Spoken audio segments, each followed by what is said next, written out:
To within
The angled batting wings, musty and scent, but gift no other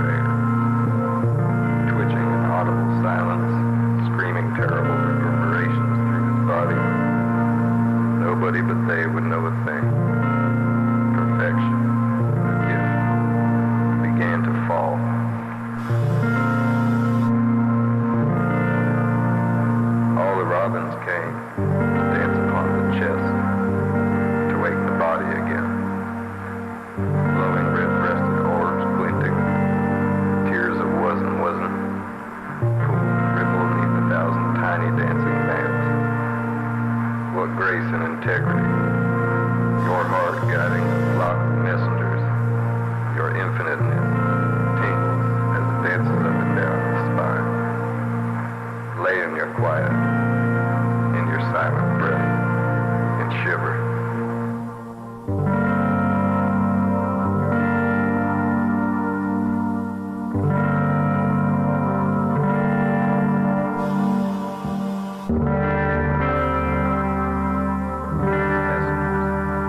Your infinite tingles as it dances up the heaven's spine.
Hey, good evening.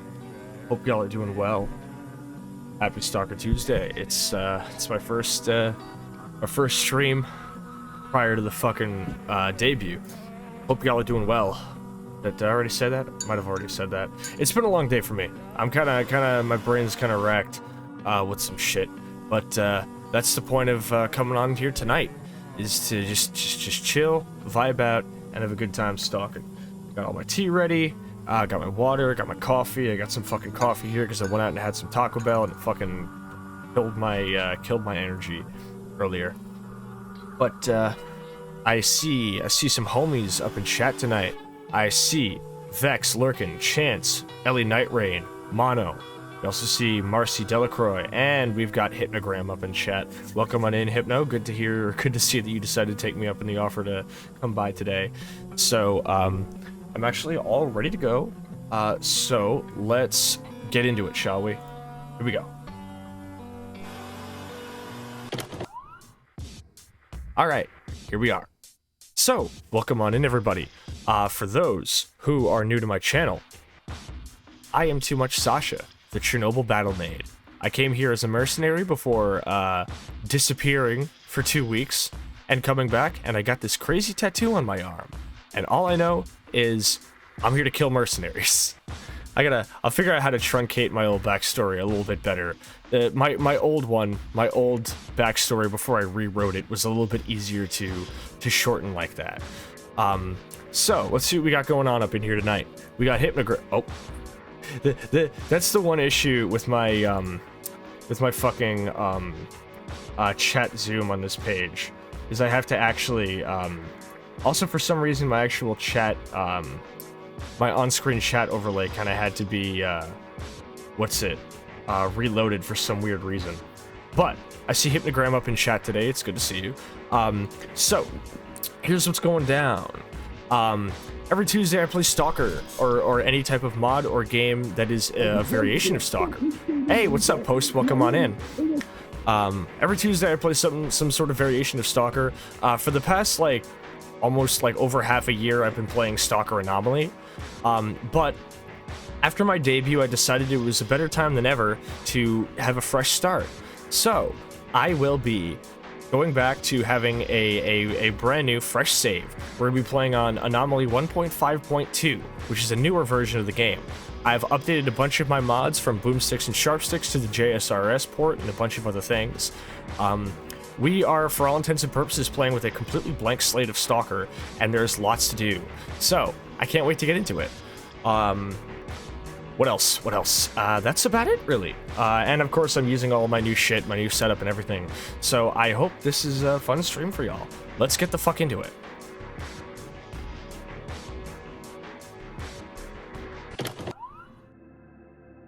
Hypnograms is perfect time for me to check it out. Absolutely. All right. So, this is Anomaly. A bunch of other things have been updated. I updated the magazines mod. I think stealth and screen space shaders and a couple of other things have been updated.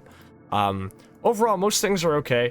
I did have to take a couple of mods out, though, because some of them did not have compatibility with updated versions of these.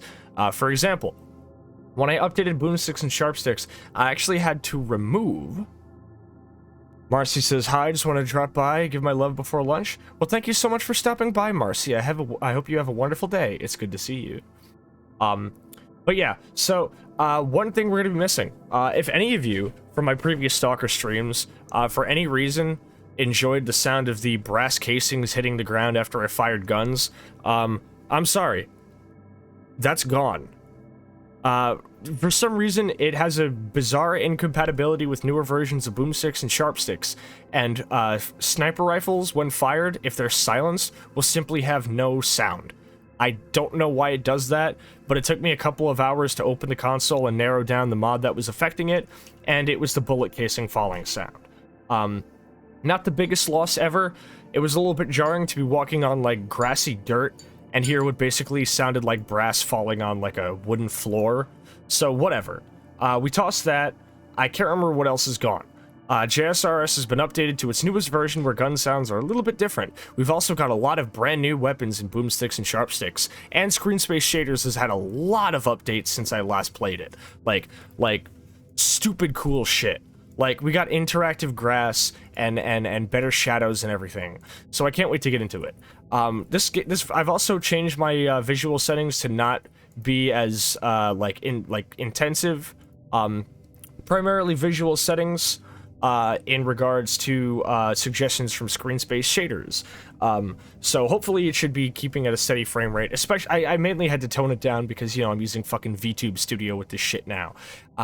God, I'm sorry, I keep looking over because my fucking new overlay looks so good with Stalker, dude. I'm so happy of the fucking, like, listen, alright? I'm sorry if I sound like I'm tooting my horn too much, but, like, I'm really proud of that overlay I made. I'm really fucking proud of it. I'm really happy with how it turned out, and I hope you guys like it too. But yeah, Hypno. So I can show y'all some of Stalker. So you were saying that you've listened to the Lustmord album Stalker, which, by the way, amazing music. Funnily enough, you'll actually hear some of it here in this here in Anomaly, as I'm currently using an ambient music pack that introduces a lot of music from Lustmord. Music from albums like Heresy, Other, and his collaboration Stalker album. And you've also watched the 1979 Tarkovsky film, but you know, just like in chat, tell me how much you know about the Stalker games. I'm interested in this, and I love having shit to talk about on stream. So, awesome, yeah, God.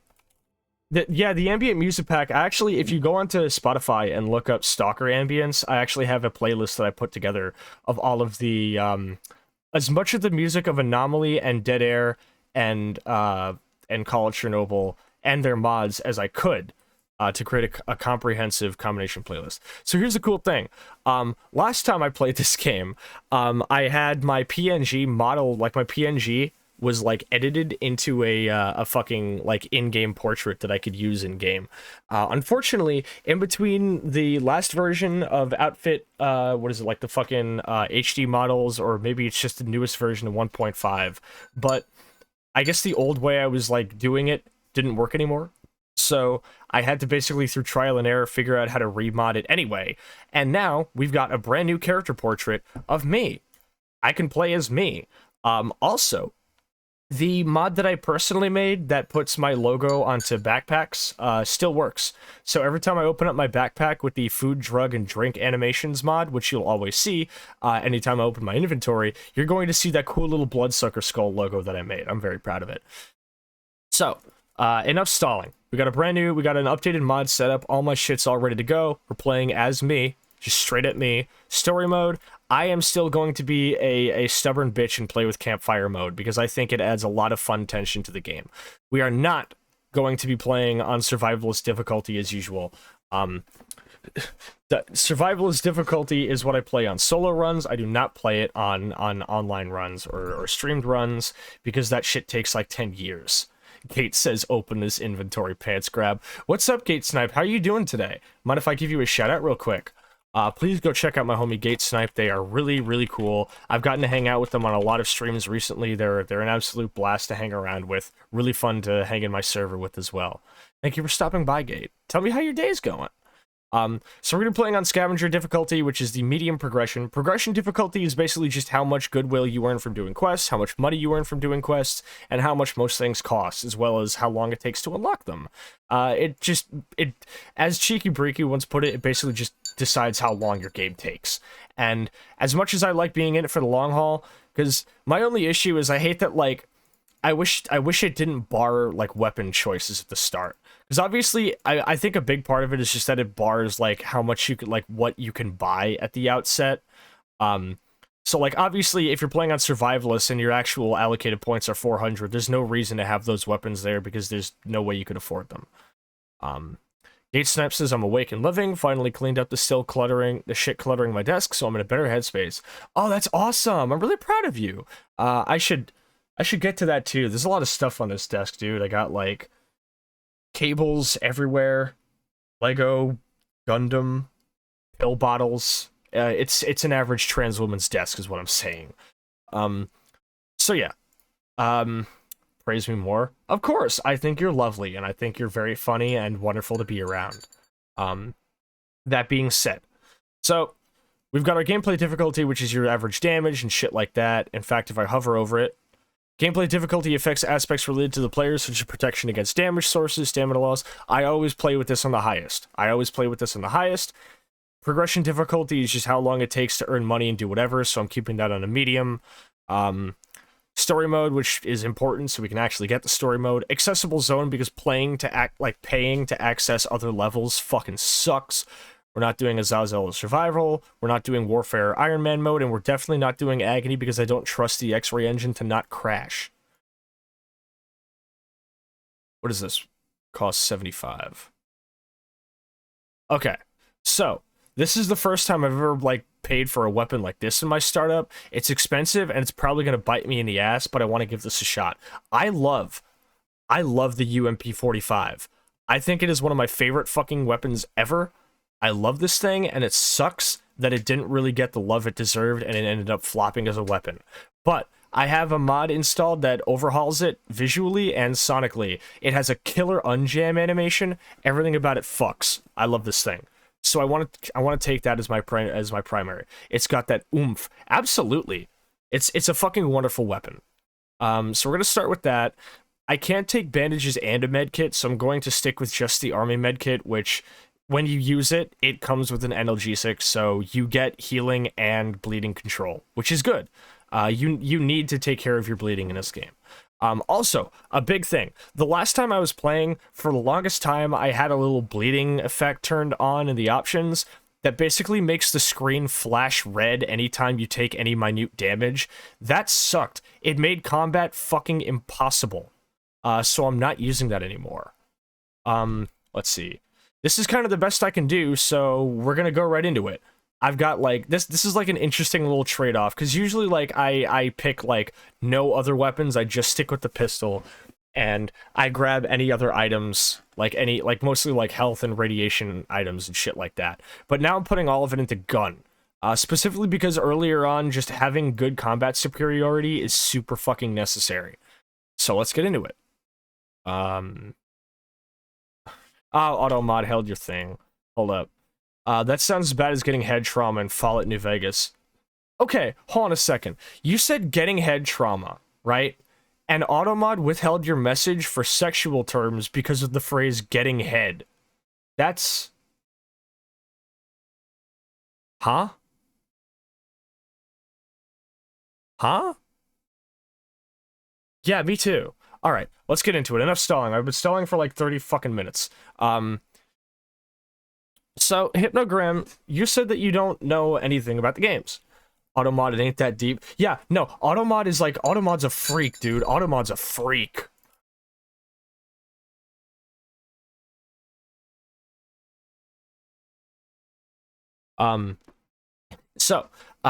Stalker as a game, is a fantastic fucking game, as opposed to the original Stalker film. Oh, Jesus Christ.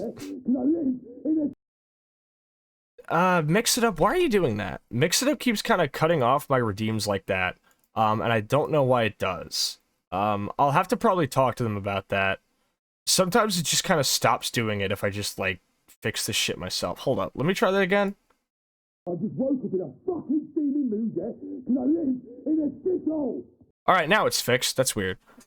So, with how the Stalker film was primarily just kind of this interesting sort of rumination on the human psyche and society and everything else, the game is very, very different. Stalker Shadow of Chernobyl takes all of that and makes it into more of a really interesting sort of alternate history take on Soviet mad science. The idea that after the Chernobyl disaster, I think either independent or previously Soviet-funded researchers decided to use the zone as a giant black site for researching technology in mind control and other things like that. What ended up happening is they fucked something up, and they ended up creating a place called the Zone, which is sort of an interesting sort of tear in this hemisphere of Earth. There's a layer of Earth's atmosphere that basically sort of affects the morphogenic field and thoughts of all mankind, and attempting to alter this in hopes of removing things like conflict and war from mankind, they fucked up and they created a rift in it. And the zone, yeah, Lucky knows what it's called, the noosphere. And they created a rift in the noosphere, which ended up creating anomalies and artifacts and all that. A trope used often in Russian sci-fi. Yes, the noosphere is a very, very common piece of These just like morphogenic fields would happen in a lot of Western sci-fi. Eastern sci-fi has a lot of mentions of the noosphere. I feel like because a lot of it dates back to more like philosophical and mythological things. That being said, they created a rift in the noosphere, which ended up birthing these anomalies and artifacts. I don't know if artifacts were in the Stalker film. I'm pretty sure that I don't remember them being in it. Also, yeah, what's up, Lucky? Good to see you. But anomalies in Stalker create things called artifacts, which are just altered, like, earthly material that can give their wielder interesting powers, like, you know, invincibility or never running out of, or never going hungry and cool shit like that. So the whole idea is that once the zone is created, people start scrambling to the zone to try to get whatever's in it. The issue is that, obviously, first up, you've got the military who don't want people coming to it. Then you've got the, oh, I'm getting ahead of myself. Lucky says, how are we? New model's looking good. Oh, thank you so much. I'm really happy with how it is, and I think I'm really happy that y'all like it too. It's a blast to control and use. Noosphere, artifacts, anomalies. Mutants are a lot of mutants in the zone are either combinations of radiation mutations or they're escaped experiments from these scientists that created the zone by accident. Loosely based in Roadside Picnic. Yeah, Lucky, Hypnogram here has seen the movie, so I'm assuming they might know about the book. I'm sure they know a little bit about the book. But the main thing is that Stalker is more of an open-world survival horror shooter, where the whole idea is that the zone is the product of mankind's attempts to meddle in shit we shouldn't be meddling in. And Stalker Shadow of Chernobyl's story is primarily a sort of rumination on what happens when we try to change things that are out of our control, whether it be our world, our environment, ourselves, our fate, or other people. That's how I choose to read it. Maybe that's a little bit more reading too much into it. Like, maybe that's more of like an English teacher take, but that's how I choose to read into it, because I think it's a cool way of reading it. But yeah, so you've got all these different players like mercenaries who are paid by a mysterious contractor who I vaguely have memory of working for a while ago until I disappeared for some reason. That's crazy. I can't believe that happened. Huh. What time is it in game, by the way? Also, I have the HUD turned off. Lastly, by the way, whenever I'm on stream, I don't have it turned on when I'm off stream. When I'm on stream, I actually have my crosshair minimap turned on because I just don't feel like making things super frustrating. And I lit myself on fire by accident. I feel like it's a little bit hard to sort of like discuss everything about Stalker. So I suppose if you have questions, I'd love to answer them as I go. There's literally no question too stupid because Stalker as a game is kind of fucking ridiculous and silly. And I love talking about it. And it'll give me lots to discuss while I'm going through the early game here. So please, by all means, I'd love to hear any questions or just answer anything you might, be wondering about in terms of it. Well, in that case, before we get to that, we have a fresh new save here then. I have a UMP-45 with 1 mag loaded up, usual PMM, etc. Oh, I got a bag of mixed nuts, that's good. So I'm going to be doing the actual, like, early tutorial quest with Fnatic that I always do. Here's one thing you guys might notice. I don't know if I showed this off the last time I streamed, but interactive grass. Grass is now interactive. The actual mod maker is working on making it affected by things like explosions and mutants, but at the moment, the grass is not only fully interactable, but dynamic lighting like campfires and flashlights will cast shadows with it, which is super fucking cool.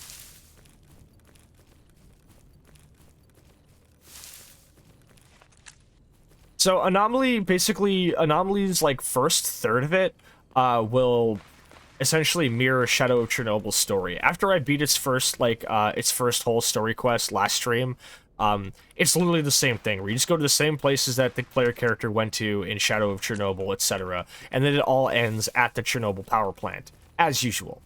But this is obviously going to take a little bit more time, because Anomaly is a mod that is made to add, I don't want to say it's made to add more difficulty to Stalker, but it's made to make Stalker a lot more deep in terms of systems and complexity. I think it would be the best way to put it. So, the first thing we're going to do is start our first story mission along with our first story-related Radiant quest. There's Spokojna Noc. Sidorovich says, a fresh face, or have I seen you around before, Stalker? I'm the guy to see if you need any equipment. If you're looking for money, I'm always in need of someone willing to do dirty work. I look over this camp. All stalkers are welcome to rest here as long as they stay out of trouble. I warn you, do not mess with the military. I work my ass off to make sure they don't crack down on this place. If you get shot by them, that's on you and you alone. Stalkers should be relatively safe as long as they leave the soldiers alone. Give me a second, I'm gonna sip some coffee before I read these chat messages.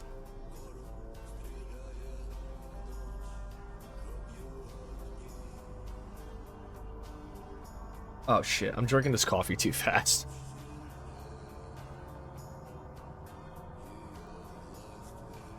Alright, I'm game. I heard you're promising adventure, fame, and cash. Can you help me find the wish granter?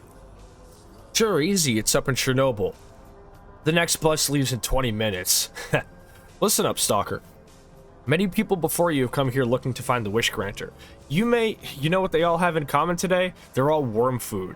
Except maybe Strelick. In any case, the wish granter is just a legend, a myth, but the money I offer is real. Work hard, play smart, and you'll be rich in no time. Alright, so how do I get rich? Here, give me your PDA there. If you ever find yourself struggling for work, or you just want to make a little extra, go see these contacts. They pay well, and you'll make good connections along the way. It's honest work, or at least as honest as it gets in the zone. Don't disappoint me. What's this commotion about Strelick? You see, back in 2012, Barkeep and I organized a campaign to gain access to the center of the zone. A stalker called Marked One, or rather Strelick, helped us a lot. He disabled the Brain Scorcher. The thing is, he's never returned from the CNPP. We thought he got swallowed up by a spatial anomaly or kidnapped by Spetsnaz. But apparently he's back in the zone, more active than ever, and I bet he's now privy to some top-secret knowledge. Valuable knowledge. How about you investigate the rumors of his return? Find him and obtain that knowledge. Sounds interesting. Alright, I'll try to track him down. Good, good. I can almost see the dollar bills in your eyes. If you're serious, go see Doctor, Strelick's old friend. Spore says he lives in a secluded part of the Great Swamps, a part many people assume to be completely fenced off. They're wrong, of course. Take some extra precautions against radiation and follow up on our lead. Hopefully things will be clear for you from here. Thanks. Give me some other jobs.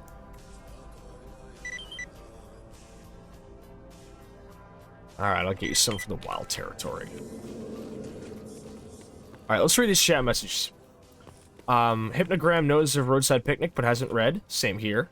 Lucky says there is one very convincing thesis that says Roadside Picnic is basically pro-communist, anti-capitalist propaganda. The thesis compared the zone to East-West Berlin, and the artifacts are products people would smuggle into East Berlin. Gate Snipes says finally Sascha can touch grass. You know it. The fucking military at the checkpoint randomly aggroes on Rookie Village sometimes, and my dumbass thinks it's a good idea to enable helicopter patrols. Yeah, I haven't had helicopter patrols enabled for like 8 years, and I'm not gonna go back. The helicopter, like, it's so funny that they enabled a separate option where even if you do turn on helicopter patrols, they have a separate option to turn off the helicopter sound. Hold on. Am I on default grading? I am. There we go.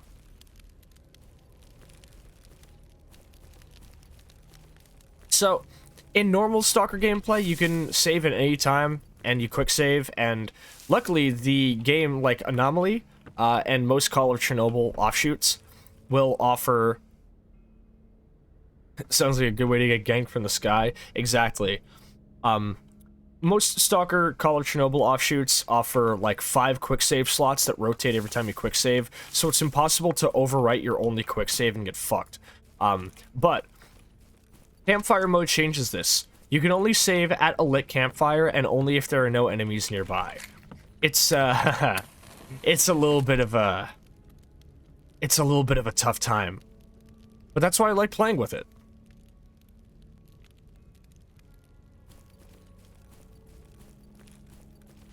Let's go see what this this guy is. Wolf also sometimes has other quests for us, killing mutants and the like.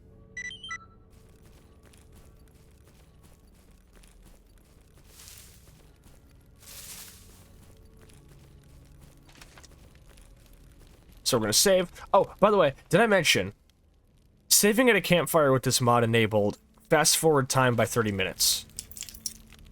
So you can't just like save scum. It's because if given a chance, I will save scum myself into the fucking dirt. I need some type of I guess, what's the word? Restraint? Maybe restraint's the word? I'm not sure. But that's what I need. So that's what I'm giving myself. There tends to be some good stuff in this village if we look around. Like sleeping pills, a can of baked beans. Just random little items that can be helpful, most of them being food related, obviously. Let's sign into STALKER. Equip my health items, which I only actually have one health item, huh? That's gonna be a problem. But yeah, if you actually check out with the lighting in here, peep this. That's my logo on the backpack. So I got my logo on the backpack, and that's me in the in-game inventory portrait. So for all intents and purposes, it's basically just fucking me. Let's start our first. Let's start our first quest then. Yeah, I could use some help. Lucky says, honestly, if a newcomer wants to get into Stalker, I'd tell them to play through Shadow of Chernobyl and call it Pripyat first. Anomaly is made for people who have already played through the OG games. Yep, my thoughts exactly. I'm actually not really going to tell you a whole lot more about Shadow of Chernobyl's plot, because that would be a spoiler. Unfortunately, Anomaly's story is going to spoil some of it anyway. But I would heavily... Okay, like, I'm not sure if it's your kind of thing, but I will say it no matter what. If you like any type of FPS game or horror game, with like FPS and horror with a little bit of immersive sim sensibilities, a lot of interesting CRPG elements built in, a really cool story, fantastic atmosphere, and overall just a lot of really charming jank. I would heavily recommend you just go play Shadow of Chernobyl now. Install it, play it, try to play it as vanilla as you can. I'd say stick to the Zone Reclamation Project fan patch, use that, and give it a play. It is a fantastic game. Even now, I never get sick of it. People are still modding it to this day. Like obviously, most people are putting all their focus into fan mods and standalone projects like Anomaly here, but people are still modding Shadow of Chernobyl. In fact, pretty recently, a lot of people came together and were able to mod in sound filters and settings that were originally like supposed to be in Shadow of Chernobyl but didn't make the cut because they weren't like fully developed in time. So you can play Shadow of Chernobyl with EAX now if you use the correct tutorial and do it. I was able to get it to work, and God, it's fucking amazing. It's such good audio. So go play Shadow of Chernobyl. Go play it. Go play Call of Pripyat. What do you think of Gamma? I tried to run it, but the game would crash every time I tried to lower graphical settings. To be honest, all the horror stories I've heard of Gamma being really, really weirdly difficult to run are the main reason I have yet to play Gamma. So here we got some common zombies and boars. The boars that are actually kind of owning the fucking zombies, which is good. This is a lot of bad dudes. Let me know if the game audio is too loud, by the way, and I'll turn it down. The Stalker can get loud. We got some British weather happening today. So here's a cool thing that I modded in. Mutants can bleed. They can end up being in a stunned state and bleeding out, which is very nice. This guy just... Yeah, the rest of the Stalkers will take care of him. Oh, by the way, another thing that I took out after my last stream, Michiko's weather overhaul. I've removed that. It tends to make night times really, really dark, and I don't really get to see the sky. They're still kind of like that due to just how enhanced shaders and screen space shaders work. But I just decided that on top of that, a lot of other things that interact with are a little bit weird. So I decided to take off Michiko's weather overhaul. I don't really think it's not, like, if it was just the skyboxes and weather configs, it would be fine, but it changes the actual game's, like, lighting and scripting in ways that I don't fuck with, which is what a lot of weather skybox mods tend to do, and I'm not really into that. So I'll tell you what, we started off with a gracious fucking opportunity. because getting all these zombies drop tons of good shit. Zombies are amazing for getting like lots of good resources early on. They drop a lot of med kits and other medical supplies that can be really useful. Sometimes they drop money. It'll be medical supplies like bandages or med kits. Sometimes they drop joints, which are really good for dealing with psi mutants, especially early on when like medication for dealing with psychic damage is difficult to come by. Though we did pick up O27R pills, so we shouldn't have a whole lot of trouble with that.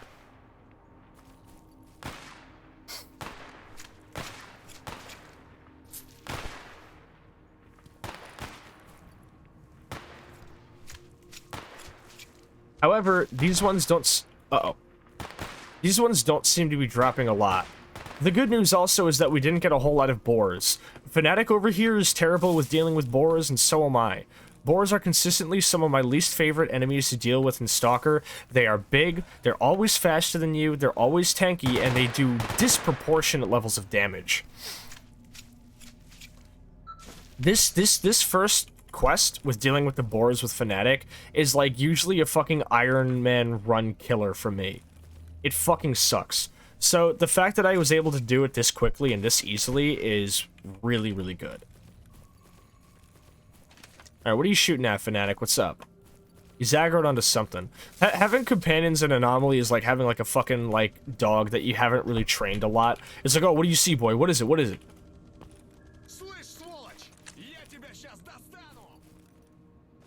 It's always when you're not trying. Yeah. But yeah, here's my UMP. The UMP is, I'm not sure how many of y'all follow me on Twitter, but on Twitter I've actually been talking a lot about how Far Cry 2 has given me a very, Far Cry 2 has given me a big appreciation for unjamming animations, weapon jamming and unjamming. I absolutely love those now. And Stalker Anomaly, especially all of my mods for it, give a lot of really good ones. Boomsticks and Sharpsticks and most weapon reanimation mods do. Some weapon mods don't. Some weapon mods don't. I've noticed that the G36 pack I've installed does not, which sucks. Base Anomaly unjamming is just you hit the R button and then your character lowers their weapon and pulls it back up and it's unjammed. That's lame. So I've decided to opt for something a little bit nicer. But I'm not sure how often we'll get to see it because I like to keep my weapons in good standing, but considering I spawned with this UMP with a little bit lower durability as, you know, because of how Anomaly does things, we'll probably see the UMP's unjam animation at least once, and it's a really, really good one. Holy shit. Yo, is that Soup? Soup! Holy shit, your model looks so good. Sadly, this is the first time I've been able to catch a stream since you got the new one. Homie, don't worry about it. It's alright. It's good to see you up in chat. How are you doing tonight, boss? Tell me all about your day. We got lots of time because I'm gonna be, I'm kind of out here anomaly hunting. Oh shit. Yo, that's the first time somebody's redeemed. Okay, hey, Soup, it's perfect for you to stop in because Gate just redeemed the night vision goggles redeem. Boom. Check this out. I'm kitted up. I might remove the goggles redeem and replace it with a fucking vest redeem so people can see Sascha titty. And I plan on maybe having a funny little thing for that. Okay, first off, take off your fucking aggro. Whatever you're fighting, you're not gonna kill it. What are those? They're night vision goggles. They're the nods you just turned on. But yeah, so I'm thinking about switching these out for a remove the vest and see Sascha booba redeem, because when I play Stalker, once I start getting like actual night vision goggles in game, I plan to actually toggle this anytime I use them for added immersion. It's really cool. I found these on Twitter as an asset, and my model maker Yano was totally cool with rigging them for me as soon as the model was done. Soup says I'm doing good. Faye dragged me to see the D&D movie. Oh my god. That's kind of sick. Yeah, thank you. I'm really proud of these, and I look fucking baller as hell. And I placed the toggle for it right next to my glasses toggle, so it's pretty easy to switch it on and off. Here's the thing, I don't know which in-game, like... Oh shit, did I turn it off by accident? I don't know which in-game color grading setting I want to stick with. This is default for enhanced shaders, but I also like vanilla because it's a little bit easier for people to see. Not to mention, colors aren't so vibrant, but it's just easier to see. So I might stick with vanilla. Gotta bind it to the NV key in Stalker if there is one. There is. It's N actually. It's actually really good for that too. I can set it so it has to be held down because I have a shader-based night vision goggles mod installed. I actually have to hold down the N key to actually activate them, and I tap it quickly to turn them, to actually turn the goggles like up or down in brightness, which is the only reason I haven't set it to that toggle for my model, because I'm worried that if I tap N just to, you know, like change the actual brightness of the goggles, that it'll end up, you know, turning them on and off with my model. So I'm fine with it being the way it is now, but I can probably work something out. Maybe you just have it be a keyhole or something. But yeah. And these are the quad tubes too. So we're here with fucking Fanatic. He wants us to get right into artifact hunting. There's a loaf of anomalous bread down there. I never pick it up because it has 0 nutritional value and it never sells for anything. I love that it literally took me until like sometime earlier this year, when I'd been playing Anomalies since like last June, to finally get the fucking night vision goggles. Like the actual like recipe to craft better ones. Oh, by the way, real quick, I need to turn this on. First up, play radiation kicks from Geiger counter only, turn off the anomaly detector sound, and limited amount of bolts. So in vanilla Stalker games, bolts are an infinite item you can just throw forever, but here I've turned it on so they actually are a finite resource that I have to ration out. I still end up with way more than I need anyway, but it's nice. So I know the prescribed path to get through here without ever running into an anomaly anyway.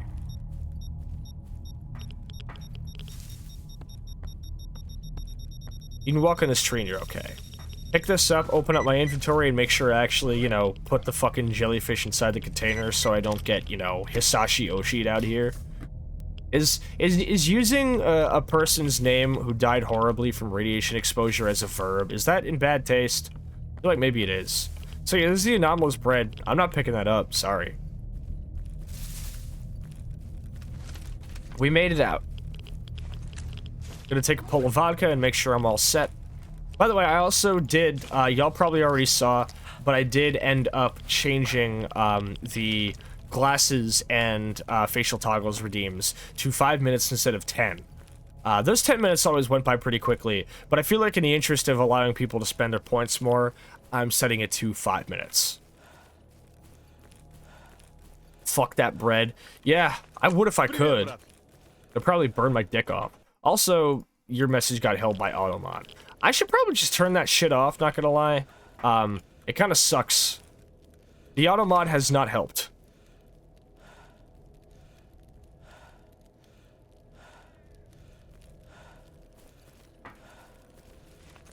What the fuck happened here? Hold up. Huh? Huh? What? Okay, for those who don't play Stalker, this is an exoskeleton mercenary. This is like a late game enemy type. What the fuck is he doing here? What the fuck is he doing here? Random mercenary. Yeah, he's an exo. Like mercenaries come out into like into this part of the zone all the fucking time, but this is an exo. Like this guy is like the baddest motherfucker there is. Why is he here? And I know it's not a hit squad for me because I haven't even killed any mercenaries yet, and I have a mod that explicitly prevents that. Yeah, there can be the factions that are angry at you can send hit squads after you, by the way. It'll happen a lot late game. It's not unheard of in my experience. I fought exosuit monoliths. Oh, I had to fight my way through tons of those when I went to Lab X19 last year. Not equipped with any fucking, not equipped with any armor-piercing ammo, by the way, so that capturing X19 took me 2 streams. 2 entire streams. That was ridiculous. In Cordon, I mean? Oh, yeah. So, here's another mod that y'all are seeing in action. I have a mod called, what is it? Like loot claim. If an NPC kills another NPC, they'll lay claim to the loot. So, I can't just go around and grab the loot from dead characters that I didn't kill. It helps prevent me from hoarding too much. Died of malaria, how tragic. Chance says that shit happens for some reason. I had an exosuited monolith zombie in East Cordon. I mean, exo zombies are a lot easier to deal with. That said, this guy's an exo mercenary. He's got to have killed somebody else. And there's no way that he can lay claim to people he killed. Here we go. And, oh, right. If somebody dies and gets killed by somebody else, but the person who killed them gets killed, usually whoever was in the dead person's squad will claim the loot. We've also got a zombie over here. People have already taken all the loot here. So this is Hip. Hip is kind of cool. You'll notice that her character model in this mod is basically just, like, what's her name? Ella from Rainbow Six Siege. Loot claim is buggy. Yeah. We'll take a mission to get her this gun. If we get her this gun, it means we get her as a companion, and having a companion is useful, especially one like Hip. She has a pretty high inventory cap. Also, here's some things that I learned from my last playthrough that I'm going to take into account while, like, from the start of this playthrough, just because, you know, I should. First off, because of my NPC loot overhaul mod that I have, which changes how they work,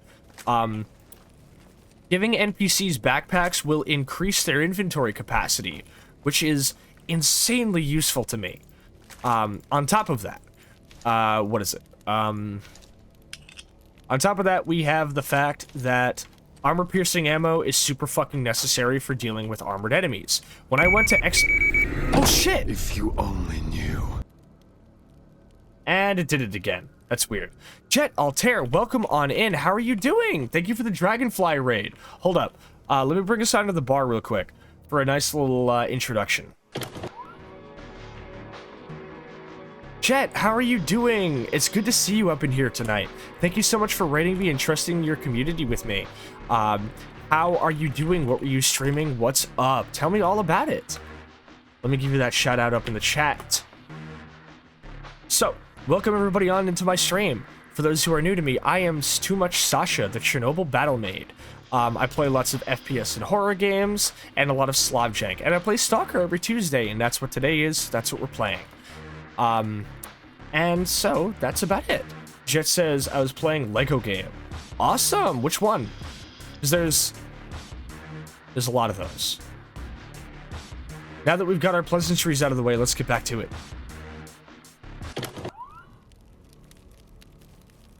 Lego City Undercover. Oh, right, I remember seeing you playing that a while ago. Like Lego GTA. Yeah! Alright, let me see what we've got. Also, Chance says, loot claim is buggy, but we use it anyway.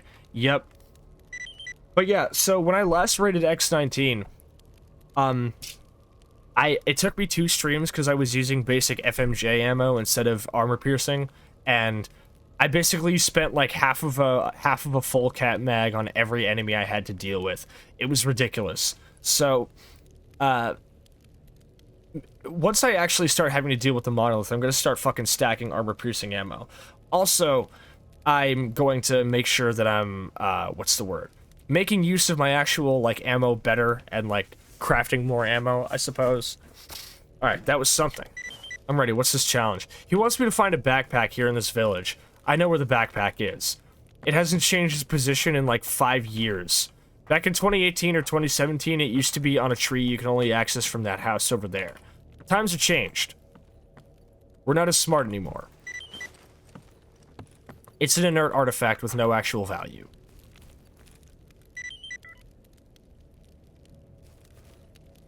With our actual intro quests out of the way, we can chill. So first off, I'm also going to equip this quick release system, which allows me to drop my inventory at the drop of a dime. And that'll facilitate me, you know, not being killed so easily. What else do we have? We have an IED. I don't need that right now, but I will for some quests later. So we have a courier to rescue down in a car park run by bandits, some mutants to kill over here, probably going to be cats or zombies. Xenotech, who is the local mechanic for the free stalkers here, needs to be discussed with, so I'll go see him as well. I have some pseudo-dog meat. Oh, here's another interesting thing I'll show y'all. I have a mod installed called Mutant Meat Cooking. Wait. Can I... Oh, right, I can't cook pseudo-dog meat. Regular dog meat and flesh meat and boar meat and rodent meat can all be cooked at a campfire for free with no fuel cost, but it skips time ahead by 30 minutes. It's really, really good for helping me get some money in. But I can't do it with pseudo-dog meat. So what I'm first going to do is some of the money that I've earned from this, I'm actually going to sell this jellyfish artifact, because the actual artifacts I can't make use of until I get a proper container to put it on my belt. And I can't even put that on my belt because I'm using a suit that doesn't have any belt slots. So I'm going to have to just sell them for now. It's not worth carrying them around. Their bonuses are negligible at best.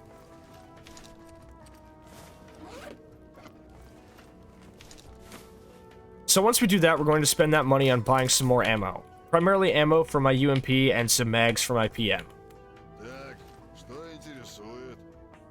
I'm also going to get some bandages because I don't have any.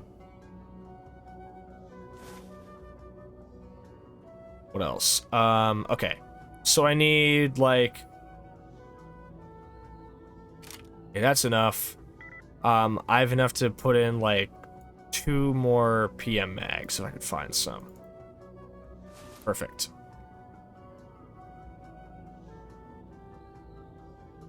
What else do I need here? Water, food, ammo, medical supplies. I'm looking kind of bare bones with my setup. What if I just spent like 2,500 rubles on a fucking silencer right out the gate when I knew this wouldn't fucking benefit me at all? You know what, actually? I'm gonna do something stupid. I'm gonna buy a red dot sight. How much is this? Treat yourself? Yeah, I'm treating myself to a new weapon scope.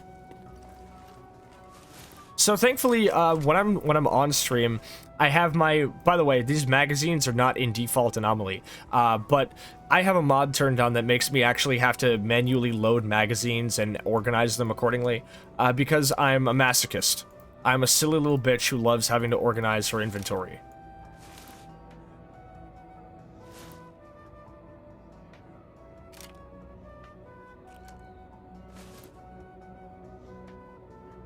Okay.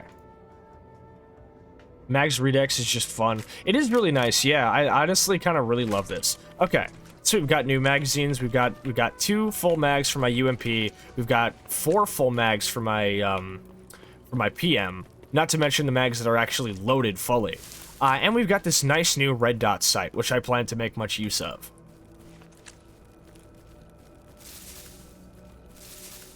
Now that we are all kitted out, or about as kitted out as we can be, I'm going to take a sip of some water, and we're going to get right into the zone and start doing some proper quests. There's a courier out here who needs to be rescued, so let's get to it. However, I also have to put away this lead line container. NPCs will not be carrying artifacts without putting them into, will not be carrying artifacts without them being in one of these, so I don't have to worry about that. Most importantly, I might carry this with me. What's this looking at? 19%. I'll take any long-range, any long-range weapon I can get my hands on, to be perfectly honest. So, let's see here.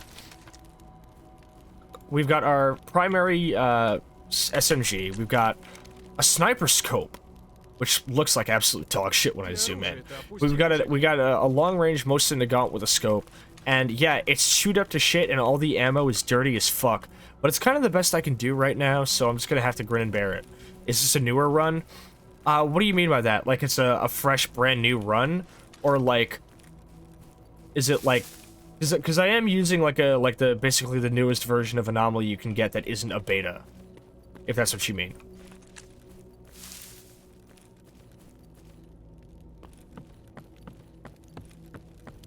I'm also gonna take a sip of water in real life. Holy fuck, I'm parched.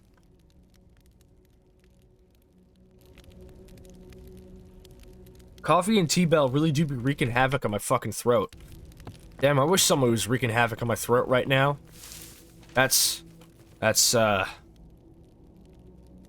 Maybe that's not the play, huh?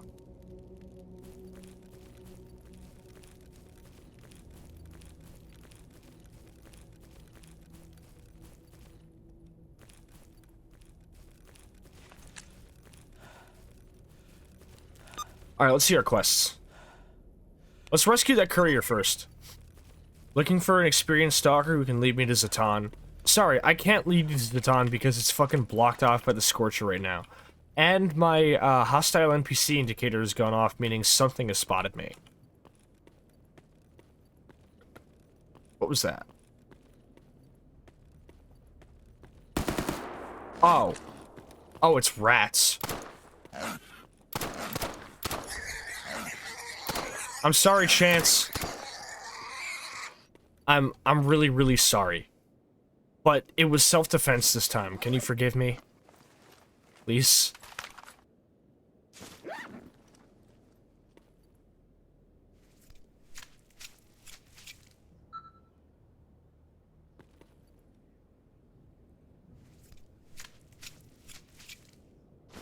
Hashtag Sascha shot first. Oh, I always shoot first. Yo, they call me the Lone Ranger. As soon as I pull it out, I shoot. That's another sus Sascha line, huh? My afflicted cousins are not cool, so it's okay. I also disown family members when they are afflicted with radiation sickness. I wasted a lot more ammo on those dudes than I would have liked to.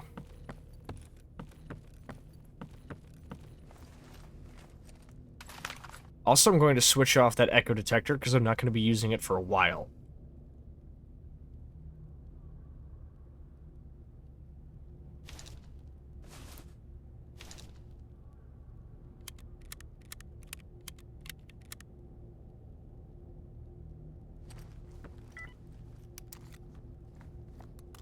Important information from Sakharov, who claims that a blowout is happening in about 11 hours or so. Stay safe.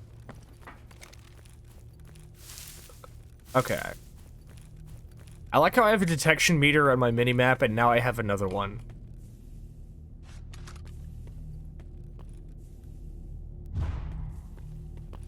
Y'all might notice some anomaly effects look a little bit different now, primarily because I have Hollywood effects installed. So anomalies and most, like, in-game particles are overhauled to look a lot nicer.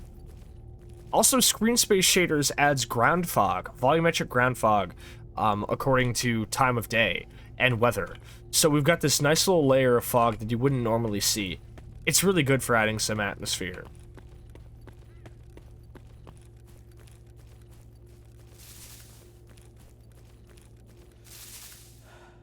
Okay. So, I'm gonna set myself over here. We've got a courier that needs to be rescued over here. Chances are we're gonna see some bandits hanging out in this building over here, and there might be some right next to the courier. I'm gonna see if I can go without a close range engagement.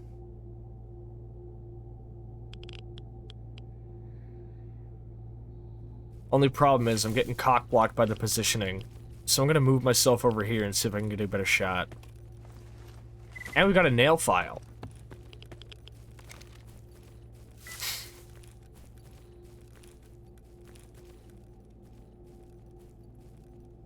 Gotta keep myself low to the ground. I can hear Mutation by Moose playing right now.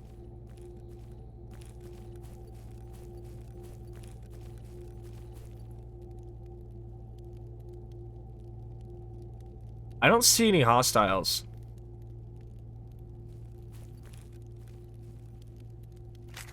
Free ammo. Old 5.56 rounds.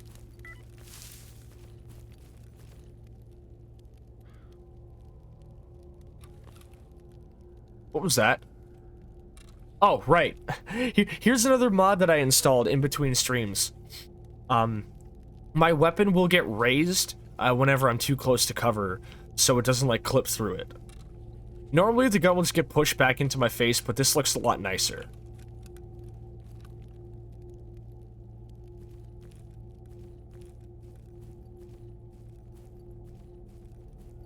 Look, it might look like I'm stalling, but it pays to scout the area out, especially when you're this early on like me.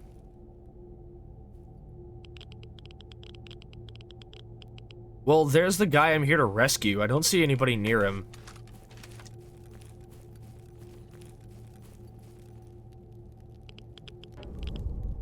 Just gonna keep it low and steady, and I'm not gonna worry about it. I hear a campfire lit. I see 2 campfires lit, which means there's probably people here. Hold up. No.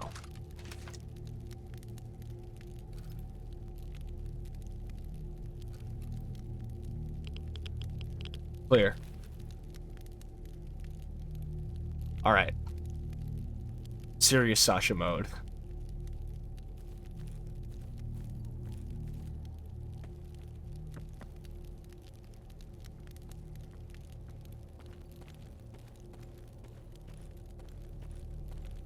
Alright. First floor clear. Let's check that second floor.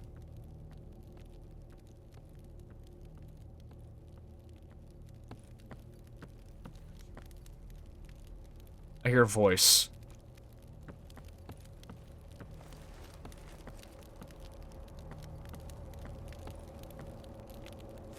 Free bandage? I'll take it.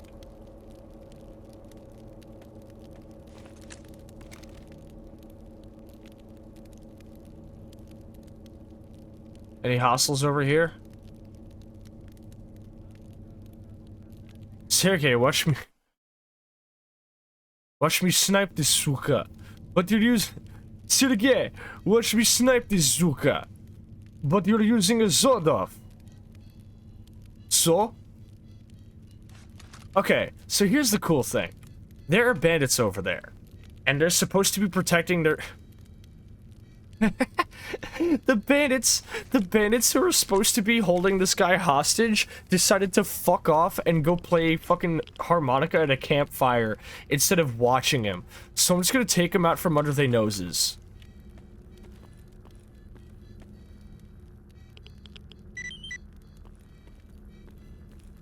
This way, let's go. Come on. Honestly relatable. Yeah, we didn't even have to fight. I just took him. I didn't even have to fight anybody. They just went up, they were like, alright, fucking... Alright, listen, you're our hostage. So we don't want you to be misbehaving. We're going to go off and roast some fucking sausages at the campfire. Yeah. Alright, they ain't done. Wait here. Oh shit, they found out. Oh shit, they found out. Come on. Come on, my man. What's your name? Slava. Let's run. Run as far as you fucking can. I think they found out.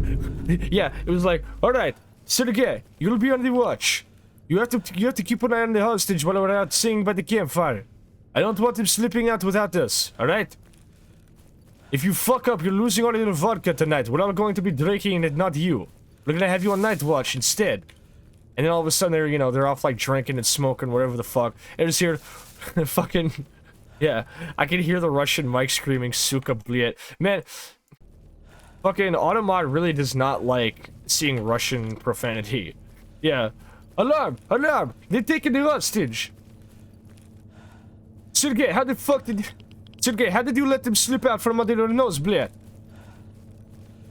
What's wrong with you? We can't even sit down and have any fucking baked beans anymore. You're the worst night watchman ever. We keep punishing you with more night watch every time you fuck up on the last night watch, and we keep losing all of our shit. We've lost our hostage. Last week we lost our copy of Ukrainian Maxim. What's next?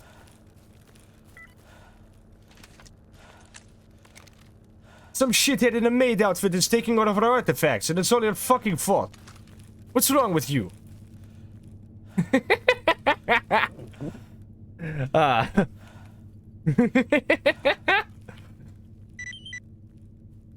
Look, boss, I'm sorry. It's not my fault. It's not my fault. I keep falling asleep on the job. Boris, how do you keep falling asleep on the night watch? You're supposed to be watching at night. You're supposed to be sleeping during the day. What isn't clicking for you? What's not clicking? God. Sergey, look out for the fucking maid, blade. God. The worst shit to ever happen was to have me play Metro 2033 and start doing this shit. I love this. I love it too.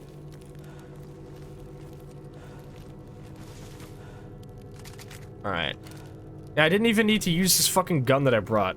Metro series. I love Metro. I love Metro 2033.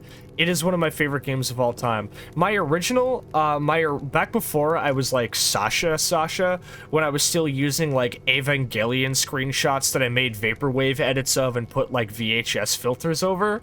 Back when that was what I was doing as a streamer, and I had no like model or face cam or anything.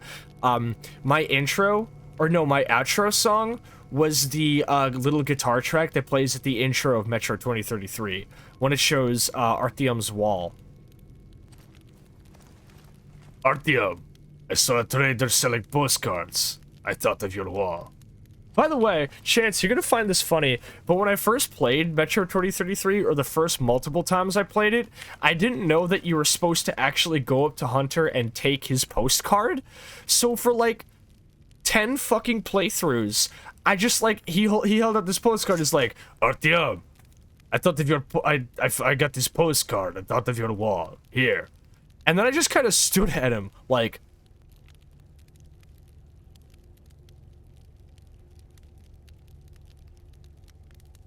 and then he would just be like, alright, well fuck it, you don't want it, I'll keep it. He just puts it in his fucking pocket. I never actually took the postcard from him.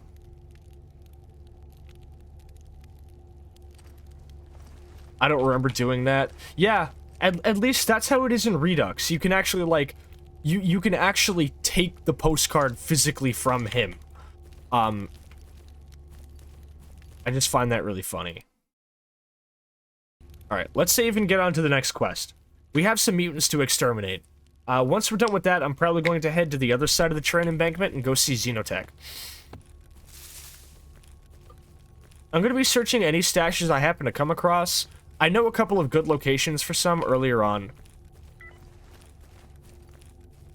Did the green stash boxes get looted by random stalkers? Nope.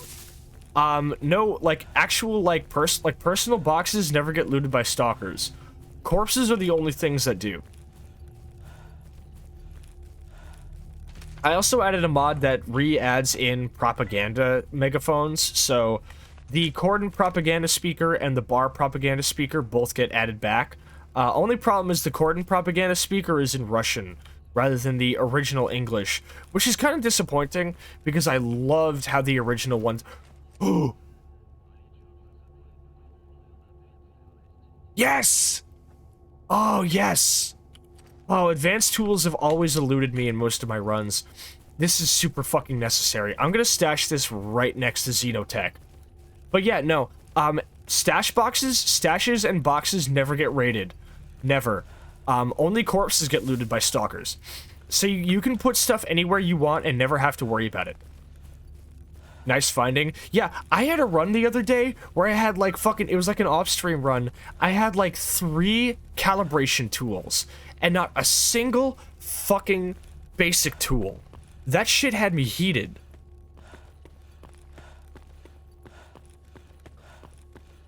I'm surprised at how well Stalker is running with my model and everything. I think a big part of it is that I turned my shadow resolution down to 2096 or 2048 instead of 4096. 4096 was too high. I do not need 4K shadows, especially since I have a 1080p monitor. I heard stash boxes can get their loot replaced if they get connected with coordinates you get as reward for missions. I don't think so. I think loot coordinates, like boxes rarely get like coordinates as like rewards or from NPC PDAs. By the way, you don't just get stash coordinates for actually opening up, like for actually just looting a corpse now. If an NPC that died has stash coordinates on them, what happens is you need to find a PDA on their body and actually equip the PDA and open it up and read through their personal effects to find the stash coordinates. it's pretty rare that they'll have them now. You'll also more likely just find personal information, cool little lore building, like them just talking about their current whereabouts and shit like that.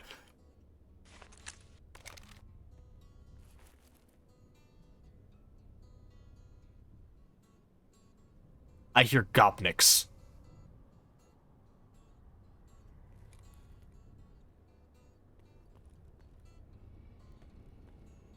I hear gopniks.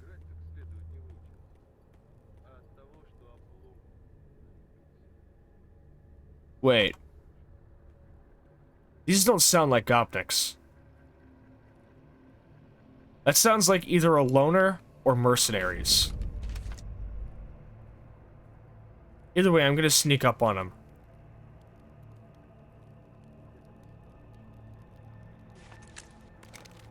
Quest people also reward you with stash coordinates. A lot of times they do. But I don't... I'm pretty sure, in my experience, I have had a couple of instances where, something I was already storing stuff in became a stash. And it just added the stuff from that stash into my, like... It added the stuff from that, the stuff that I stashed in the box didn't go away. It just added on the stuff that was going to be added from the stash. But most, like, boxes that are used as, like, actual, like, that are supposed to be used as storage boxes in, like, settlements. Hold up. Is this a military guy? That's an exoskeleton. Hold up. I'm trying to get a good look at the fucking, emblem on the back of his helmet.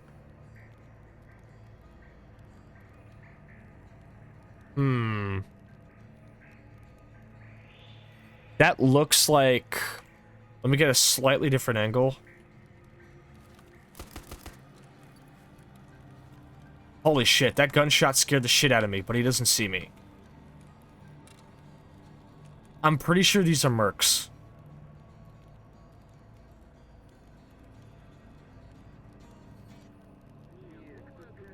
These are freedom. Nope.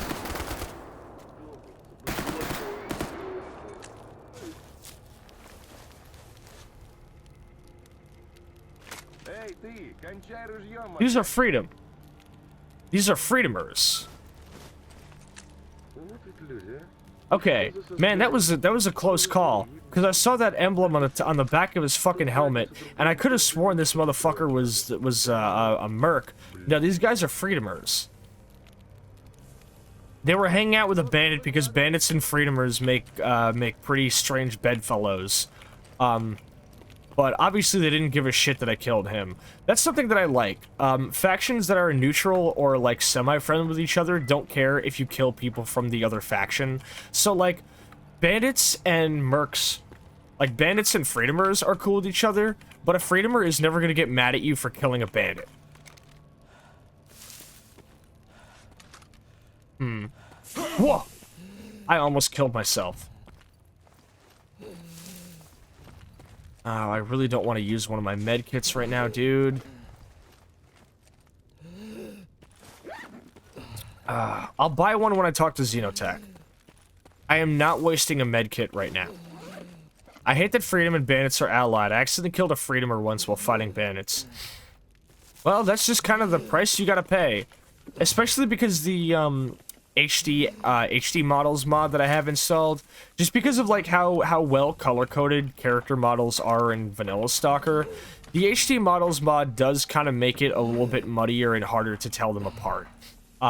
In my opinion, that adds to some of the terror of it, is, like, seeing a squad off in the distance, and if you don't have any, like, you know, technology or upgrades that allow you to, you know, like, figure out or ascertain somebody's allegiance from afar, you either have to just keep your distance or whatever, or you have to see about maybe jumping the gun and shooting them and hoping they're not friendly, or you could be stupid and you can fire a couple of warning shots. A common thing I'll do if I see a squad of people that I don't actually recognize, sometimes if I know for a fact that they're not, like, if I definitely don't know for a fact whether they're friendly or not, I will often fire a warning shot, just to get their attention and see. It gets me killed sometimes, but it's better than me accidentally aggroing a whole faction I don't mean to. Granted, killing like one guy or even one squad is not enough to get an entire faction on your ass. Thank God for that. We're unfortunately going to be having to watch this shit for a little bit. Because as long as I'm dying, this is going to be happening.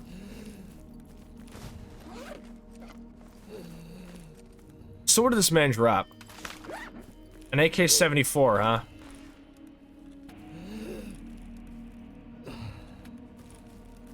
With less than half of 545 AP rounds. I gotta be real fucking careful. The burnt fuzz in this fucking area has killed me way too many times. So also, I noticed like halfway through last save that you can equip pistols in your knife slot because it's a sidearm slot, not just a knife slot. So I often equip pistols in there so I can basically have 3 guns at all times. I got a nickname for all my guns. My Desert Eagle, I'm gonna call Big Pun. Can I get like a mod? Can I get like a mod that allows me to like give custom names to my weapons? If any of y'all know of one that exists, can you send it my way? Because the first thing I'll do is install it, do my best to equip myself with the Desert Eagle in-game, and just proceed to give it a name tag called Big Pun. Just as a reference to the rapper and also to that song. My 6th shot I'ma call Tupac.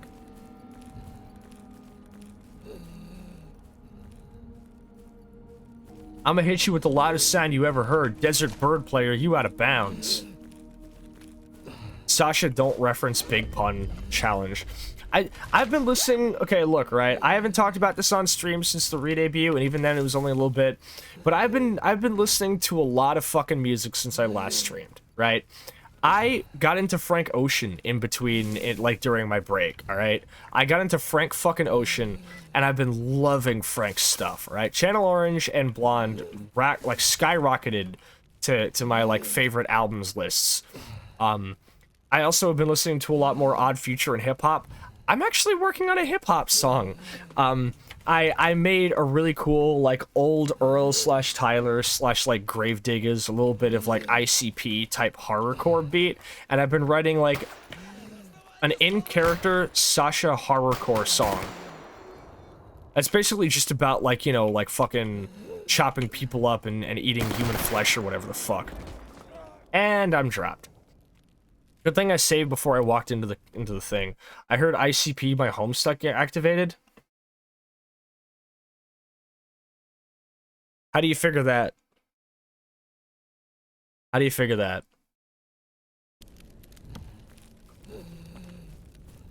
But yeah, so I've been working on a horrorcore track with like bars and everything, and I've been having a blast making it.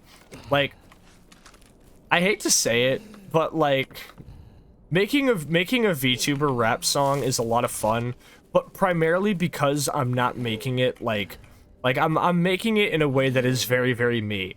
Cause I love horrorcore. Chances sounds like something by Brother Lynch Hung. Ooh, I'll have to check that out. ICP is part of the world lore. I mean, ICP is part of our real world lore too. I was listening to them today actually on the way to work. Because what's funny is like the first ICP song I ever heard was actually a song that didn't even have Shaggy on it. It's like it's a Violent J only track, and it's called The Tower. And this is gonna sound fucked up, but like the track is about fucking Charles Whitman. The first ICP song I ever heard was a song about a guy who just climbed a clock tower and started shooting people for no reason. Well, no, he had a reason. It was because he was a fucking veteran and he fucking snapped. But like, I'm gonna be real, the beat's really good, and Jay's fucking delivery is great. It's like, damn, horrorcore got me wildin', because some of my favorite fucking, like, hip-hop tracks are just about actual occurrences of people doing something irredeemable, like, say, Trenchcoat by Ghostmane, Pigs by Tyler, the Creator, fucking The Tower by ICP, you fucking name it.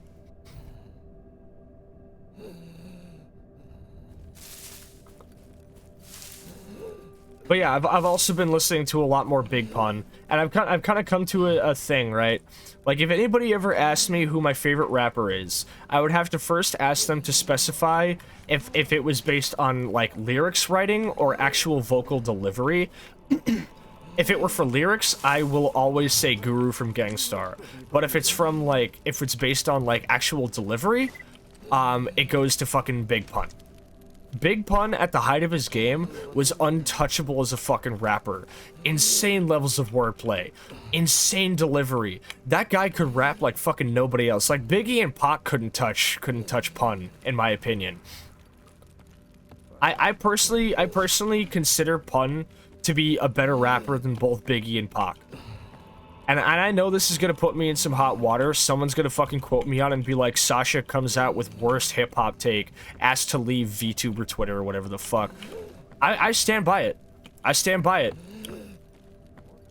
Pun, if Big and Pac and Pun were all still alive, because all three of them are dead, Pun could have outdone all of them.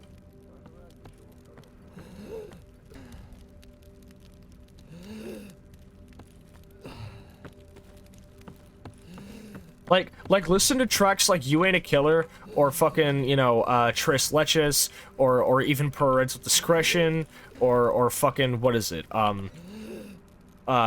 Twins, Deep Cover 98. Deep Cover 98 is one of the best goddamn hip-hop songs ever made. Gate Snipes to Sascha, I have only a few brain cells, one of them is sadly homestuck. Yeah, I'm not gonna judge. One of my few brain cells is still occupied by Code Lyoko, even like, what, like fucking 10 plus years down the line. Hey, I come to see you. You want me to rescue somebody here. Didn't I, like, just do that? Alright, time to buy a med kit from this man.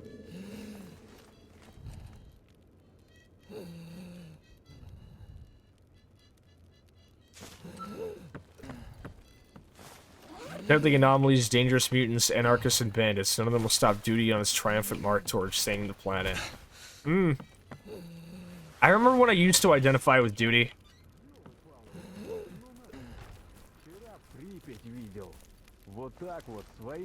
I used to. I don't anymore. Cause, like, I'm gonna be honest, yo. You know what's some clown shit? When you fucking desert the military and you are free to be anything you want to be, and you decide that what you want to be is just the military again. Duty are a joke. I noticed that on your old PNG. What, the duty logo? Hypno says, so after watching for a while, I'm not sure it's my type of gameplay, but I love the set and setting, so a great candidate for watching somebody else play.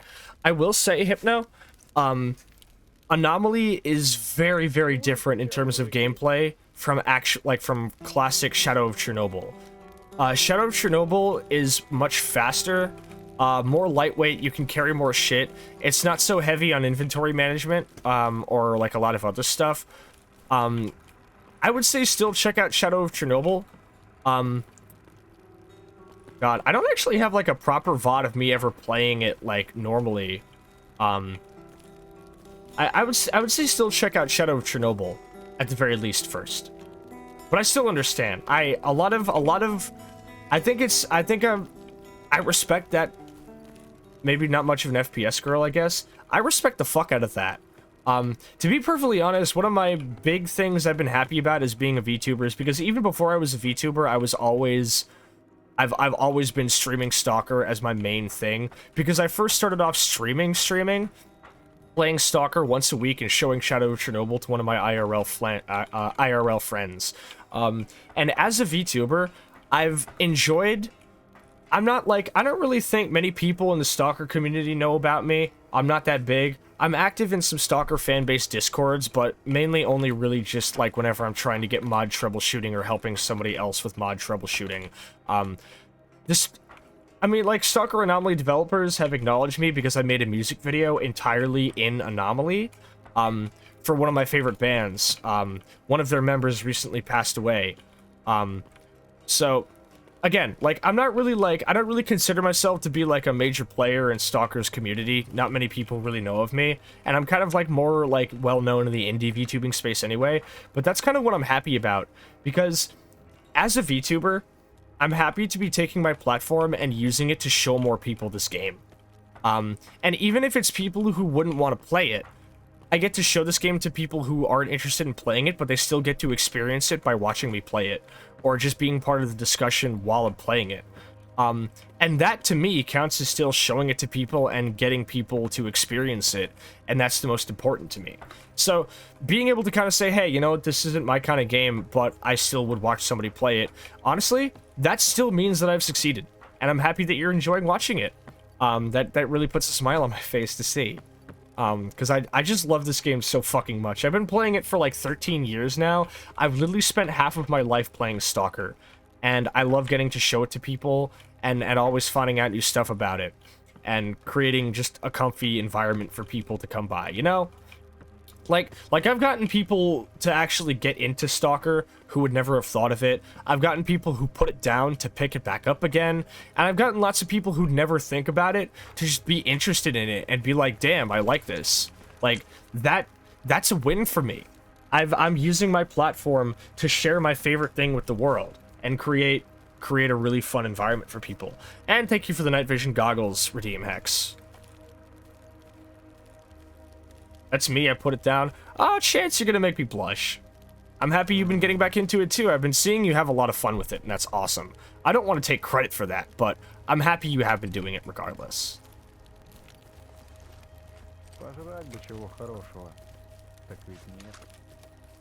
Okay. Let's see.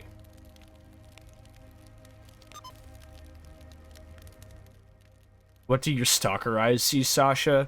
I see a lot of wonderful, adorable people in my chat right now.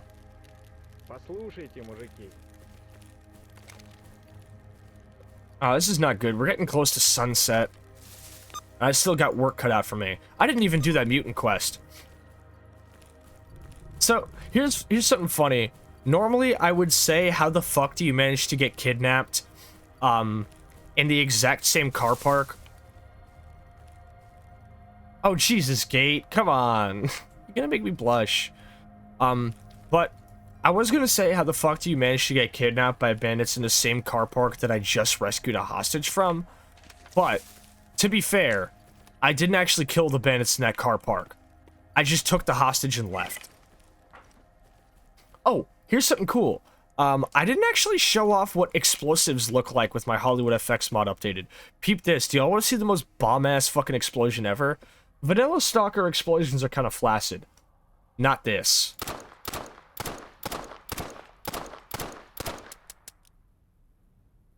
Is it not gonna go off? Hold up. I know what to do. Oh. Hold up, hold up. Oh, that reload animation is slick.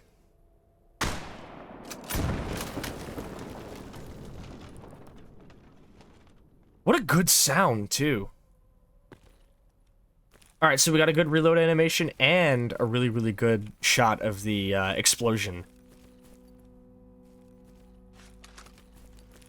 Alright, so it's about 5:30 p.m. right now. Sun's starting to set on the zone. I got mutants to kill and bandits to clap. I'm gonna handle the mutants first. It looks like they're zombies. That's good. That means this will be easy. I might just be able to get rid of them all with a grenade. Yep. Let's try it. I whiffed it.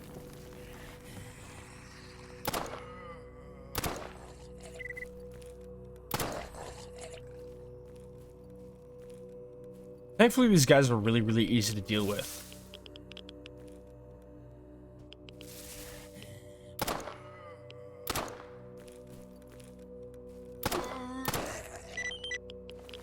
That was the mutant threat. It was a bunch of fucking zombies, dude. And I used the wrong thing. I meant to use a fucking bottle of water instead.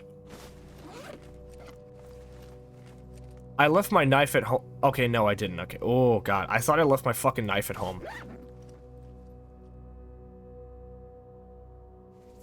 Let's see what these zombies have for me. Nothing useful, huh?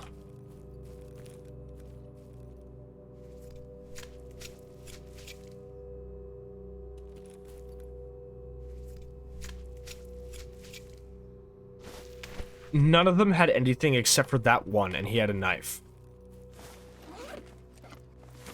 Oh, this is happening. Hold up. What about you? Looking for an experienced stalker who can lead me to the great swamps. Team of Blighter. Well, I'm sorry, but I'm not heading to the swamps until I can get some better armor on me, so I'm afraid you're gonna have to wait, boss.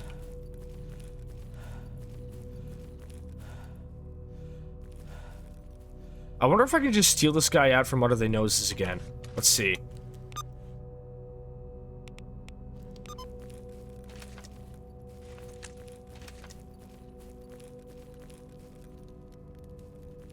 I might switch out my UMP mag.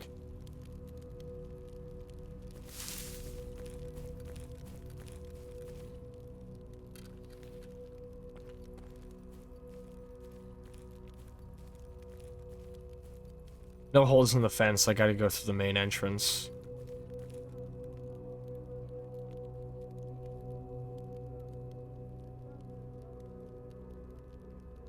Yeah, I'm gonna switch mags. Please tell me they didn't hear that. They stopped talking as soon as I switched out my mag.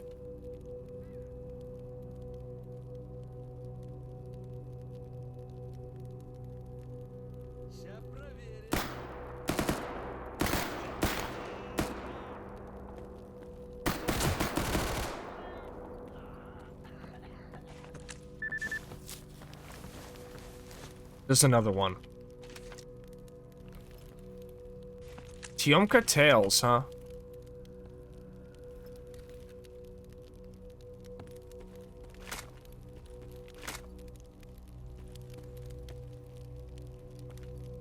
Brave is the name who steps up to be slayed by the one who forgave him for his first mistake.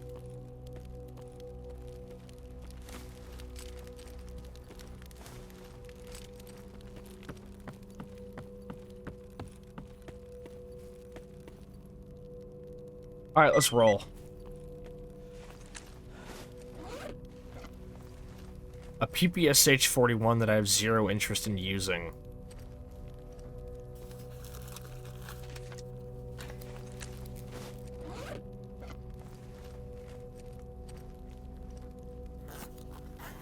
Honestly, really good start. Really good start. We haven't even had a whole lot of... Wait a minute. I shouldn't say that. I shouldn't say that. I'm gonna jinx myself. Ay, shit.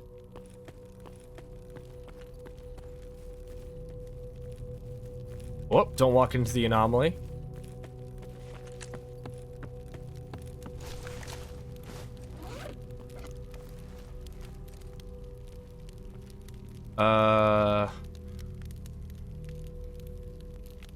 Drink.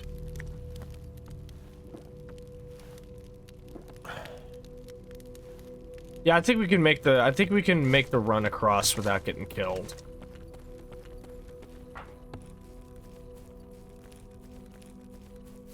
Let's go meet back with Xenotech. God, the zone looks fucking beautiful at sunset. The sky debanding sometimes makes the skies look a little bit weird and blobby and blurry, like this weird sort of thing. But to be perfectly honest, considering how the zone is supposed to feel very almost alien and like alienating, I don't mind at all. I like that effect. It makes it feel like even when I'm in a place that feels kind of like I could really be there, I look up at the sky and it's like, nope, I can't. I just can't. You know, sometimes these cars have shit in them. Not this time, though, it seems. Here are these for me. That's a nice Beretta 92. I'd pack it with me if it, you know, wasn't all fucked. I heard Blindsides is working on the newest update for his mod. It's probably going to take, like, at least a couple of years to finish. Because he's reanimating all of the AK weapons and military weapons, so... Man, how the fuck you come out here and get captured when you got a Spas 12, bro? Oh, y'all want to see something cool? Peep this. Electro anomalies look way fucking cooler with Hollywood effects.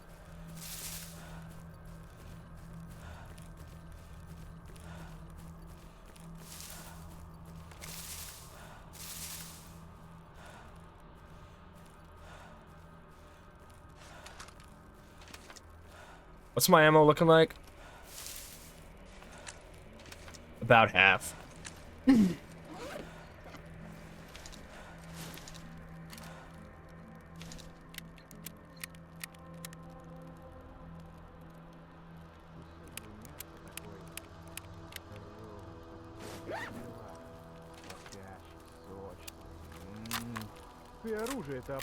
Oh, that bolt catch.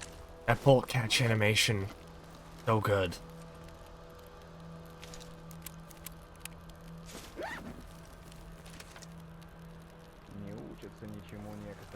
I mean, this is my fucking FOB for now.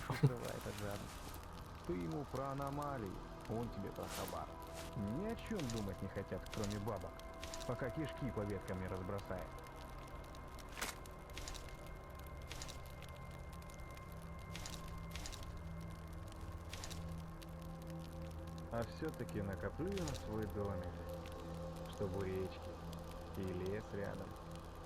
И ни радиации тебе, ни тварей, ни сволочей разных. I only recently realized through Barry's, what is it, through Barry's, mods that, melee weapons don't lose durability, unless you're skinning an animal. That's the only way they ever lose durability. So you can stab as many things as you want, people, objects, etc. And your melee weapon will never lose durability. It's only from skinning animals. Learning more of the inner workings of Anomaly does make playing it a little bit more interesting, because now it's like, okay, I kind of have a better understanding of this. There should be 2 gas cans here. Why is there only 1 this time? That's worrying. Oh well.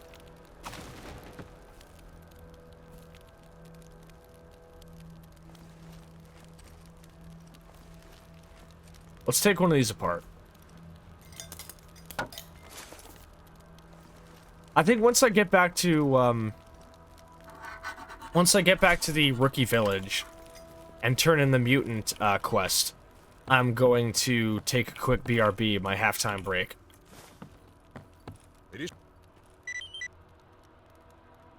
Alright. Now I have to go meet with Colonel Petrenko. Petrenko should be out in the bar. I'm heading that way anyway, so... Thank you for the lurk, Lucky. Hope your night's going well, Chief. It's always good to see you up in here. Good hunting, Stalker? Well, thank you. I'm gonna buy a Swiss knife off this man.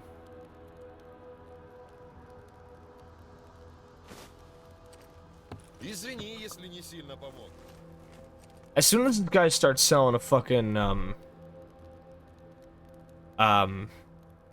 what is it?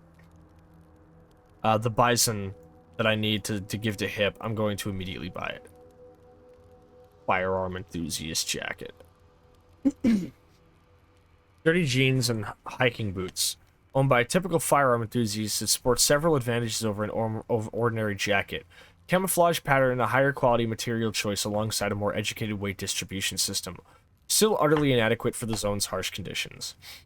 I usually tend to go for the Sunright suit first, like as my, like, you know, first, like, real, you know what? Do I have the recipe to build a headlamp? What does it cost to build one of those? God, looking at my portrait and the actual, like, messages is really funny to me.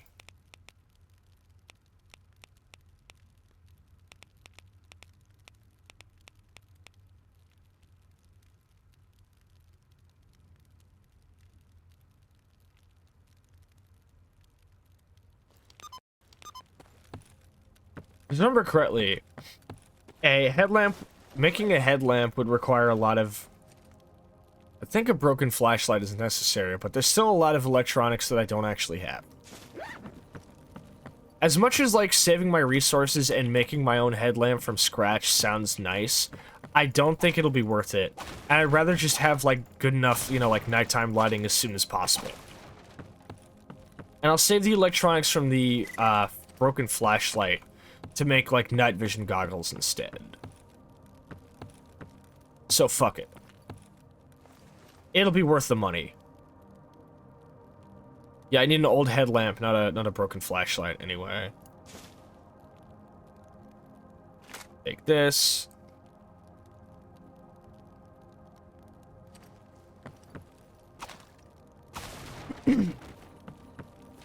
So now, if I do head back and it's too late, at the very least, I'm not really going to be, you know, it's not going to be a death sentence. Keep this here because this is for Xenotech anyway. Keep the gas can here because I don't want to carry that. These upgrading materials are also not necessary. This AK I'm not really keen on keeping, same with this PPSH. All of these are just generally undesirable weapons. So I'll keep them here for now.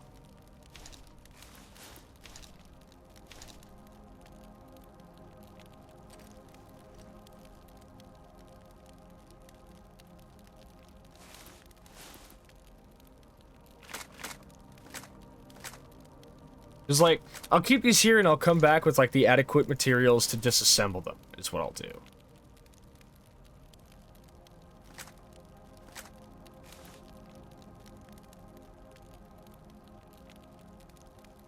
This can't be disassembled and neither can this. And I can't sell them, so there's little reason to keep them.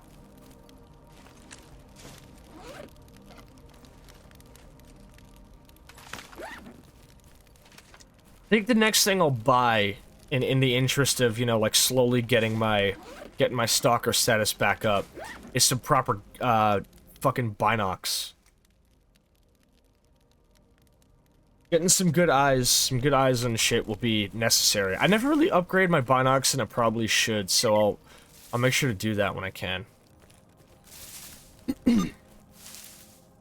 So I think what I'll just start getting to doing is I'll gather up all the shit that I have here, and I'll start making my move back to all the way up to the bar. Getting to the bar as soon as possible is kind of a good idea in Anomaly, just because there's a lot to do, and the problem is that, like, quests that you pick up in the rookie camp are pretty low paying. You're not really going to get a lot of money. It takes a long-ass time to start really making funds if you're still working out of the rookie camp. I mean, why would they pay that well? Why does the expired meat give me more, like, fucking... Why is the expired meat more filling than the fucking whole-ass bread loaf, bro? What's up with that?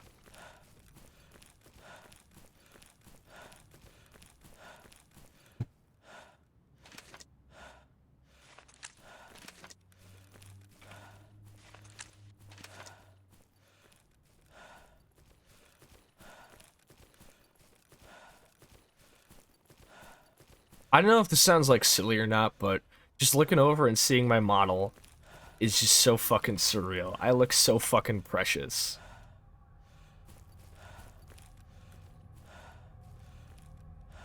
God, look at the fucking lighting on the gun, by the way. Look at the reflections off this UMP. That's not silly. I suppose. I'm at like a weird sort of crossroads where I'll kind of talk too much about stuff that I'm proud of, and then I'll try to downplay stuff I'm proud of as a way of like trying to counter it, and it's really strange that I do that, I guess. God, look at that, though. The fucking sunset reflecting off the side of my UMP. That's beautiful.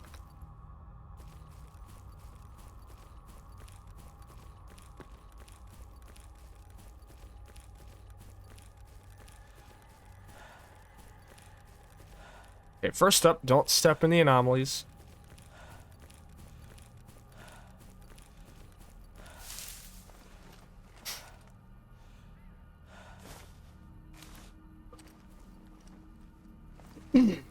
Oh yeah, if you the weird thing about loot claim is that if you load a save, it lets you loot the bodies then.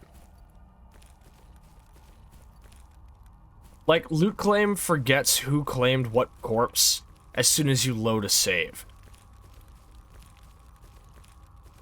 It doesn't bother me that much because almost all the bodies of the people that died here are gone, except for Dennis over there. I guess he's like I guess he's a unique NPC because he doesn't. Usually, like, certain important NPCs, their bodies will never despawn.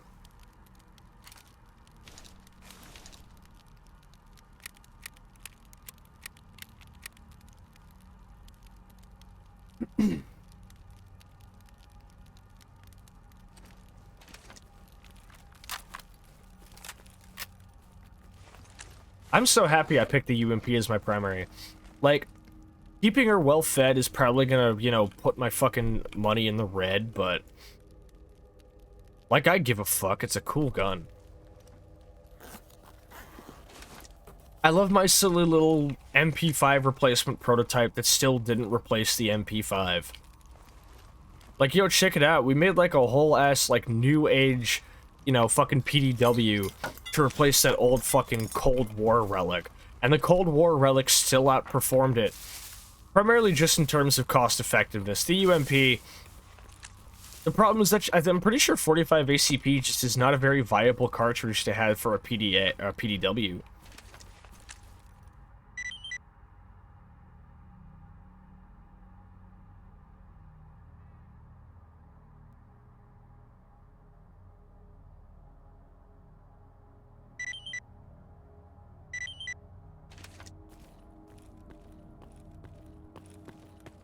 I'm gonna do a tourist safari because these guys will serve as necessary pack mules for me. We'll be bringing everything that we have over to the bar so we can go see Petrenko next. Now, first things first. Let's get more ammo. Hit up the men's room. We need more ammo. 45 ACP costs more and doesn't have good penetration. That makes sense.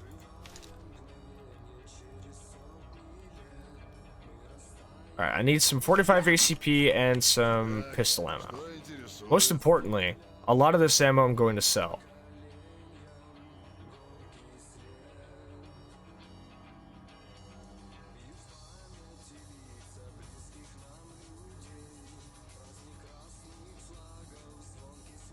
If it's not ammo I can actually put in my main weapons, I'm probably going to ditch it for now.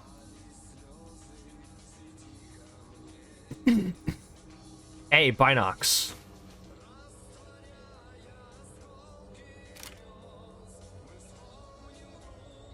Zero. Alright, let's see how these mags are now.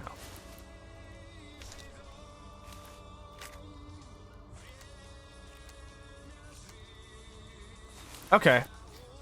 And we've got enough to fill up a fresh mag right off the bat as soon as that's over.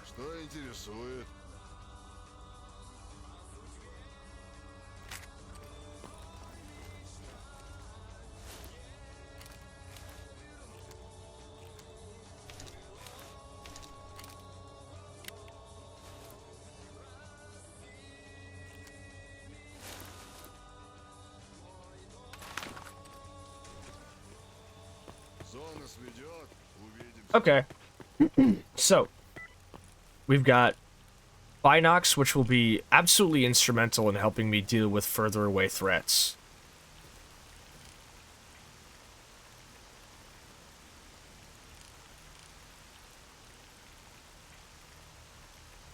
Wait.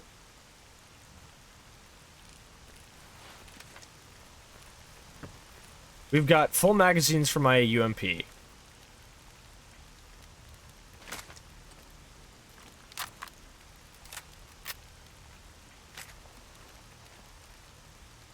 And full mags for my pistol.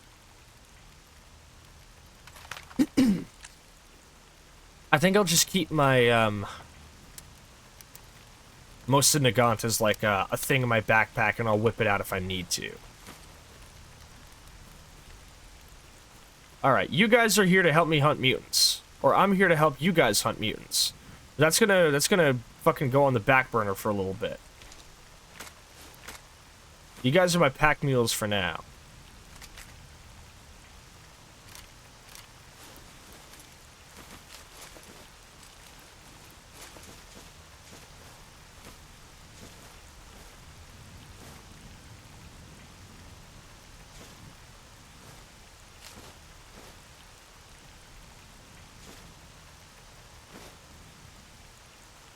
Alright.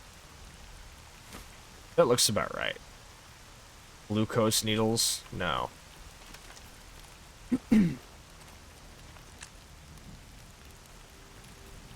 Now, we're gonna go to sleep. Hip is sunken into the floor again, I see.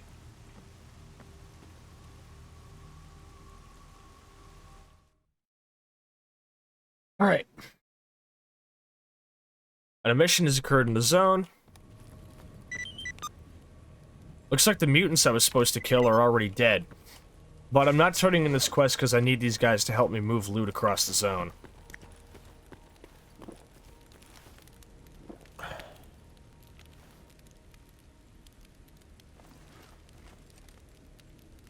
$437, $584, $446. Let's eat the spoiled meat. Wake up in the morning, first thing I fucking have to eat is spoiled meat. It's the stalker life, I guess. It was raining last night, too. Alright, we're gonna save once more. I will be right back. I'm gonna use the bathroom, refill my water, and get a couple of snacks. Don't go anywhere, friends.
Bro? Oh, I got raided while I was BRB. Oh shit, that's embarrassing, homie. Hold on a second. Let me give you the proper welcome, yeah? Sascha jump scare. Hi everybody, welcome on in. Hikari Sentinel, it's good to see you. Let me give you that shout out. Shout out, Hikari Sentinel. How are you doing today? What were you playing? What are you up to? Tell me all about everything. Good to see you also, my good homies, Nyx, Nightfall, and Soulstone VT. All of y'all are wonderful people. Thank you so much for bringing people in, trusting me with your community. Now I can kick the door down. Oh man, kicking the door. That's my favorite Biggie song. God. Good to see you guys. So, muted. Yeah, you thought, motherfucker.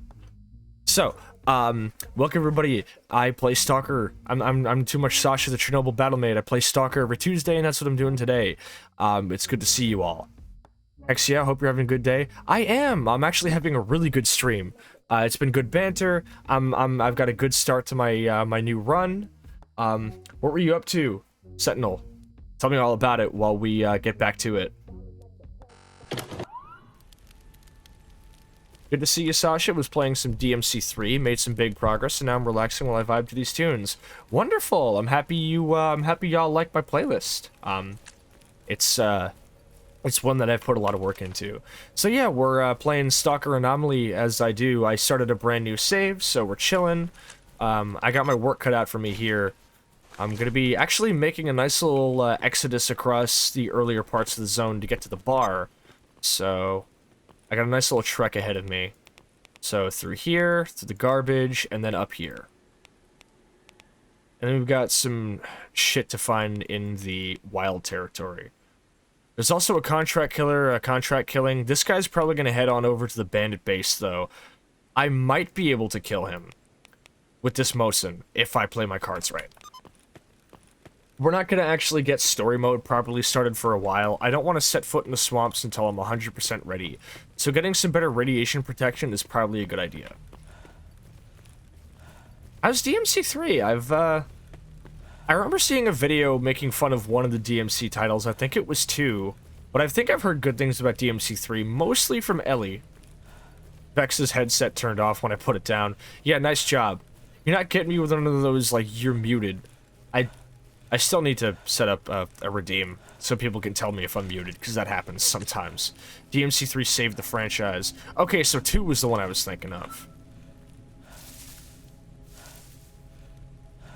God, we've had a good run so far. I had a couple of times where I had to save a hostage from some fucking bandits. But for some reason, the bandits who were holding this guy hostage fucked off to go sing by the campfire, and he was just kind of sitting in the middle of the complex all alone. So I just took him and ran. I didn't even have to kill anybody. DMC2 was troubled for various reasons. Matt McMuscles did a good What Happened about it. I love Matt McMuscles. He's one of my favorite YouTubers, because, surprise, surprise, Super Best Friends were literally my favorite Let's Play channel. And a lot of my mannerisms and humor styles are primarily influenced from watching them terminally. Nick says DMC3 is a solid game. DMC3 is really fun after going through the slog that was going through DMC2 for the 3rd time. Ben says I streamed DMC2 and loved playing as Lucia, but Dante's gameplay was less than desirable. Heck yeah, DMC3 is very solid and amazing. That explains why we were destined to be good friends then. Yeah, no, fucking, my fate was sealed as soon as I logged into YouTube and watched the Best Friends play, or the Super Best Friends play of, fucking Indigo Prophecy. A lot of shit that I've picked up is just from them, like saying shit like, oh, you love it, or laying it out like it's cross-tech and every other stupid fucking meme they have. I love those guys, and I wish them all the best. I'm happy Pat's gonna be a dad soon. Best of luck to him.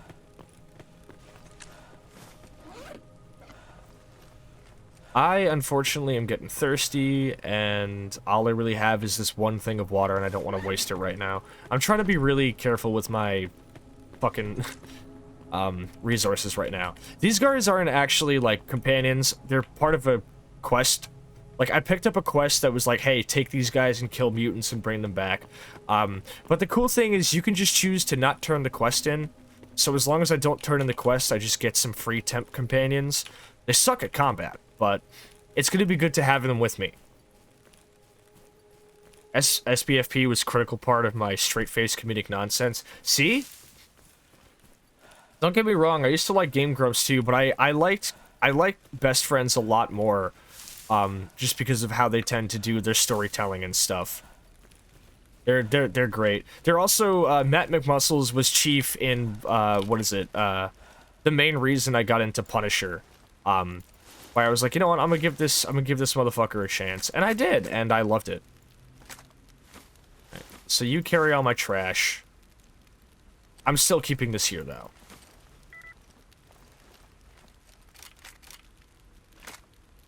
God. Come back from my break and I got fancy clowned by fucking mad villains stuck in my head. How much money do I have? I don't want to push it. Wait, did Velka Boa just say that the weather's clear and it's the best time to run jobs? Motherfucker, have you looked up at the sky recently? You call this clear? I mean, yeah, like, it could be worse, it could be raining, but, like... Bandits are idiots, bro. I took a screenshot once of a character in-game saying, like, oh, I can finally see the sun again, and, like, the actual weather is, like, fucking absolutely insufferable rain. Nick says it's a lovely gray sky. I always say it a lot, but I'm like, damn, yo, I woke up and we got the British weather today. Vex is bedtime. Night, Sascha. Night, chat. Have a wonderful night, Vex. Here, let me give you a shout out real quick. God. There you go. Sleep well. Thanks for stopping by as always. You're an integral part of the PCHC, my homie. Now, my only worry is that there are either going to be bandits or military personnel up here. Definitely will follow. Wonderful. Yeah, Vex is a recently debuted PNG tuber who is a lot of fun to talk to and chill with and watch. So there might be some type of threat up here. Let me see. I don't think my Mosin can jam, but... Oh, right. This old PSO scope is complete garbage for zoom.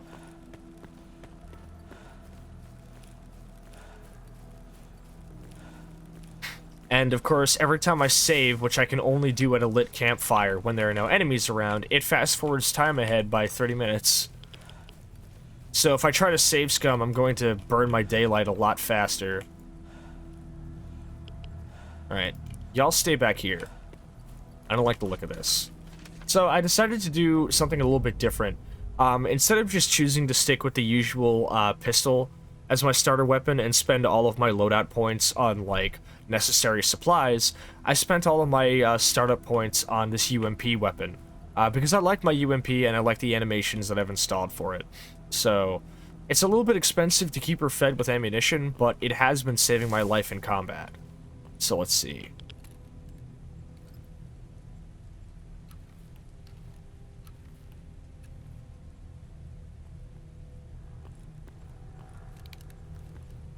I don't trust this at all.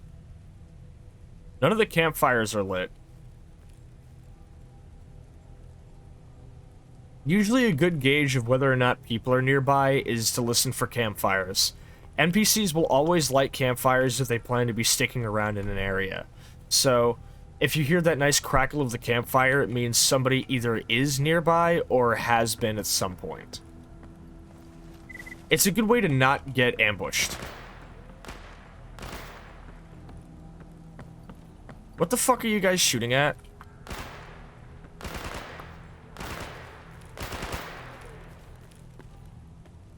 What? Oh, they're just like shooting at some bandits some nearby somewhere. Fuck it.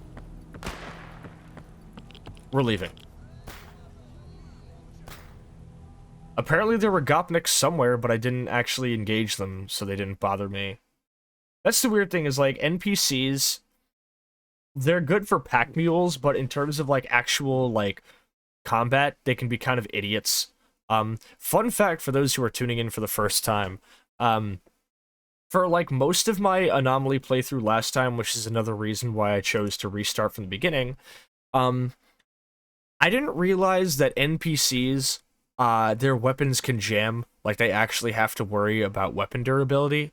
So I was giving my companions weapons at like 0% durability, assuming they wouldn't have to worry about, you know, jamming or anything. Because NPCs don't have to worry about ammo. They always have infinite ammo. They still have to reload, but they don't have infinite ammo. Or they do have infinite ammo, but they still have to reload. Anyway, I assume because of that, they wouldn't have to worry about, weapon durability. So I was arming all of my companions with 0% durability weapons that were literally completely useless. And then wondering why all of my companions will pull out their weapons, fire one shot at enemies, and then reload, or just switch to other weapons. It turned out it was because I was giving them weapons with no durability. So my companions' weapons were constantly jamming, and I was constantly disparaging my companions for being terrible at combat and never actually covering me. It was because I gave them broken weapons. And I had been doing that for months, without realizing it. That was not my finest hour. So the song we're hearing here, I think, is from Dead Air. And I always like it, because I describe it whenever I hear it as sounding like fucking... It sounds like you're just actually dying. My favorite video game OST song. Theme of peacefully passing over in a hospital bed, I guess. So all we gotta do is get across the garbage and we're home free. Also, my killing contract is in town. The guy I'm supposed to kill is here, in the garbage, so... Thank you for the canteen sippy card. The guy I'm supposed to kill is here in the garbage, so...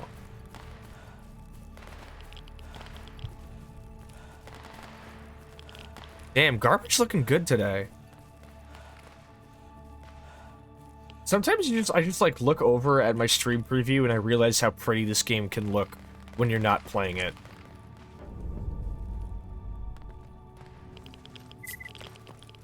Protein bar, I'll take it.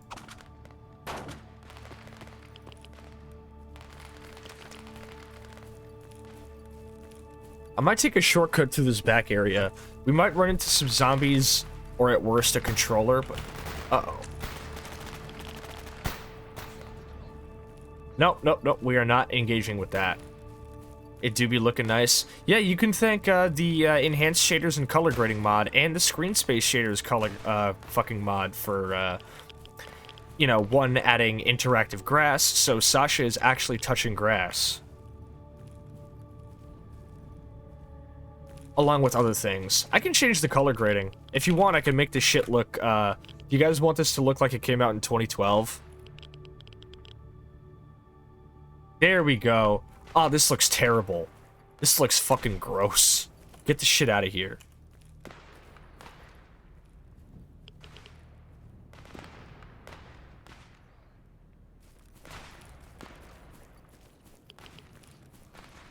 Uh-oh. Alright, now you can fire. No, not at the bandits, at the dogs. That's a lot of dogs. Do I have any grenades? Nope. Uh-oh.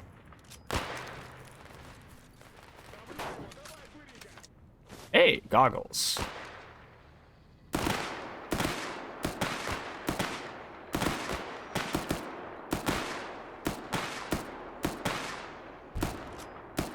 Damn, this guy's tanky. I've actually had moments where I had to pick up a quest to kill a bloodsucker over here, and I shit you not, I was able to sneak up on and snipe a bloodsucker. Mutants that normally tend to cloak whenever they're threatened. The guy was... because bloodsuckers sleep standing upright and uncloaked. So all I did was I just like fucking creeped up on top of this garbage pile over here and pulled out a fucking like 7.62 rifle and I fucking domed him.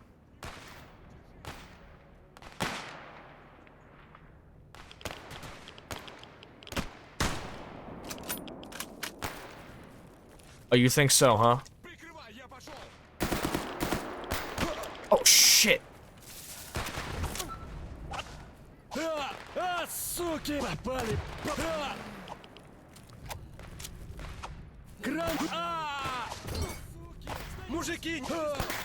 Oh my god, this guy is way too fucking tanky. I swear to God, I've never stabbed somebody so many times in my life. What the fuck was that guy doing tanking so many goddamn stabs? Like, I turned that motherfucker into Swiss cheese and he was still standing. And what is he wearing, like a fucking tracksuit, dude? Come on. That shit ain't fair. Regardless, I'm gonna loot all these dogs, see what they got. Dog meat. I'll cook that or sell it. He had a good knife tolerance. Yeah, I guess this man's was fucking... See, you know what happened, right? Is he started with steak knives in his kitchen. He was microdosing himself on stab wounds, and he started with a fucking steak knife. And he started working his way up to a K-bar. Okay, don't stand in the acid. Alright. I'll take that. Sid's killing contract is complete.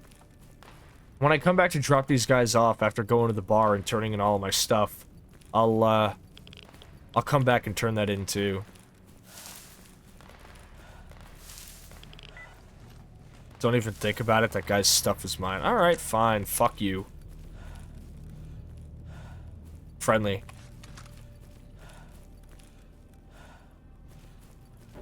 Sometimes there's good shit down here. Aha! Some old dirty ammo. Better than nothing, though.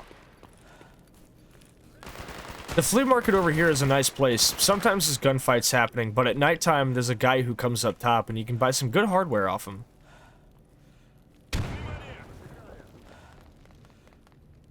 I generally can't tell who's friendly and who's not.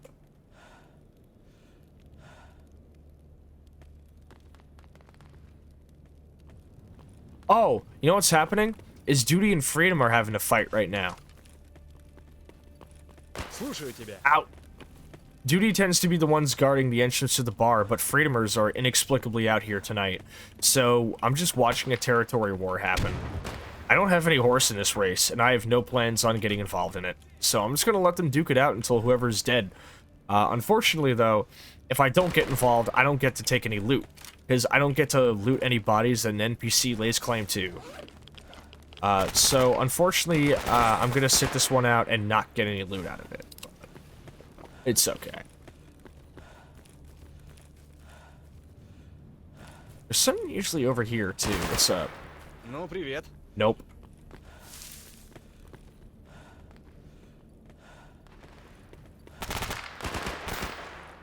I don't know what's going on in the zone today, dude. We've had some really weird faction activity. Like, mercenary, like, exosuit mercenary pulling up at the fucking, pulling up at the Cordon. Though I think he was a zombie. I don't think I realized it, but I'm pretty sure he was a zombie. So we had a zombified mercenary and an exoskeleton pulling up to the Cordon rookie village. We got Freedomers hanging out in Cordon. Now we've got Freedomers coming out to the garbage. I guess everybody's just kind of going to war today. Ooh, what's this? Bat. A very beautiful abnormal formation. Has no useful properties. Not radioactive and quite heavy. Valued by collectors. Oh, I also turned off the artifact renovation mod. So there's a lot of mods I turned off since my last build. I turned off artifact renovation primarily because it's busted. It makes artifacts way too, like, profitable. I was able to make stupid amounts of money just by selling artifacts. Also, it was fucking with some of my, item FOVs, like my HUD FOVs for items and certain detectors. So I turned it off just because I was hoping it would fix that.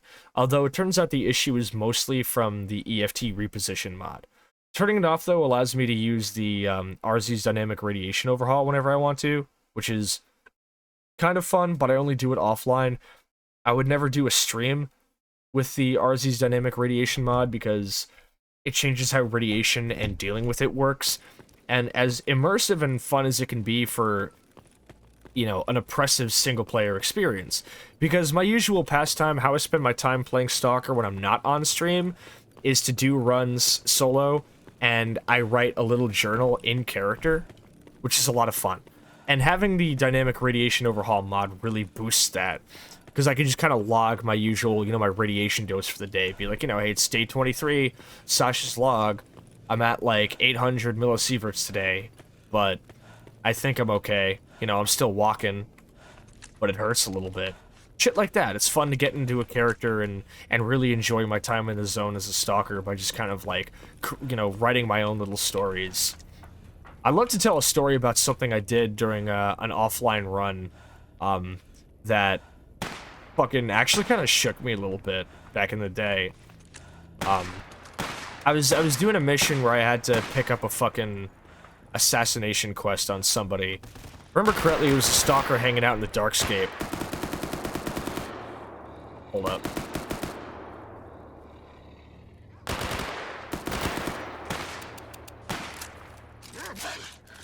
Hold up. Give me a second.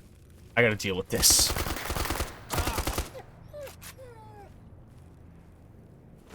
As I was saying, I had an assassination target who was out in the Darkscape. I was still a regular free stalker then, not any, you know, like faction bigwig or anything, but I had to go kill somebody. I made my way out to the Darkscape. It's kind of a big, desolate fucking road with a lot of woods and thick grass, not a lot of places to hide. An mission ended up popping off, and I had to stay in this little cabin that was kind of being held down by a couple of stalkers. One of these stalkers happening to be my assassination target. So I came in, you know, they allowed me to rest there and take shelter. Eventually, as soon as the storm passed over, my target put out a little notification on StalkerNet. He said he needed somebody to escort him to another location. He said he was willing to pay well. So I took him up and I said, yeah, I can take you there. Where do you need to go? So, you know, he fills me in, I bring him there. Or I don't bring him there. But I say I'll take up this mission, I'll come with me and I'll bring you there. So I got this guy who, you know, gave me shelter when I needed help because a mission was happening. And I promised to bring him and his squad someplace they needed to be. But in actuality, he was somebody I was supposed to kill. So I brought him out to the Cordon. And I brought him and his boys out to this big, wide open field where there's basically nobody in sight. I led them out into a little valley, and I told all of them to stand still, and I clapped all of them in the back of the head. And then I just left them there to rot in an open field. And then I left. Then I went back home. I turned in my quest. I said, hey, that guy you wanted dead, he's dead. I got him. Didn't lose an hour of sleep.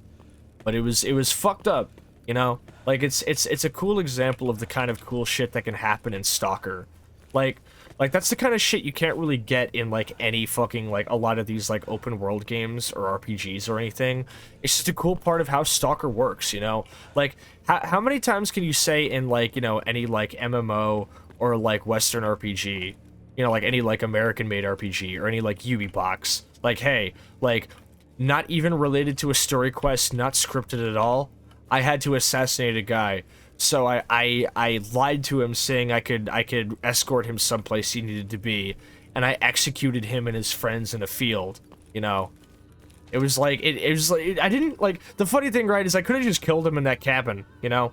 I could have just killed them in that cabin where they stood. I didn't have to promise to escort them under false pretenses. I didn't have to do any of that. I could have taken all of them in that cabin. I could have done it.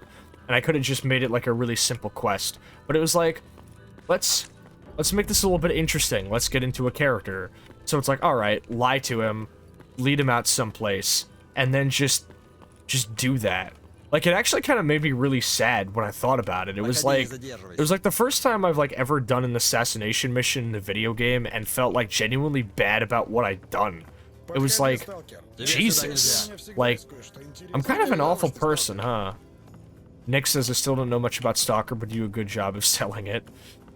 It's mostly just stuff that can only really happen in Anomaly. But Anomaly's dynamics and everything are really, really good at creating a fun experience. Alright, boys, come over here. Most of the stuff I'm stashing away I do not actually plan on using, but...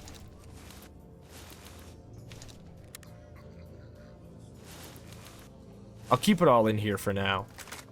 I do need to get my hands on some proper 45 ACP ammo again.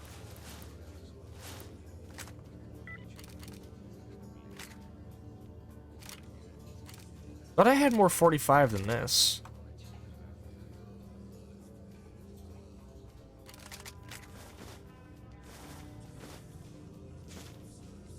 So I have moments like that. I had a couple of moments that were happening recently, with my old save. I think it might have been the fault of Michigo's weather overhaul, but anytime an emission happened at night, I would get stuck with this eerie orange, like, the sky was basically lit up orange like it was a sunset, but there was a thick fog and you couldn't see anything. It was a horrific thing, and the song Solomon by Lustmord would always play whenever it happened.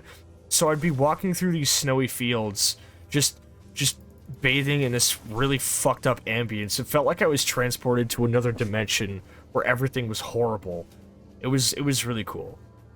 I love that Stalker can do that. Got lots of clips of it during my fucking winter Stalkerland stream. That was a blast to do. Alright, let's see. What do I not need to carry with me? Porno mags, IEDs, files. This artifact I'll sell, and I'll probably use the money from that to buy myself some more medical supplies and some ammo. These I will disassemble at a later point. This is food. I need that. I also need water. Cigarettes and those things I don't plan on using because I prefer to use vodka to deal with radiation. Whoa, whoa, whoa, now let's not be too hasty. Those mags might be useful later. I mean, they do serve a purpose. They use, fucking, what is it? You can use them to repair weapons because you're just, like, cleaning out the barrel by rolling it up and just fucking, like, plunging the barrel with it, I think. To her gun tube. I'm at 81% on this. What's the lowest amount I can repair?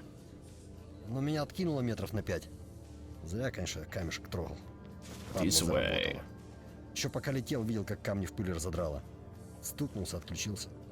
They reduce your loneliness debuff by 10%. Jesus. It says 100 somewhat old and crusty pages worth of prime nude Russian girls. Common contraband among conscripts, criminals, and other unfortunates who are stuck in the zone against their will. Some Westerners joke about it saying from Russia with love. So there's a Russian Playboy you can find. You can also find Ukrainian Maxim copies. I remember in Stalker Misery, a common, one of the many different items you can pick up that basically just serves as a weapon repair item and nothing else. You can find copies of Mein Kampf in the zone for some fucking reason. No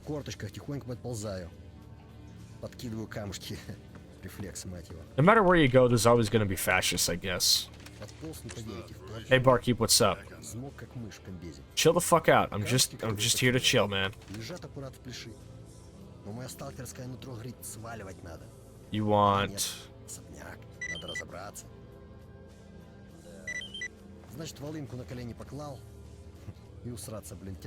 That's good money. I still can't afford that suit, but I'm getting there. Now let me buy some ammo and water. Okay, so what's... I would need at least 50. That's good.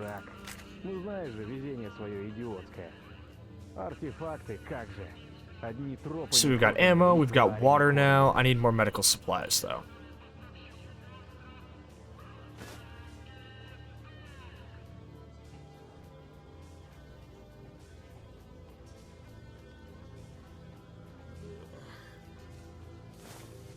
And we've still got a little bit more room for something else. So I think I'll buy...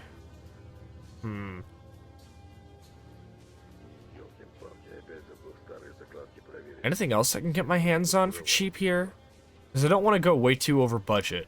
I don't want to go any lower than 10,000 rubles. I'll buy a grooming kit. Because these are really, really good for disassembling weaponry. And we're not disassembling weaponry, but disassembling a lot of odds and ends. And I do have many odds and ends to get rid of.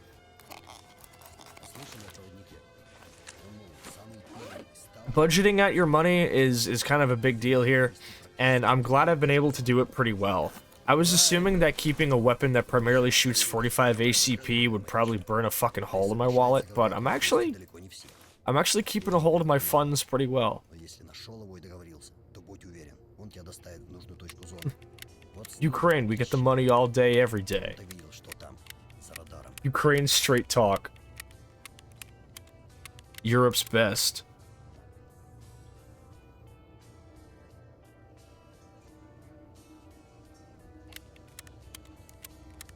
I need like a fucking thing where it's like a fucking exclamation point hip-hop reference or something. Where it's like, hey, clock in every time Sascha makes a reference to some 90s hip-hop song.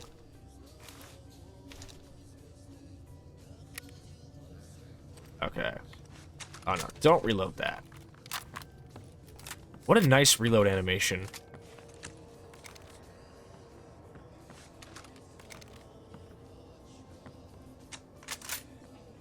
That is such a good reload animation for that Mosin. Like, I'm gonna be real, I've never really understood the appeal of the Mosin Nugget. I almost called it a stupid fucking joke name that people call, like the Moist Nugget or whatever. I don't fuck with the Mosin Nugget. I personally find it to be a bit of an overly aggrandized weapon, but I won't lie, that reload animation was slick. Let's disassemble these electronics. I also have a note that I picked up off a dead stalker back in the rookie village. So let's see what's on it. Once I get this all sorted, I think I'll be ready to head back out into the wild and start making that money. Alright, man, let's see what you were reading. Drug recipe. I now know how to make military stim packs and military medkits. Along with tourniquets. And Yadulin, which is a performance-enhancing drug. A semi-drug based on morphine allows the user to quickly dull pain and increase production of adrenaline, aiding the user in withstanding even the most intense battles. It is popular among stalkers, often used as a recreative drug among criminal groups, and is allegedly being supplied to the Monolith. If I remember correctly, I think Duty is giving it to the Monolith. These weapons in here I can't really do anything with until I get my hands on a multi-tool to disassemble weapons. That's not really one of my goals right now, but I'm getting there. I'm gonna cook these 2 mutant meats, actually, because that could be useful to me.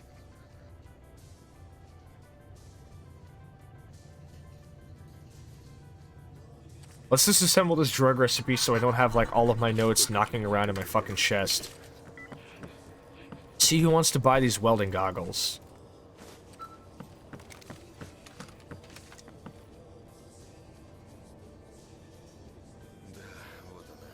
So he won't give me the Topper's quest yet. The mistake that I made, another mistake that I made during my last playthrough, which is another reason I want to restart, was because, what is it? Snitch over here is supposed to give you a quest that basically, like, he contracts you to take down the top 10 stalkers. Because here's the funny thing about how Stalker's world works. There's a leaderboard. There's a leaderboard. All the stalkers in the zone are ranked according to something. I'm currently sitting at rank 481. Now, the highest rank a stalker can obtain is legend. A common pastime of stalker players who consider themselves to be especially foolhardy or really looking for a challenge is hunting legendary stalkers. If you talk to Snitch, I don't know when he starts offering it, but he's supposed to start offering a quest where he gives you the location and name of legendary stalkers. You can hunt them, and it's a good source of income.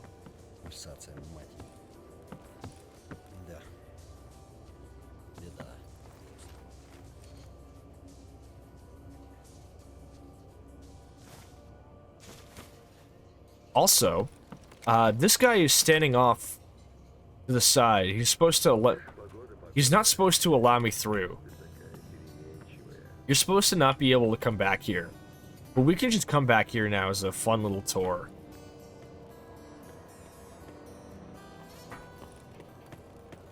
I'd buy that for $1. Yeah, me too, Nix. This is where I like to imagine Sascha canonically living. I sleep on this little couch here. And this is my little base of operations. I don't want to spend too long back here because this guy could have his AI corrected and move back any minute and block me, and I don't want to be stuck back there because the only feasible way to escape would be to kill him at that point. And I really don't want to do that.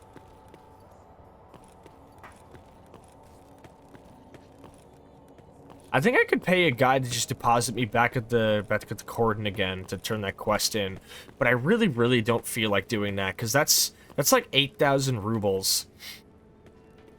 Back when I was fucking pissing away cash all the time because I was making stupid money, that might have been feasible. Not here though.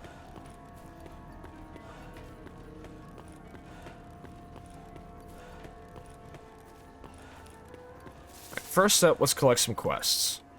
Aspirate over here needs me to find him a drug-making kit.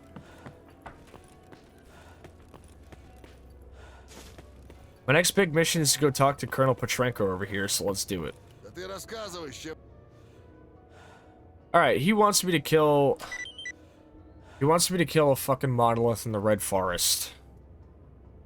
That's a long-term goal. I am not going to be able to complete that right now. I'm not going to be able to complete that for like at least a couple of weeks of playtime, bro. So, I hope you don't expect me to complete that anytime soon, Petrenko. That's not happening. I'm not killing a Friedber for you. I will find your missing guy in the garbage, though. So yeah, I gotta go back to the fucking Cordon in the garbage anyway, so... I can turn this quest in and go deal with some fuckheads on the way. It's probably a good idea to start getting my, my goodwill with duty up as fast as I can, because they're kind of gonna be one of my main sources of ammo and medical supplies while I'm here. So as soon as I can, you know, get some discounts off them, the better. I'm not doing this quest. Secret spy mission quest, sometimes the AI will bug the fuck out and start shooting my other companions. I have heard from some people that they fixed this in 1.5.2, the version that I'm playing. I don't really plan on testing that or risking it. So before I start going back, we have two things to do. Kill some pseudodogs here and capture some encrypted documents back in the army warehouses. This will be an easy quest to do. I need to get myself a better knife, too. A proper hunting knife that'll allow me to start skinning some boars. My Mosa Nagant has seen better days. I first picked her up when she was at like 19 or 20 something durability. Now she's at 10. Although that's primarily from firing like dirty and old ammo. But goddamn, I've maybe fired it a total of like 5 times since I picked it up, and it has not gotten any better.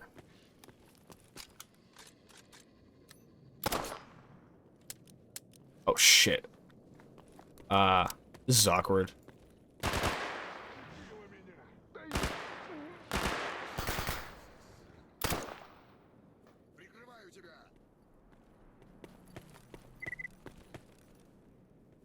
Was that the only dog? Was that the only dog? Shame that pseudo-dog fangs don't sell for as much as they used to. We got a free Swiss knife, some bad ammo, and some cigarettes.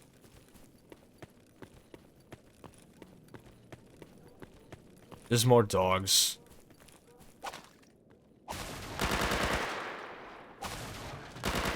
Oh, shit.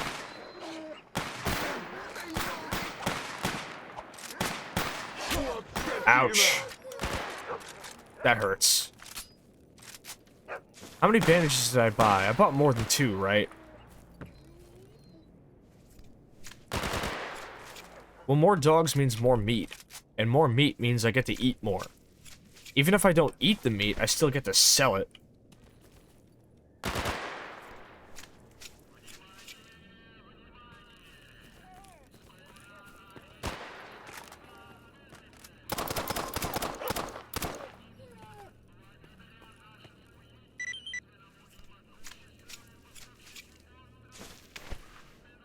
Making me waste all my PM ammo on a bunch of fucking dogs, man.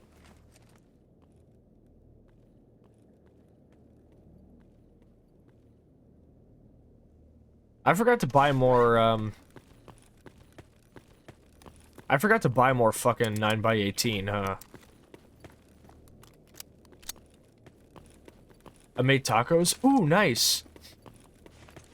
Yeah, I had some Taco Bell today. I had 2 quesadillas and 2 cheesy gordita crunch. That's my usual order. Hope the tacos taste good. What'd you put in them? I want to know. Yeah, my mom made me like crab cakes and shit, and I was like, nah, I had T-Bell. I'm good. I used to get T-Bell every Tuesday, actually.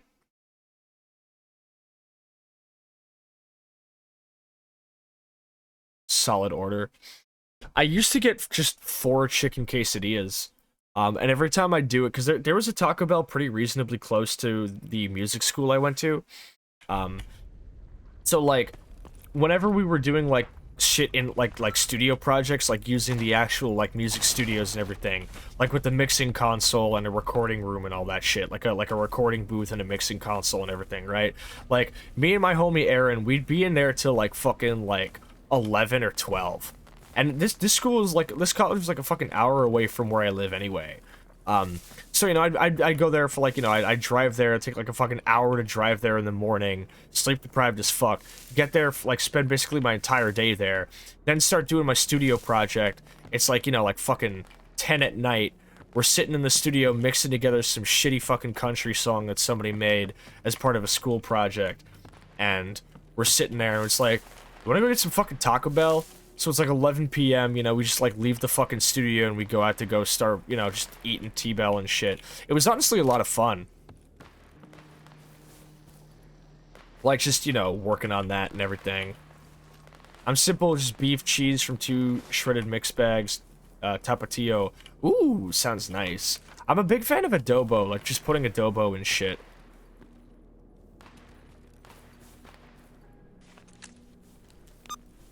Honestly, kind of missed that part of my college time. Just being like, you know, like, fucking, yeah, I got like a long ass commute and I don't want to do it hungry. And we've been in the fucking studio for like 2 hours mixing this shit. Want to just like go get T-Bell. And me and Aaron, I haven't talked to him in a fat minute. He's like, I actually haven't talked to him since he graduated because like, I remember him telling me that like a big part of how he operates is like, if he's not, like, actively, like, visiting people and seeing them on the reg and actively hanging out with them, he kind of just sort of, like, cuts them off. I don't want to say cut off, because, you know, it's not like he, if I hit him up, he wouldn't say hi, you know? But, like, he just don't really talk. He just don't really talk, you know? He doesn't really, like, actively keep people, in his, like, contacts and in friends lists and shit if he's not actively seeing you. And you know what, I respect that, because, like, honestly, as soon as I started, like, being, you know, like, more active in a lot of, like circles and shit and communities, I noticed that, like, as much as I want to have as many friends as I can, it starts getting really tiring to have, like, so many friends that you can't keep up with everybody.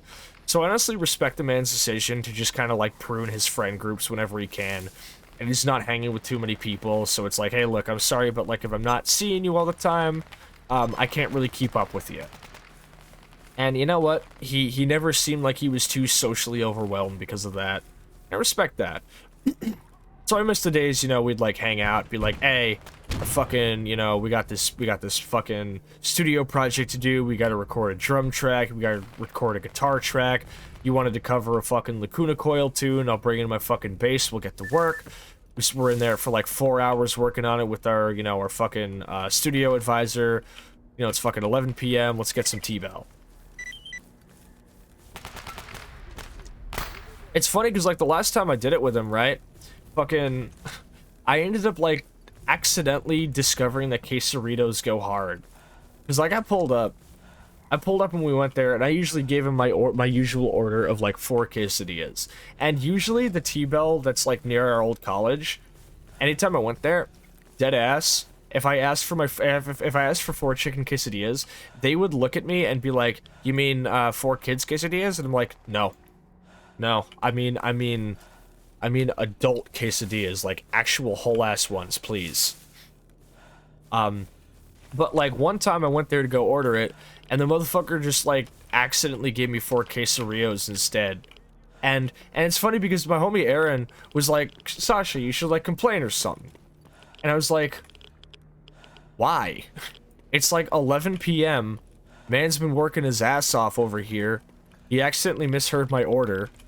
I was like, who gives a shit? I ordered food, I paid for the food, and I got the food. I'm gonna eat the food. I'm not gonna sit here and complain that it's not what I wanted. I'm gonna eat it. So I did. And quesadillas go hard. Girls gotta eat. Yeah, see, you get it. And then as soon as I started hanging out with him there, in fucking after college and shit, I would just start getting Taco Bell on the reg, like almost weekly. He like I literally never ate Taco Bell in my whole life until I started hanging out with this man, and he put me onto it, and now I've been hooked on it. Like this guy had like unimaginable power. He'd walk around in a fucking hoodie that had like a fucking like that had like a cup ramen design on it. Like it literally looked like a fucking packet of ramen that you'd make in a fucking saucepan and shit. He was wild. Good taste in music. I remember us driving out once. You know, have you ever seen that fucking YouTube video called Peter Griffin Eats a Rice Cake? Where he starts like fucking screaming and it gets all distorted and it stutters and everything. We pulled up to a fucking stoplight, rolled down the windows and played that at full blast. It was the funniest shit we'd ever done. I miss that man, dude. I miss most of the people I went to college with. My homies Frank and Mo. We used to go to like nearby. I used to hang out with my homies Frank and Mo after like in between college classes and shit. Like, I just like fucking. We'd always meet at the same spot near the staircase at my fucking school, right? And if one of us wasn't there, I'd be like, "Yo, we're at the fucking staircase. You want to pull up, or whatever?" And we'd be like, "Yo, you want to go get some food?" And we just like. Basically just kind of run the gamut of any nearby place. We'd be like, okay, so we got this burger spot, we got this burger spot, just like any type of place nearby. We'd always try new shit. We'd always try out new places. Obviously, sometimes we kind of stick to like usual like burger and sandwich spots. But we basically like any like basically at least like twice a week or so, we'd just be like rolling out and going to check out a new food spot. It was so fucking fun, dude. So we'd fucking come back and we'd go back to the cafe and be like, yo, where we... Like we just jokingly be like, yo, where we dropping, boys? Because we just come back to the cafe with all this fucking food we bought, sit down, and just have a fucking blast. Yo, there's an open mic event happening at the cafe. Let's fucking talk about fucking stealing the mic and doing some silly shit. Like, just such good fucking times, man. Like we weren't like rowdy. None of us had dorms. None of us had dorm rooms. None of us were like all about drinking or anything. We were just like fucking sit down talking about like fucking RoboCop or whatever, eating like fucking Five Guys for an hour, shit like that. Like it was like the purest type of fun you can have in college. Привет, брат. Слушаю тебя.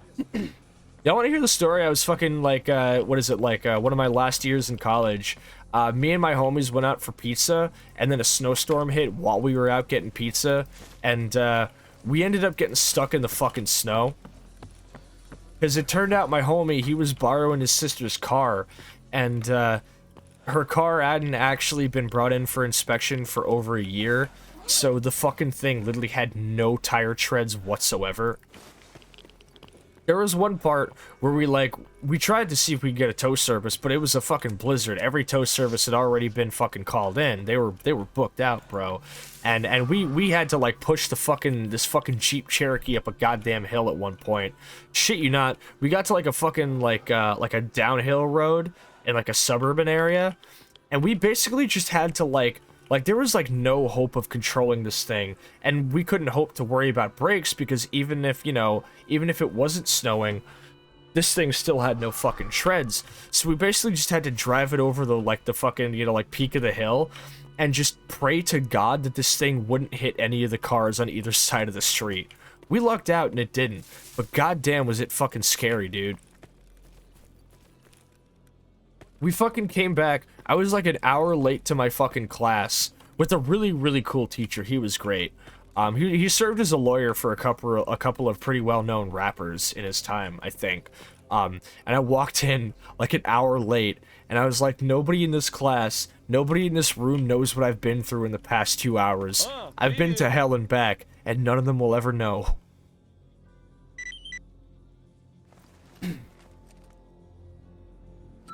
I need to get my hands on some more matches.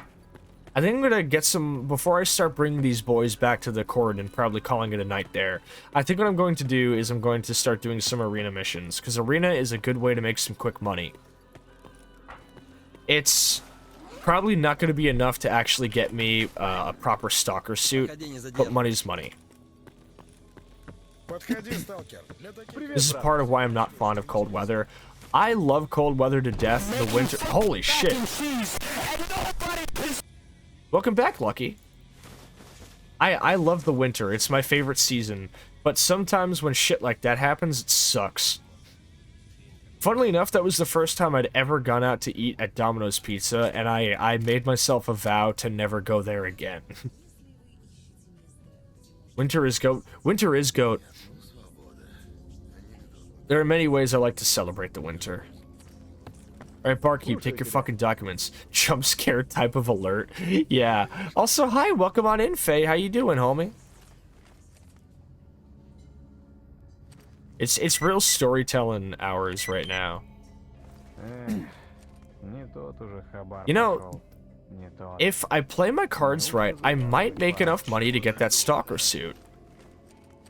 Eating Domino's? Yo, hold up, hold up. I just be doing this for my homies, but let me give Faye a shout out. Just fuck it.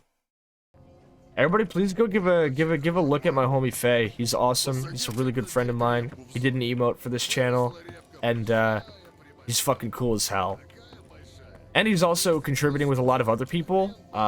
He's contributing to a lot of other people to a really cool fundraising event for raising money for treating cancer called Creators Big and Small. It's really fucking awesome. I've been here for like 2.5 hours. I'm just quiet. That's totally fair, homie. I love my lurkers. Absolutely irreplaceable. Chances Domino's Eye just depends on where you're at. That's true. Somebody drew the Noid on the wall in chalk when I went there. Seabass. Yeah, it's so cool. Okay, let me see here. I'm not gonna need this Mosin for the arena, so I'm gonna keep that here for now.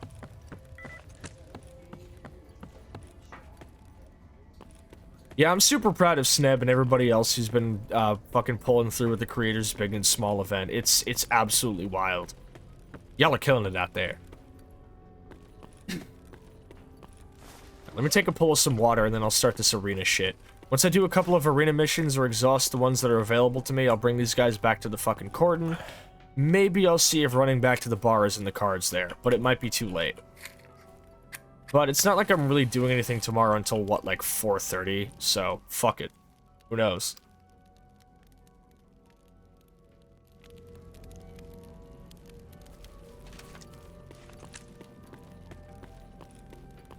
Ну, привет. Alright.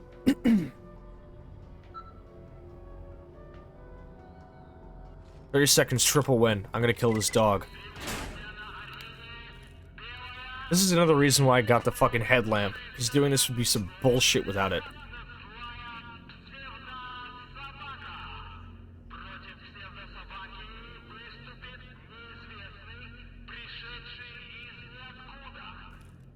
Hold up, what's my ammo looking like? Yeah, I'm good. Full.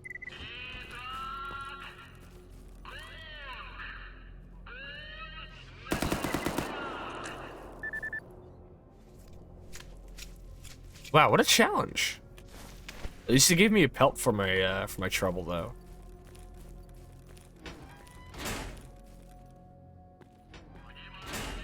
I love that NPCs just pull out their weapons and get ready to fight if any kind of, like, combat happens nearby, even if they're not involved. Thanks for the money. Nothing to fight, come back when we have more mutants.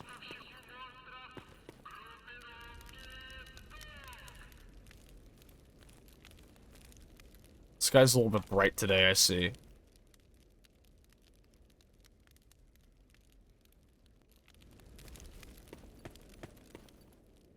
God. Feels good to sit here and just kind of reminisce about the fun times I've had past few years, bro. It just kind of sucks because most of my friends have all been moving out, even my college friends. Like Zilly, y'all know him, he's like kind of like, him and Spiral are like the two main backbone of my original like streams, like before I became Sascha. And he's moved away, Zilly has moved away. Spiral obviously is, you know, wherever she is. But like, I haven't actually gotten to hang with Zilly for a minute. I didn't have to one-tap him, he was already dead. But it just kind of sucks because I haven't gotten to see him for a while, and he moved out of state now. So, I mean, like, he's still within, like, reasonable travel distance to the point where I could go feasibly see him in, like, a day if I wanted to. But I'd have to, like, set aside an entire day to do it, you know? And it's like, fuck, man, I didn't even know you were doing this. And I think one of my homies is out in Pennsylvania now. Don't know where Aaron's at. Question, can you give me a link to the mags mod? I want to try that. I think if you go onto the Anomaly mod DB and just search up the add-on Magazines Redux or Mags Redux, I think you'll find it. What's weird is that okay, so the mod's webpage will tell you that it's outdated, or whatever. Do not believe it. The actual up-to-date version is linked in a GitHub link on its ModDB page. It's a bit weird. You know what? Fuck it. I'll just do it for you real quick. Anomaly Magazines Redux add-on.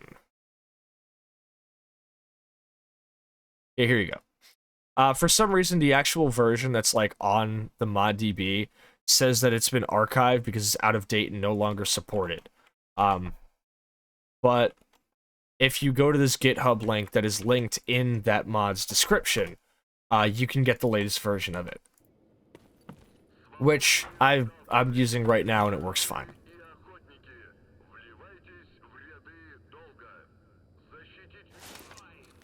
I don't know why he would do that, why he wouldn't just update the actual version of the mod on the ModDB page, and then archive it so you can actually gain access to the most recent version.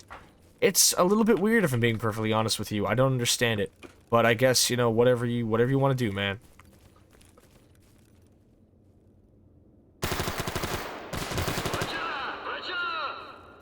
Oh, this son of a bitch didn't give me any medical supplies. Oh. Perfect. I'm good. Thanks. Yeah, no worries. Most of my homies who are getting into Stalker, I'm always like sharing my fucking mod setup with them and giving any help that I can. Because getting people into Stalker is practically my fucking life's work at this point. Sharing it with all types of new people, bringing it to new people, it's like, it's something I'm very proud of.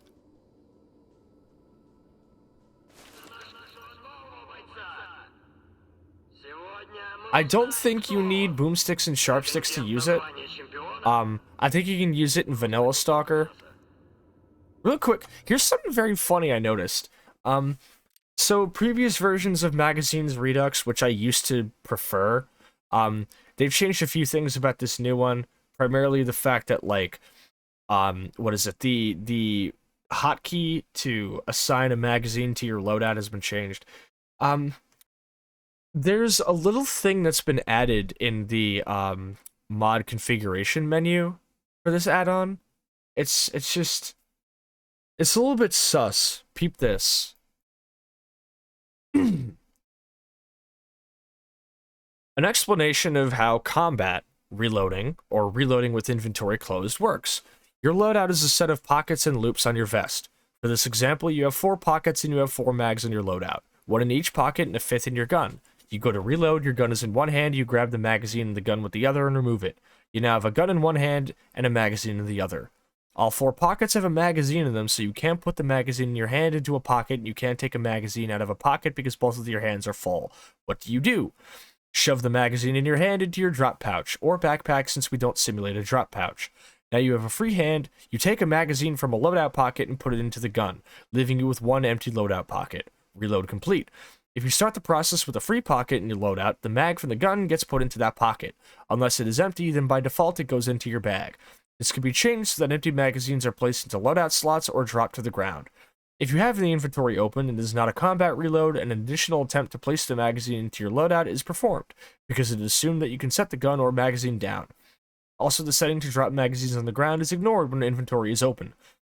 However, if you think that Raven Ascendant is wrong, and that during a combat reload your stalker has a magical third hand to hold the magazine that came out of the gun until it can be placed in the freed up loadout slot, or that they would hold in their teeth, knees, armpit, or with psionic powers, then there is an option below to enable that behavior. Use a third hand to place an ejected magazine back into your loadout after a combat reload. If you hover over it, it says, Raven still thinks this is wrong. Who hurt you, my man? Bruh. Who hurt you? Are you okay? Also, there is no option to have empty mags dropped on the ground, by the way. I think Raven did. Yeah. There's no option to have empty magazines dropped on the ground. I presume maybe there was, and there just isn't anymore. But I honestly would like that option. That would be fun. No littering in the zone. It could be fun for, like, because again, like when I'm playing solo and I'm doing my fucking roleplay with journals and everything, I like a super oppressive experience. So having it where it's like, sorry man, you don't get to keep your mags. You dump your mag and you dump it, it's gone. That could be cool. But I don't get to have that. Because mag management... Oh, wait. Stack empty mags in inventory. Sort inventory as mags are updated. Magazine hood. Yeah, no, you can't have mags dropped on the ground anymore. That's weird. Oh, shit. Did you see which way he went?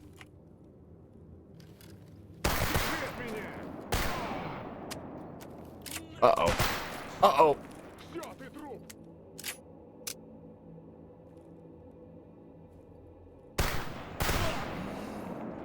I'm gonna die here.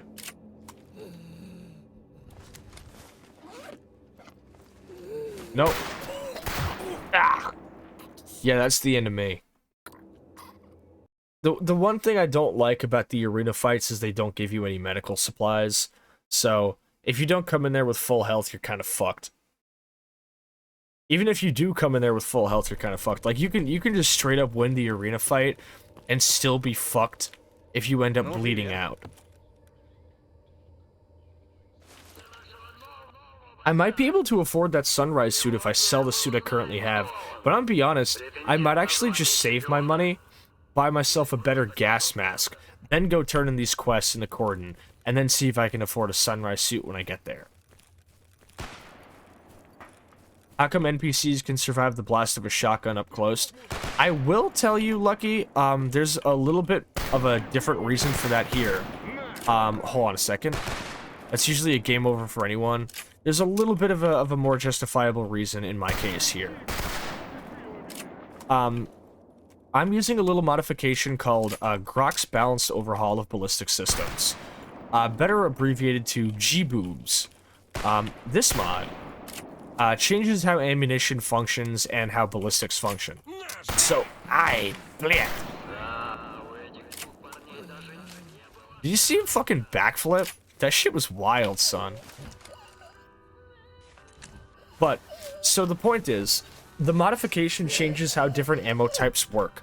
And a big part of it is that, ammo, like shotguns and buckshot, if you're dealing with an armored enemy, buckshot is effectively useless.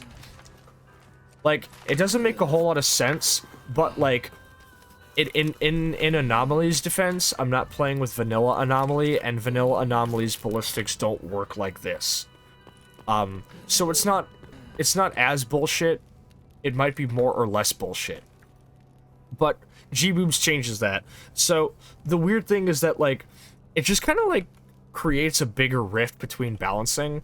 So, like, basic regular FMJ ammo when dealing with, like, heavily armored targets is basically fucking useless, but armor-piercing ammo melts them. So it's like you just created a bigger rift between these two different types of gameplay systems. And it's like, I don't know. However, it does make it so that if I'm actually armored and I'm like I've had multiple runs when I had a fucking exoskeleton and everything, and I was like, you know what, I need to go blow off some steam. So I pulled over to the fucking bandit hideout with like a full exoskeleton on, and I just fucking blew them all to shreds. Like, full exoskeleton, shit tons of armor, multiple carbon steel plate inserts. All of them are packing like rusted PPSH 41s from like fucking 30 years ago, and none of them stood a chance. I'm walking around like it's fucking that one scene in Iron Man. So there's no more money to be made here. I don't have enough to purchase that suit, even if I were to sell my current suit. But yeah, so it makes it so that, like, armor-piercing ammo tends to melt heavily armored subjects, but if you're dealing with a lot of, like, primarily anti-personnel ammo, and it's not, like, designed for armor-piercing, dealing with armored enemies is going to be a hell of a time. So buckshot is a good example. Like, if I'm using, like, slugs or AP slugs or whatever, most unarmored targets, like your average Gopnik wearing a fucking tracksuit, is toast. But if somebody's wearing any degree of Kevlar, buckshot's not going to do much help.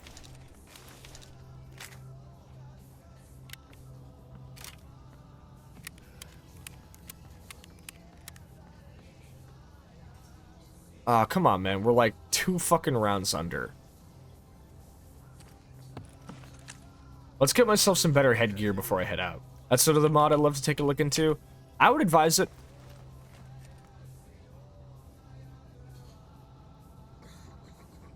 Let's see. GP5 gas mask.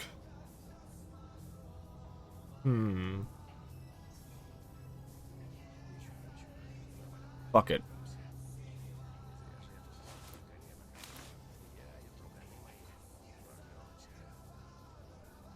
There's a little bit of what's left to buy, just a little bit more. I'd buy that for $1. Yeah, me too, Post. Me too. Need 8 plus 1. Okay. I've still got fucking, what is it, like,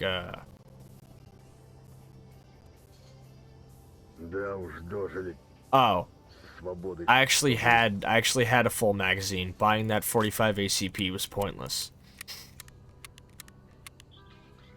Whatever.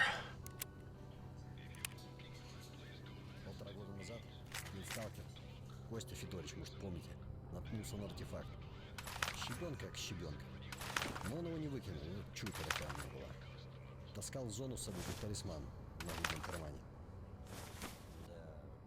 Парни, которые вместе с ним ходили, говорят, что зона его любила. Пускала далеко.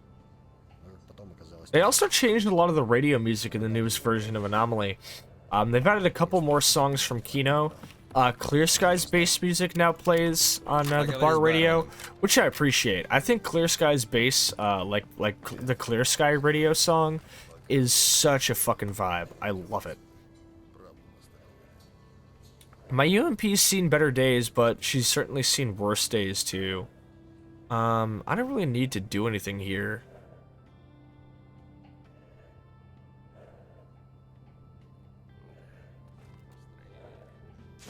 I think I'm gonna sell all these mutant parts when I go through the garbage because there's Butcher and he buys these, so.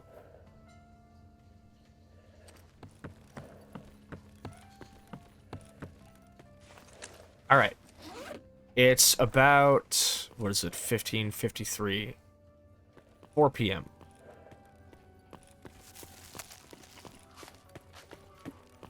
I should arrive in the Cordon sometime around like 5 or 6. What's good also in the 1.5.2 is I don't know what fixed it, but I'm no longer getting those like crashing on autosave or crashing on level transitions that corrupt my game. I don't know if it was the winter mod. I did stop getting them as soon as I uninstalled the winter mod, but I'm not getting those anymore. So that's good.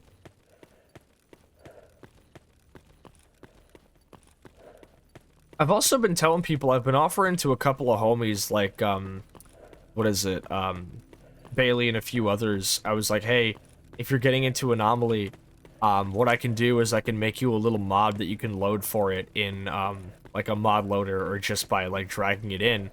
But I'm like, if you want, I can edit the, character portrait file and make it so that when you select your character portrait, you can have a little portrait of your, like, VTuber character for it.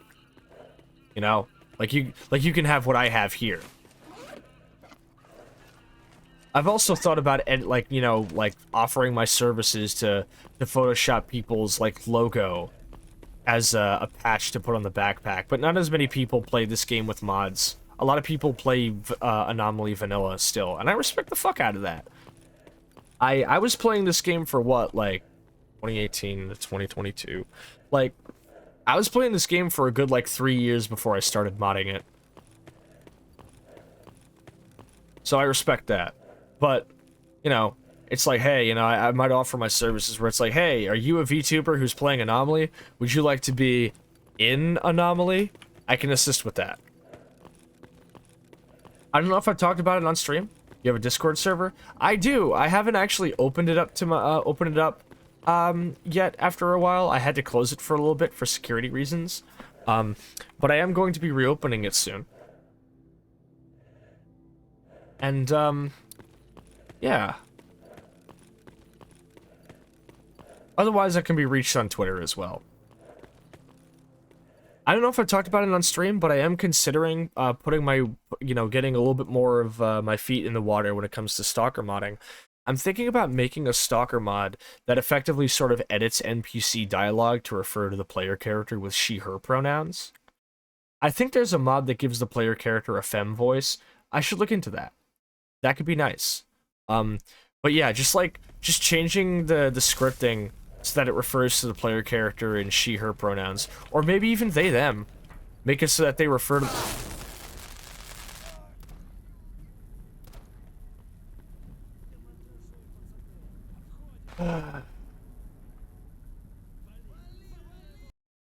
Alright.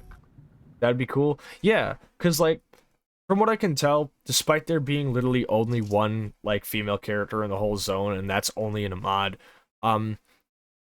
Stalker games always refer to the player character with he/him pronouns, and, like, it's not like it bothers me, you know? It's like, whatever. It's like a game with, like, enough, like, you know, grammatical errors and mistranslations and shit anyway, so it's never a big deal. But it would just be a nice little fun, you know, a nice fun little fucking, what is it, project. You'd be like, yeah, I kind of made it so that they refer to you as they/them if you would like. And I'm dealing with bandits right out the gate.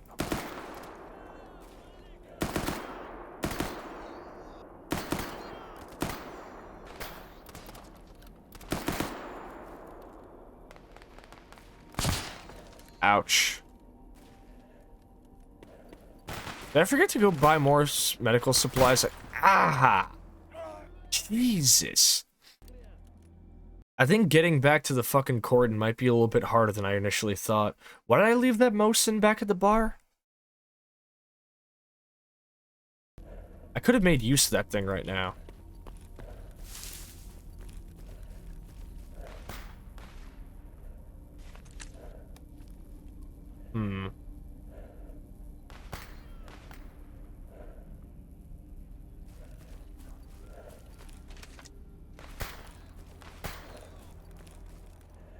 I don't think they see me yet.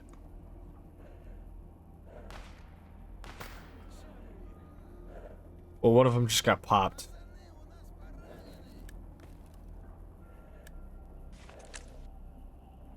Where's the fire mode indicator on this thing?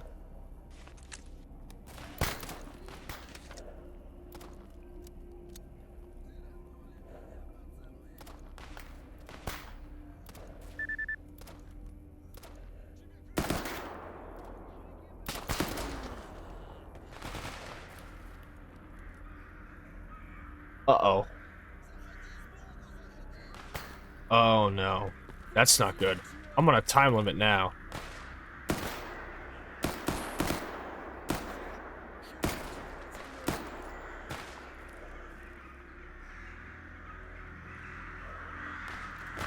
That's not good. That's not a good sound. That's the last fucking sound I want to hear right now. I gotta make this quick.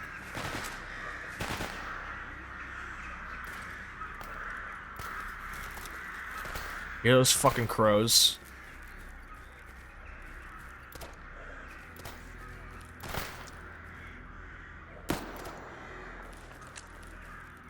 Alright, let's loot the rest. Ah, fuck.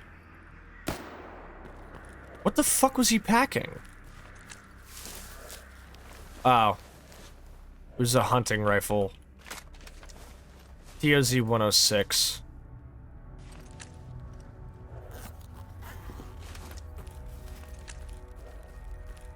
One of the main usual suspects of, I'm gonna turn the game volume down as I normally do when this happens. Oh god, am I gonna make it? Эй, кто-нибудь! Oh man.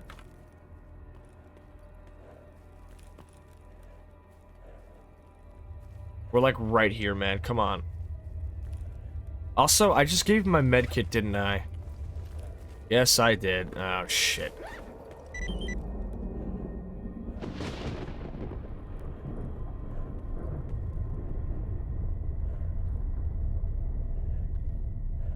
Alright.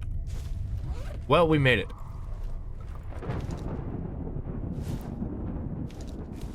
I didn't think I was gonna make it, but I did.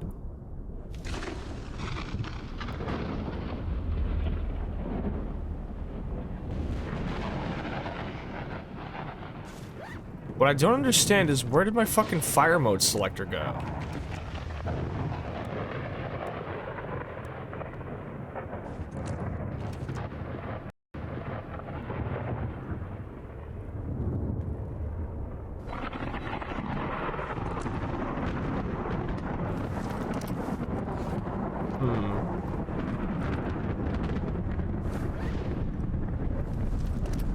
Oh, there it is.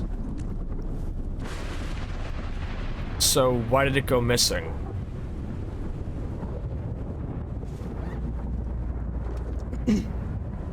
I see. My magazines are obscuring my fire mode selector. That's... Why is it doing that? I remember seeing somebody in the Stalker Discord, the Anomaly Discord, asking how to return their fire mode selector icon back. And I remember me and a couple of other people are like, nothing should be fucking with that. Why is it doing that? And it turned out, I guess, well, I guess next time I see him, I'll be like, hey, did you have the magazines mod installed? Because the magazines HUD icon overload, like it fucking, it obscures the fucking the fire mode selector. That's funny as hell. Yeah, it's just my luck to have this shit hit when I was, like, passing through, man. Well, it was as good as time as any to have a fucking quest bar. Yeah, that is a stalker moment. I'm so happy I can fucking, I can fucking toggle this raised eyebrow. I'm gonna be using this a lot. Look at all my funny little faces.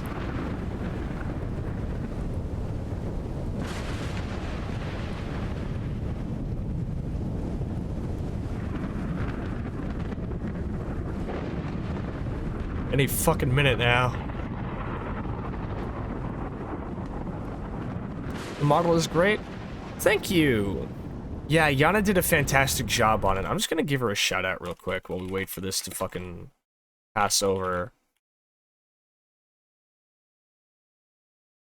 Ah. Her name on Twitch is like missing an N. It's kind of confusing. It's like on Twitter it has the 2 N's, but on Twitch it only has 1 N. But yeah, there she is. She did a bunch of my emotes, she did my models, she did the rigging. She absolutely killed it. Alright. The mission's over, let's go back. Hey! 3 feathers. I don't know why I bother skinning birds, because to my knowledge, they never actually give you anything.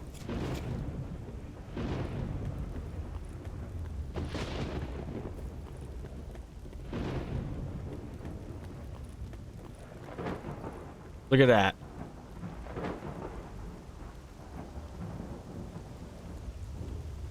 We lost 16 people today. Tried to do that the other day and same result as now.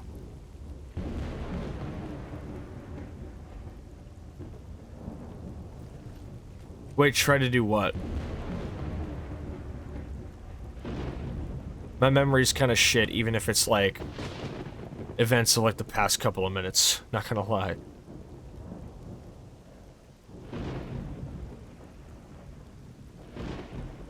The only 45 ammo he sells is dirty and old.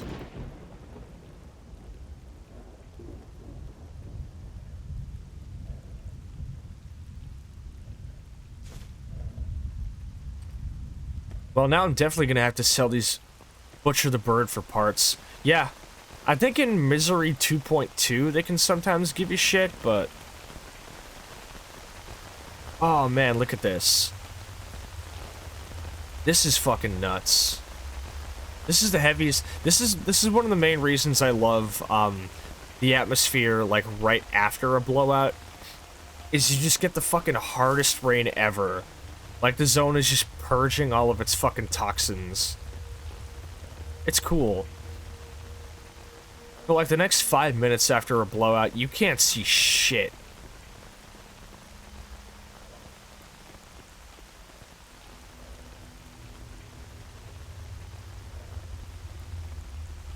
And then it gets dark.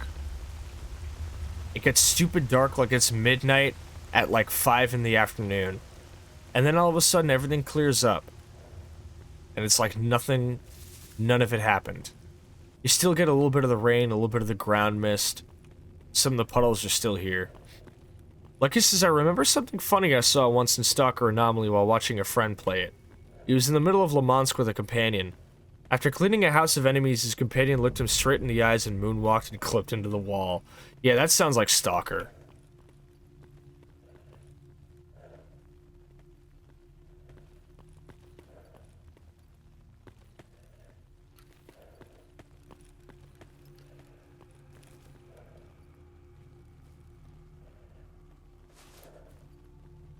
Bread. I like that you can sleep down here and there's just a hookah. All the real homies hang out down here. We're not here for that, though. We're here to go see Butcher. He's a local mutant hunter. He gives some good quests, he also gives some good money for mutant parts. Kevlar plating. Anything good in here? Yes, there's a can of tuna and some more protein bars. Want some work done? Yeah, I can do these. See, look at that. I paid for my med kit and my bandages and back up to 200... What is it, fucking 2200? I also could have just bought the med kit and bandages from Butcher for far less. Huh. He sells a Mod X Gen 3 chassis for the Remington M700. This was the sniper rifle I was maining back when I was playing my old save. Right here. Remington 700 with the Mod X Gen 3 chassis. Super fucking good.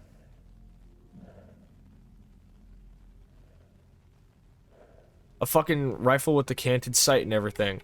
Here's something interesting I discovered. So, for the sake of video game balancing, because having a weapon, like having an ammunition type that is only used for one weapon, is kind of a stupid, like, thing to do in a video game. Even though Stalker Gunslinger does it with the Desert Eagle. As far as I can remember, Gunslinger is the only Stalker mod that actually, like, makes the Deagle use its real-life ammunition, that being 50 Action Express. But despite that, Anomaly has the MP7 and Barrett M82. Both of these weapons use a unique type of ammunition in real life, or they're rather the only weapons of their type in this game that use that certain ammo type. In real life, the MP7 uses a bottlenecked 4.6 cartridge. In real life, the M82 uses a 50 BMG cartridge. However, for balancing purposes, the Barrett M82 fires 12.7mm because that's a cartridge that more weapons use in this game, and the MP7 is chambered in 9x19. However, if you actually open up the in-game files, 4.6 and 50 BMG are both actual ammo types that are coded and in the game. They are fully usable, but no weapons are actually coded to use them. There exists a mod that actually it actually switches out the MP7 and the Barrett to use these ammo types. I've attempted to get them to work. I tried to get them to work before I started streaming again. No luck. I'm fairly certain it's just because of boomsticks and sharp... Uh-oh.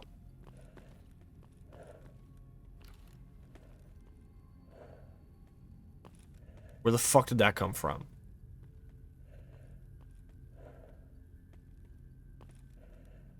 Where did it come from? Where? Actually, where?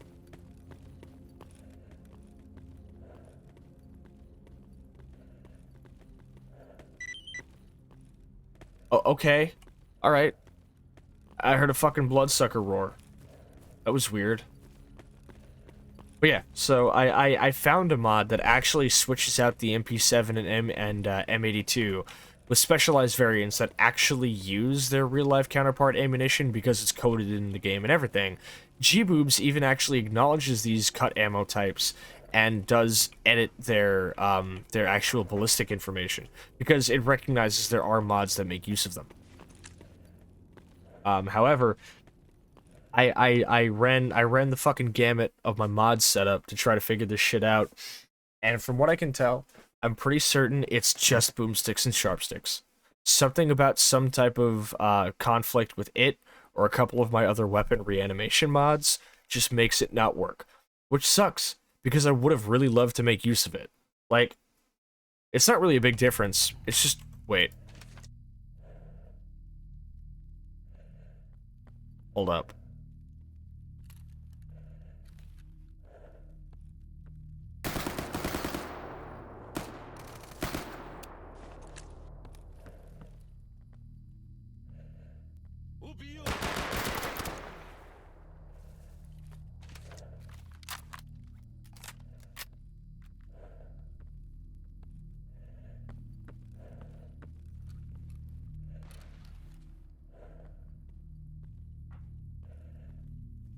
I smell a fucking pig.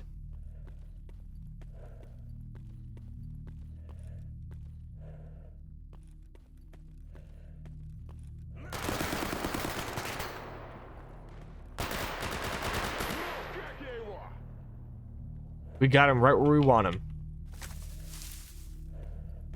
Alright. Ребята! Get back up.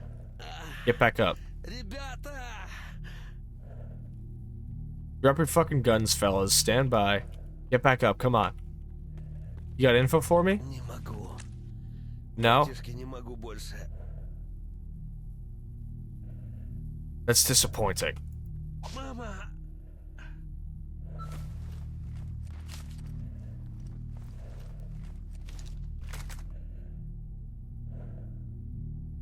AS Val tactic.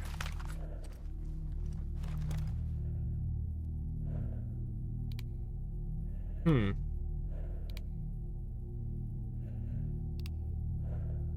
An AS Val is nice shooting. I do have to admit.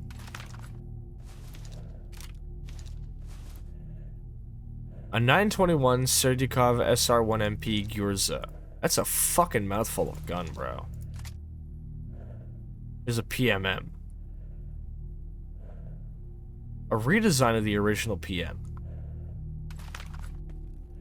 It'd be a nice little minor, like, side grade. And it has the night sights. Can't say any of this is particularly interesting to me, though. What's my ammo looking like? More than half. The sun's setting and I'm out of time.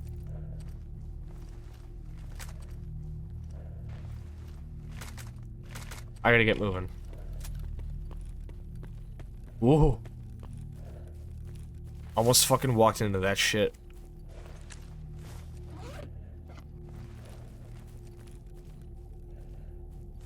Iron Sascha sipping rum out of Stanley cups. Unflammable.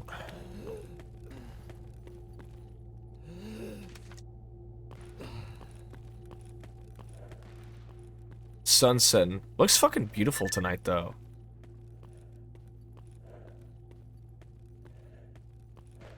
Some bandits are taking fire from fucking loners,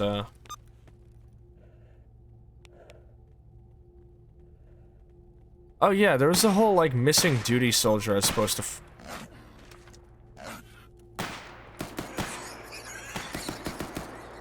There was like a whole missing guy in the garbage I was supposed to go grab. I'll do that on the way back next week. How about that? Yeah. Gonna fuck. As soon as I get to the court and drop these boys off, we're calling a night and raiding. And that is definitely a time. Holy shit. Hold on a second. Okay, I gotta go talk to Mix It Up about that. Bunny Mommy raid. Oh shit, hold up. Give me a sec. Hi everybody, how are y'all doing tonight? Welcome on in. Thank you so much for the raid, Daisy. Let me give you that shout out in chat real quick.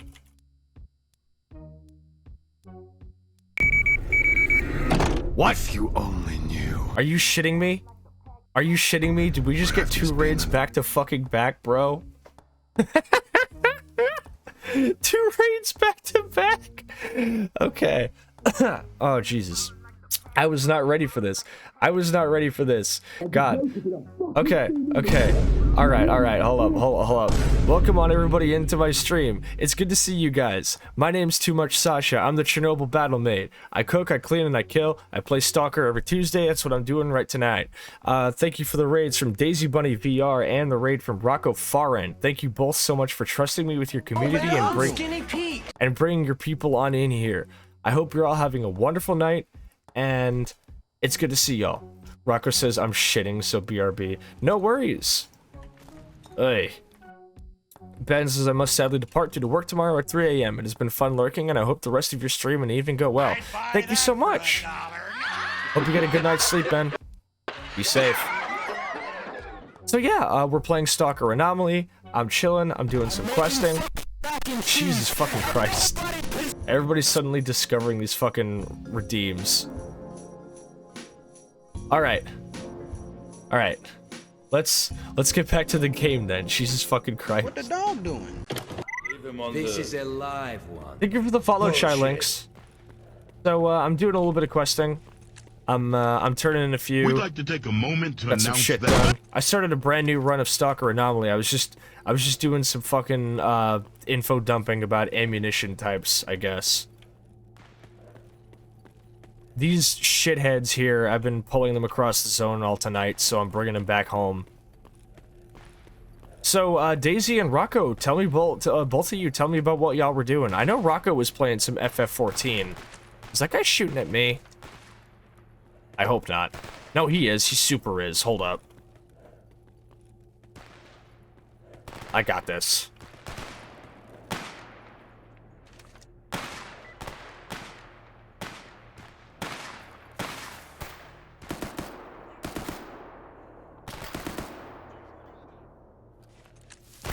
Ouch. Oh, wait. Wait, these are friendly. Well. Is this guy friendly? Yep, I just picked a fight with a free stalker. Time to fucking load my save. Daisy says, just some Deep Rock Galactic with Spiral and Alexia. Awesome! Sounds like a good fucking time. Yeah, we're just chilling. I'm not gonna be going for too much longer, but hey, that just means we get to send everybody on down to another person, and that's just as fun. But I do want to close it as soon as I get to the Cordon. Hold up, hold up. Oh, no, too late. Hold up.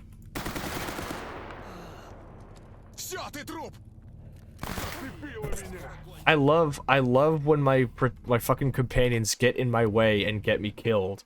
That's fantastic. Granted, I was getting shot by somebody with 9x39 subsonic, so whoops. Okay. Wait here. Ignore combat and stealth. Hold up, I got this. About half.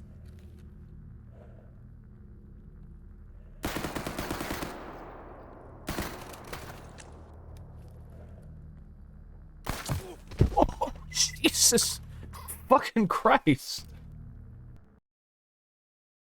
God. See, I don't know when this first-person death thing started happening. I never installed a mod to do that. I'm going to assume that it's a modded EXE thing. That, like, the newest, like, modded EXEs for, like, DLTX and shit just do that. But, God, does it fucking make getting killed so much more impactful. Gotcha. Alright, where's your friend? Oh, he's right there.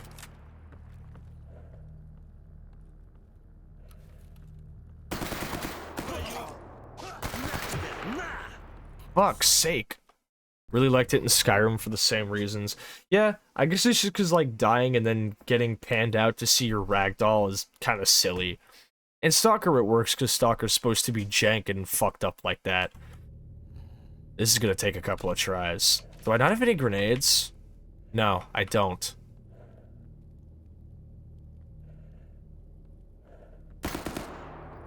Got him. Where are you?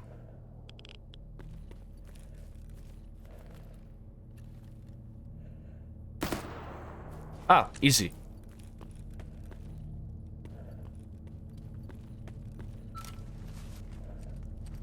Ooh, is that a Sphere 8? Is that a Sphere 8? I'll take that. This guy's packing a Groza. Let's disassemble this and be on my way. Super goofy, yeah. Yeah, I recently started a brand new anomaly save. I updated the game, and I updated a bunch of my mods. And I also took out some other ones that were kind of making my setup a little bit fucked. Namely, Michiko's Weather Overhaul Revamp, Artifact Renovation, I think, and what else? Like one or two more. But yeah, I'm in the game too. Check me out. Ain't I a stinker? However,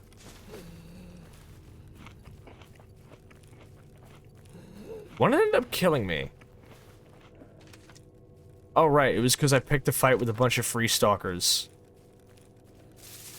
Sunset looks fucking beautiful tonight in the zone though. Look at that fog. This is what it's like almost 19, that would be 7 p.m.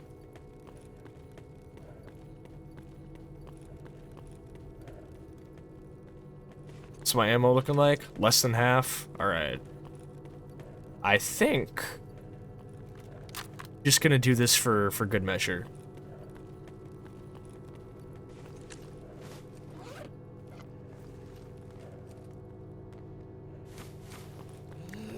Drink some water, keep myself in good spirits. I am getting low on health though, so... Oh, is that a pig? Nope. This is what I gotta do.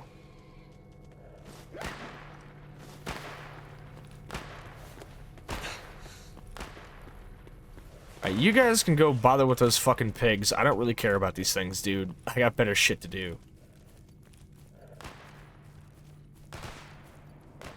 So those guys over there, these are friendly then.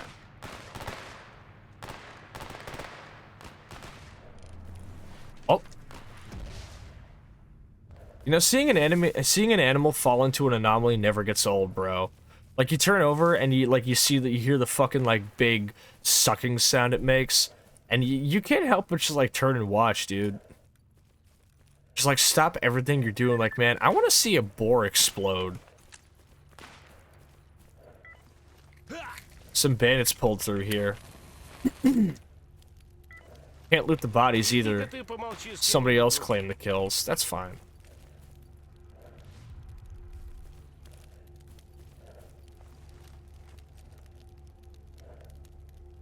So all I really got to do right now is get from the Cordon, get from here down to the actual rookie base at the Cordon. It's about 7 p.m. now. I mean, if y'all want, I could stay a little bit longer just to get back to the bar. But I kind of might stay here because next week I want to go turn in the Living Legend quest and start that. So I'd have to go see Doc in the swamps, and I think in a little bit I'd be down to maybe try and spend a little bit of money to get a better suit. But I'll do that after I turn in a few quests here. Though that might not be viable here, so we'll see. Don't loot. I'm gonna have some of you guys carry or put some of your weapons in this box then. Because I know you don't plan on actually carrying these things this whole time. Fuck me. There we go.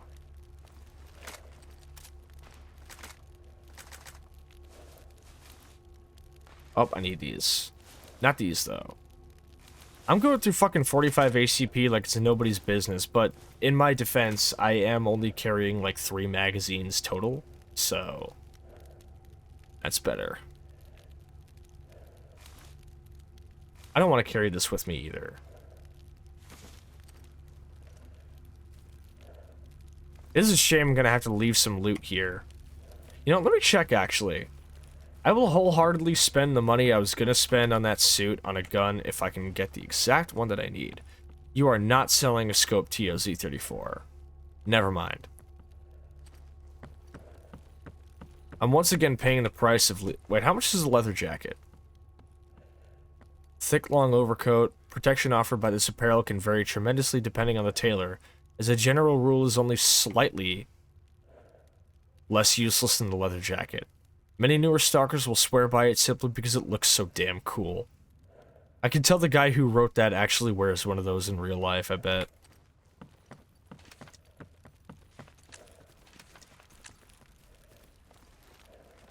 Ah, man. I almost don't want to turn these guys in because that would mean I would lose the extra carry capacity I'm getting from having them around. Ah, fuck it. I am going to save before I start getting back on the road, though. After tangling with, like, a whole, like, military squad, I am not trying to risk getting clapped by an anomaly out here. And, unfortunately, the game is telling me I gotta take fucking a break anyway. Alright, everybody inside. Come on, come on.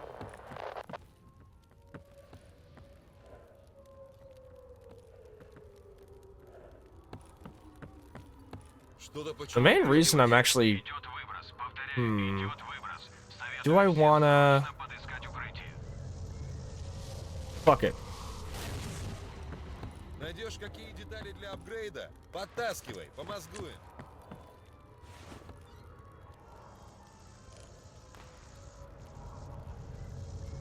Let's see if we can get a look at one of these.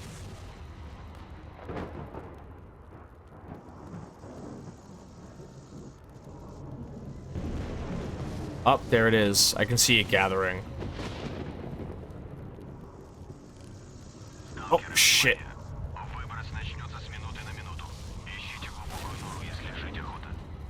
Yeah, I don't want to go outside there. Fuck that. I hear people outside right now, too. What the fuck are they doing? Like, listen, man, I understand your territory is probably a big deal for you, but, like, you know what's a bigger deal? Not getting zapped in the middle of the fucking field like that. You. If I'm already spending money, do you have anything that's good for, like, a weapon at 80% durability?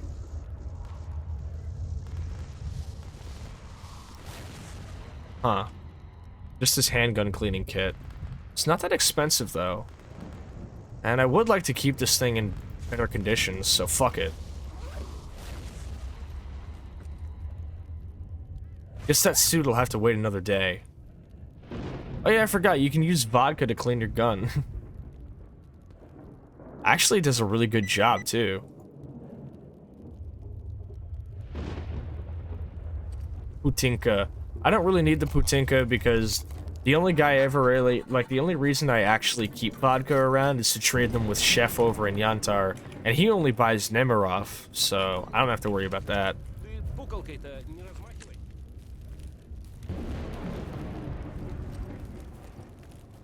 Alright, let's take some of these apart then. Keep this here and this because I don't need these.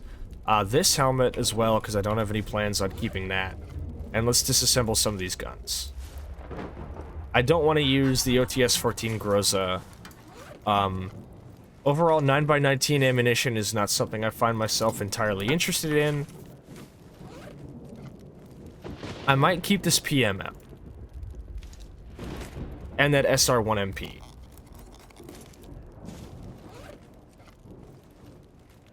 This is that an APS? No, it's a PMM. This is another PM. And both of those TOZs aren't useful to me either. I also want to keep that helmet, though. I guess I'll come back for that helmet later. Because the sooner I get that thing upgraded, the sooner I can have, like, a lot better protection. Whether it's radiation or whatever else. And lastly, I'm just going to put these mags in here and then unload them.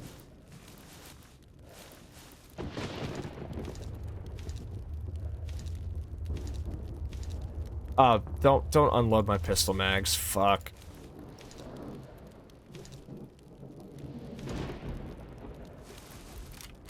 I actually, you know what? I got used to the hotkey for actually equipping a magazine to my loadout being the control key. But I'm glad that it's not, because whenever I wanted to actually move a whole stack of mags, I had to like right-click and hit deposit. But now that it's Alt to add it to my loadout, I can still go to, you know, sticking with the main thing of just using the control key. That's appreciated. You know what's not appreciated? This. Hold up. Who the fuck is that? Oh, it's the military. Just my fucking luck.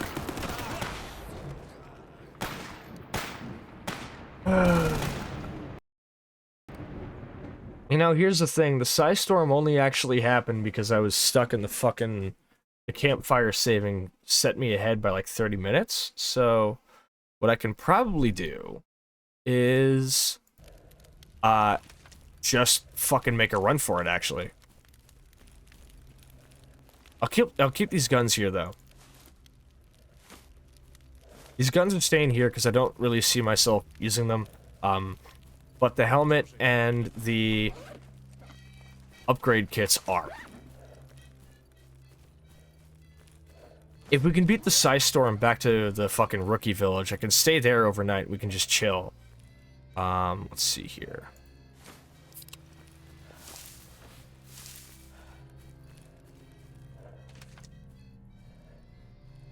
It should be a lot easier. I don't know where those fucking troops came from, bro. I killed the ones that were already up by the checkpoint back there. and a storm happens, so anybody who would have happened to be out in the field would probably be dead. Everybody would have had to go back to wherever they were hiding, their fucking safe areas, so... I'm presuming those guys just kind of walked all the way back from the fucking checkpoint at the entrance. Oh, shit. Shit. Come on, man. This is not worth it. Сталкеры, внимание! Идет выброс. Повторяю, идет выброс. Советую всем срочно подыскать укрытие. Are you sure about this one, man?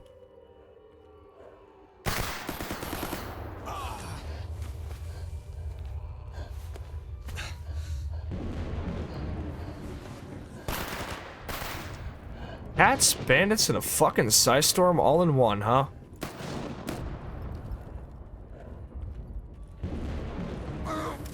And the anomaly got me.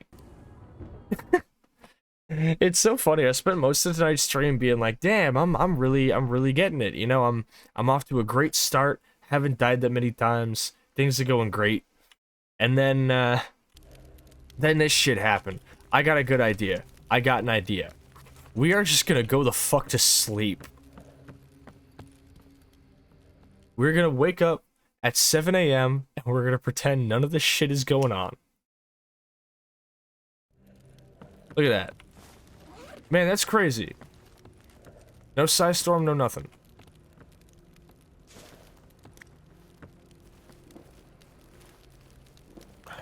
There we go out here, we grab this. It was...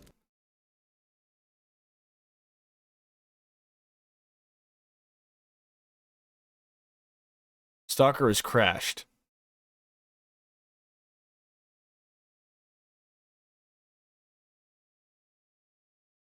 Right. Okay. Oh, man. Oh, like literally, the easiest task in the world. Go from the fucking garbage to the rookie village in the Cordon.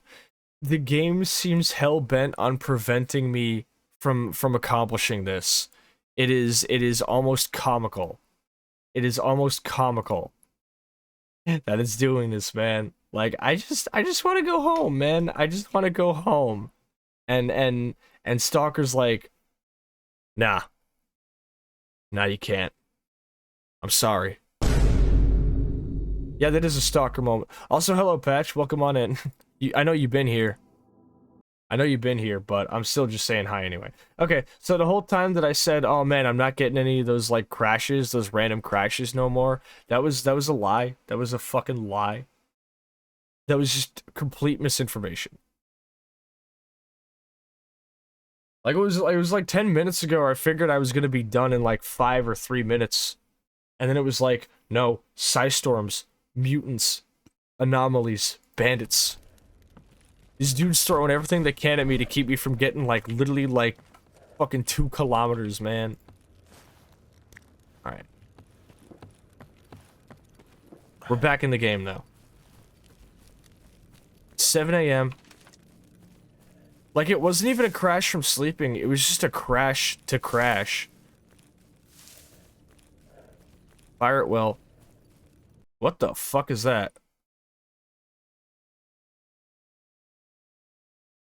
Leave him on This the... is a live Thank you for the follow, but, what the fuck is that message in the chat, bro? Is that Braille? Is that Braille? I can't read that. A face? Oh, it's supposed to be a face in ASCII. I can't read it. I can't see it in my OBS thing. Oh, I see it now. Oh, I can see it. If you, like, squint, you can see it. Hieroglyphics.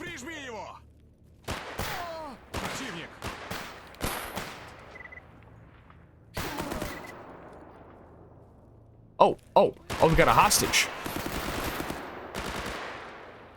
Okay, I just want to say, that guy over there is fucking insane, man. He was not trying to have nobody snitch on him.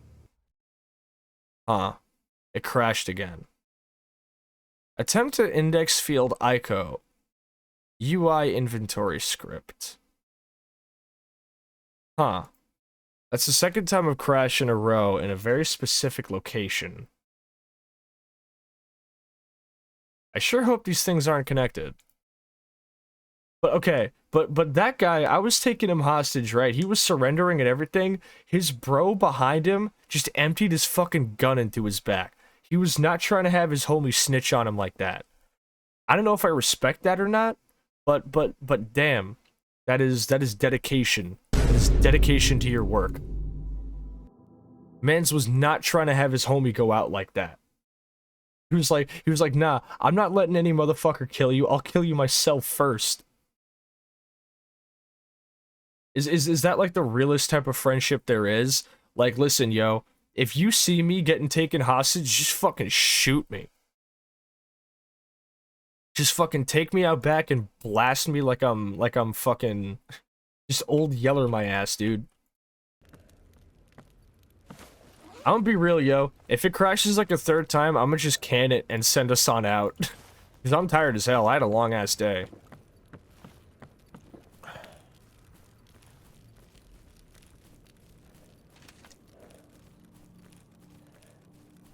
I have an idea. Perhaps going through the fucking tunnel over there is a bad idea.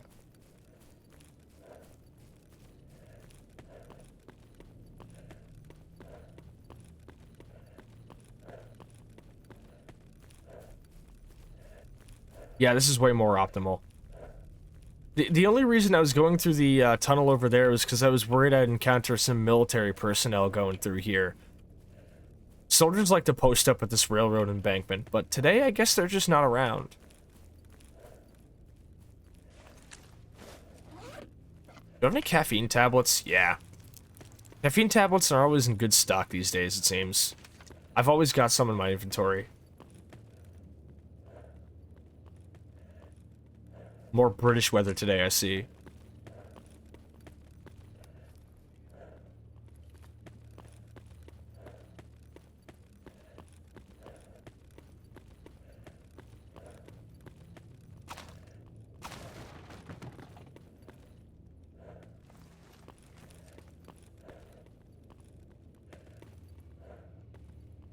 What? That is a pseudo dog.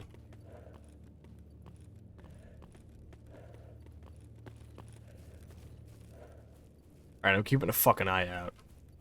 I know what that growl is. Fucking...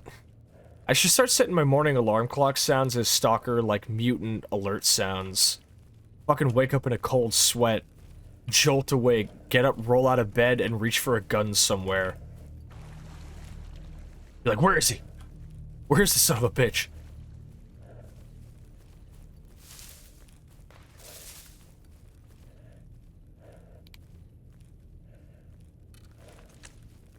Well, we made it. To the lurker ones? Oh, God. Bro thought he was slick. Sorry, this is a strict no-cat zone, motherfucker. Sorry, Spiral. You gotta wait at the door. Who the fuck are you? Monolith shouting granata. Yeah, lovi granatu. Vrag monolita.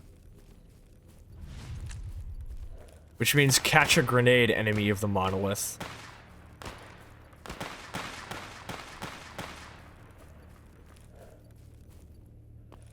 God. I can't wait to replay the, like, to do the, since I've started a new run and everything, I can't wait to do the fucking X-18 raid again, and this time actually bother with fucking, like, armor-piercing ammo. The fact that I was packing a fucking, like, AK-105 Shakal, and, like, 6 or 7 fucking quad-stacked magazines, I was armed to the teeth, and I had basically no ammo to spare by the time I left Lab X-19. Why? Because I was using FMJ rounds on heavily armored fucking exoskeleton troops. Of course I was getting my ass beat.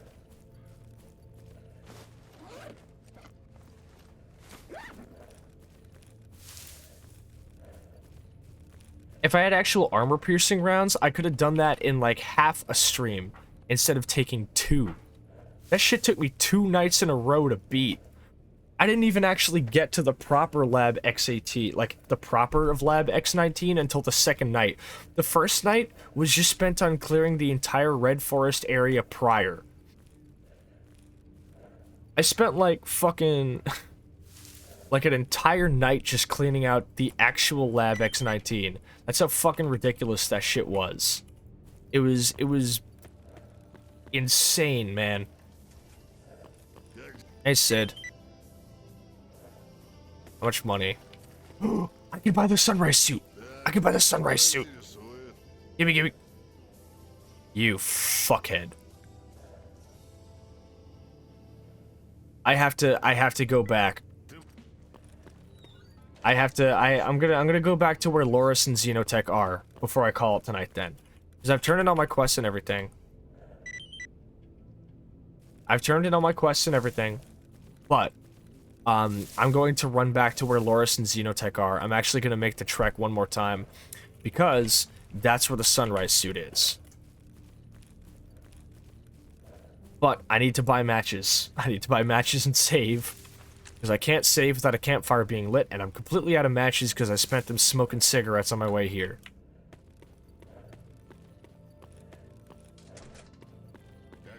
Так, что интересует? Here we go. Кто нас ведет? Destroy all enemies of the monolith. Ugh. I will neither confirm nor deny that.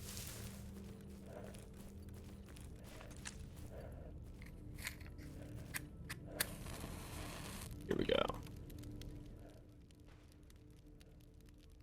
I hear some shit going down on the other side of the zone.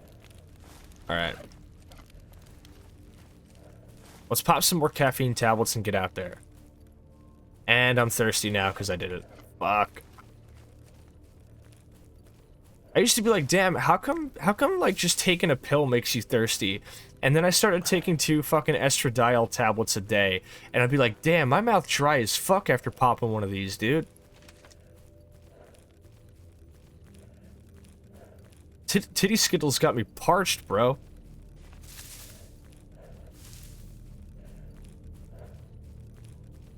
Listen, bro, even with that, my ass is not taking the needles. I'm sorry. You could not pay me to jab myself with a fucking needle. It ain't happening.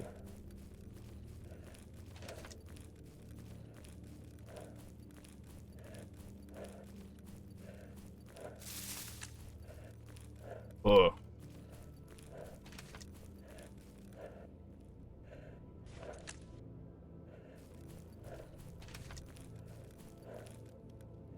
See, this is why I need a better fucking knife. If I had a proper hunting knife, I could have started skinning these boars hours ago. It's not like boar parts are, like, super, like, valuable, but, like, it's better than just leaving them to rot.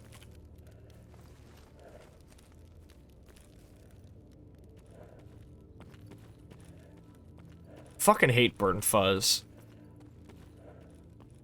Just because, like, how it works, you get complacent. And you think that it can't get you.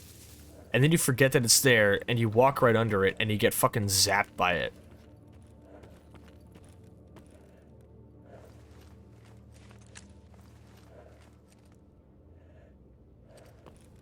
If I have any money left over after buying this suit, I'm gonna spend it on fucking getting some more 45 ACP. So how much do I have in my mag right now? I'll bet if I take this one out, and then unload this one.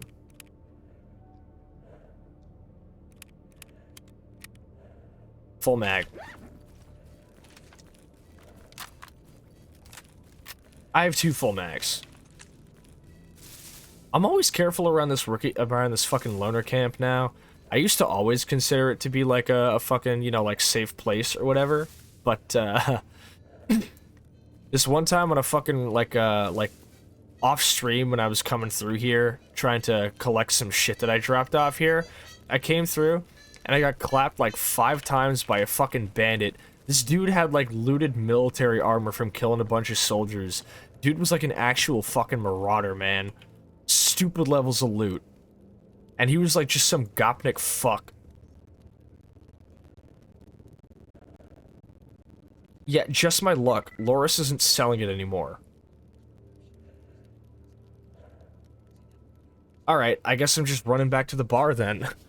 I was like, damn, I'm not running back to the bar. Fuck it, I'm going back.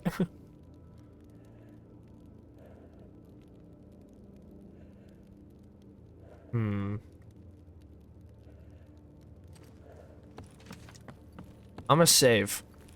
I'm gonna save and see how it is then. Because sometimes saving accelerates time just enough to be able to see. So, let's give it a look. Come on, Loris, come on, man. Just give me the fucking suit.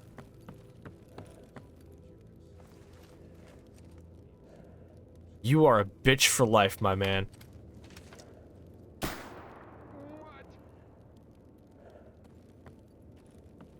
Чем тебе помочь? Hey, what's up, Xenotech? What's up? Check this out.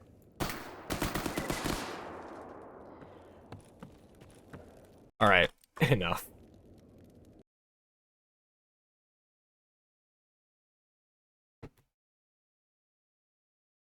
Hmm.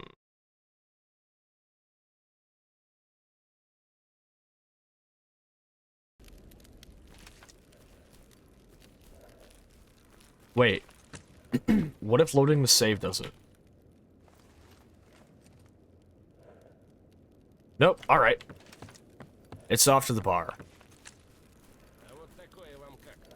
I could... no, wait, no, there aren't any guides. There aren't any guides here in the Cordon that I can pay. I would have to go all the way back. I can do that mutant quest later. Some areas do have guides I could pay to bring me to the bar, but again, that's like 8,000 rubles, bro. I'm not paying that. That's like half my fucking weekly salary, and you want me to spend that shit on just, like, getting transported? I could just walk there. Even though walking there kind of wasted like 15 minutes of my time because I kept getting killed by a couple of cats, but it's okay.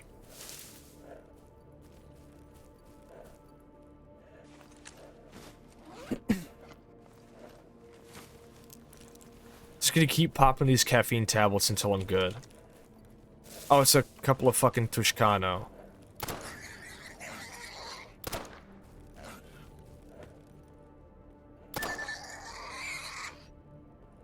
Where's your friend at? Senior Lieutenant Sabchenko? What the fuck is Duty doing Them here? on This the- is a live one. Bullshit. Minpatsu, thank you for the follow. Welcome to the Pripyat City Hate Crew. Hope you're enjoying your time here. I am not enjoying my time out in the fucking Cordon, I'll tell you that much. Rats beating my ass.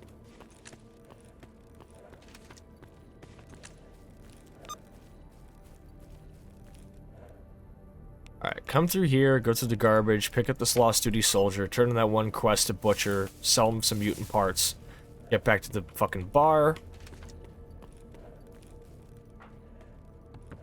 Honestly, you know what? I was half expecting to round that corner and just have there be a fucking bandit or a military guy there to just fucking shoot me in the stomach.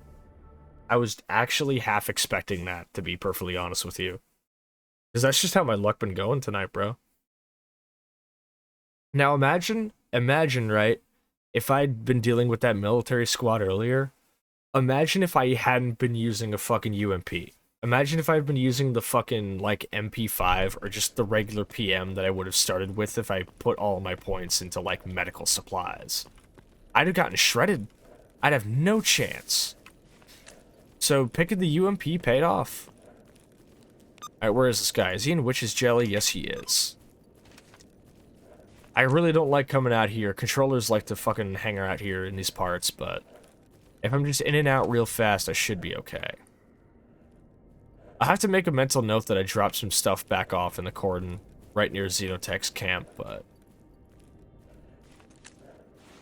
Alright, what's the opposition looking like?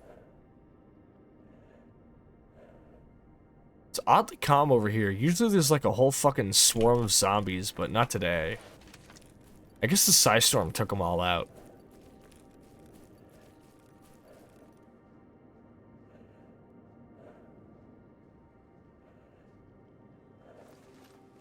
Private Gatsula. He had a PB for me. I actually might fix that up. PB's a nice gun. It's not a whole lot better than the fucking PM, but like, you know, it's silenced, it shoots a little straighter. I'll get some PMM high cap mags, put them in that. I'll have a good, like, early game weapon, at least until I can get my hands on a Glock again. You've got to be shitting me. You've got to be shitting me, dude. I'm, like, right here. Fuck it. Wait, is that Boris? Oh, shit. Oh, shit. You've got to be kidding me, dude. Come on, man. Boris? Boris? Here? Now?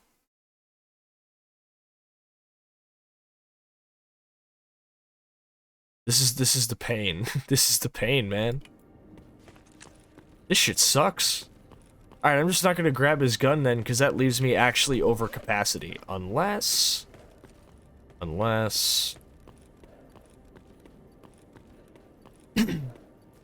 I'm not using that quick release system.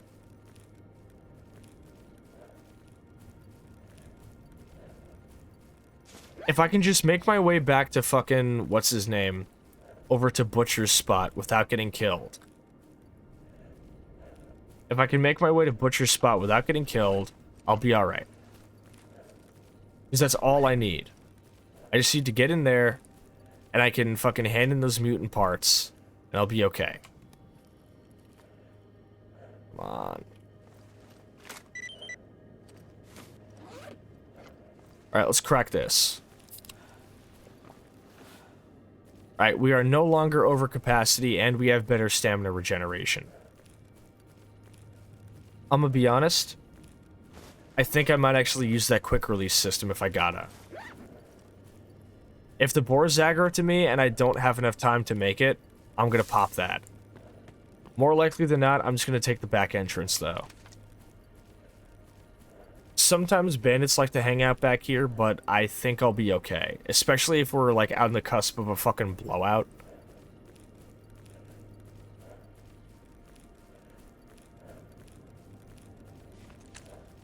Come on, man. Psystorms, blowouts, mutants, bandits, military. Fucking game's hell-bent on not letting me get to and fro today. It's just one of those days. Please tell me there's no bandits back here.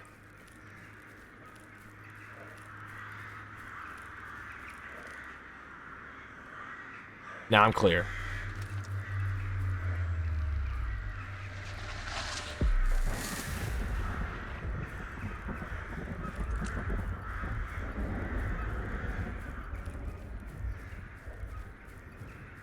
I wonder if Butcher sells the suit I'm trying to buy. If he does, I might even get it for a better price than from Barkeep.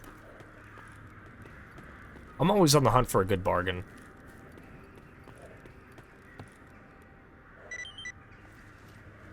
He does not. Alright, now we gotta fucking wait out the storm in here.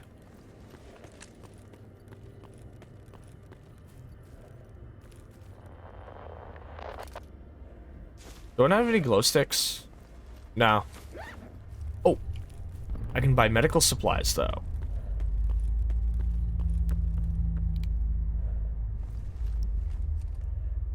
I'm sitting on 3 bandages and 1 med kit, so... There we go. Look at me, I'm sitting on a pretty good stack of cash right now. Once I get back and buy that fucking suit, I'll have, like, at least, like, almost 10,000 rubles still to spare.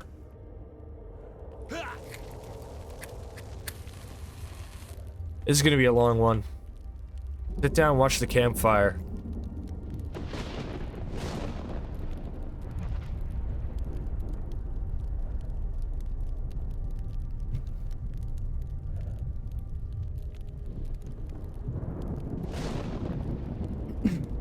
Hey, Lucky, thanks for the follow on Twitter, by the way.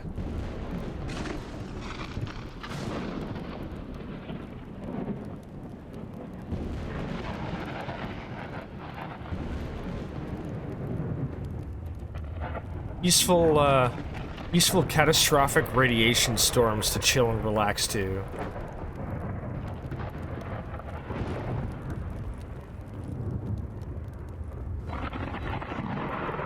I wonder if I can be able to see the fucking cloud coming in from down here. You know, the cloud. The all-encompassing dark. Nah. Not happening.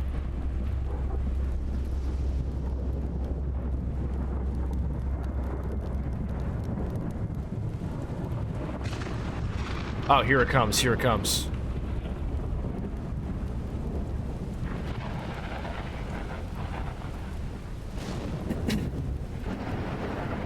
I'm gonna be real. The apocalyptic blowout mod maker may be a kind of like, he may be kind of an asshole. But goddamn is the mod cool. Because like all I know is that like on the webpage for this fucking mod, like he has like a video that's just like, oh, demonstration of this mod, and it links you to the Rickroll. And it's weird because that makes you think that the mod is either like, you know, like a troll or it doesn't work, but it does. So it's like, why not have like an actual demonstration of your mod on your page, dude? Like, what's up with that? It's weird, and it's gotten them a lot of ire, but it's like, well, if you really did make this mod, it's good, so I guess you're just one of those weird fellas.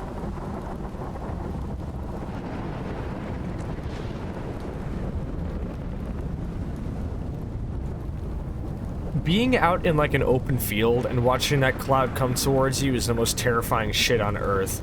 I had to deal with that when I was making that one teaser video a couple of weeks ago. Shit was scary, bro.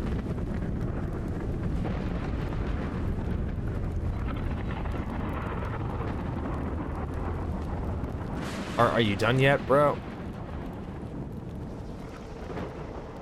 It's usually 2 waves of smoke and then I'm clear.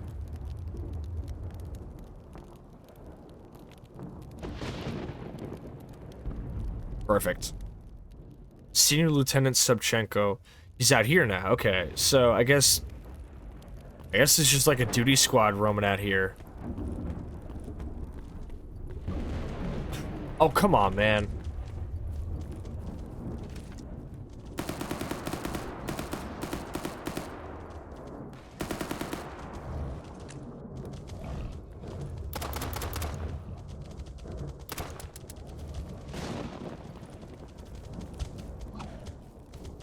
Fuck y'all. Man, I fucking get through every goddamn thing. Like, I take down a military hit squad, I beat him to the punch, but it's a couple of boars right outside the entrance that get me. It's poetic, man. It's like...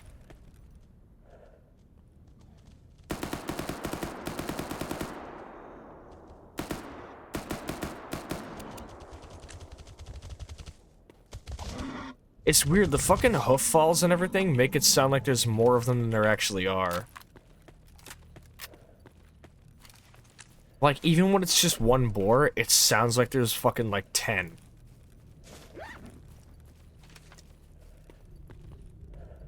It's always the swine. Uh-huh.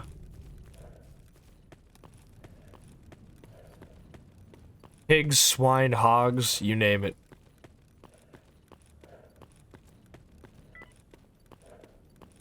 $30 to $50 feral hogs out here in the zone, bro. It's more than 30 to 50 though. It's like fucking 100.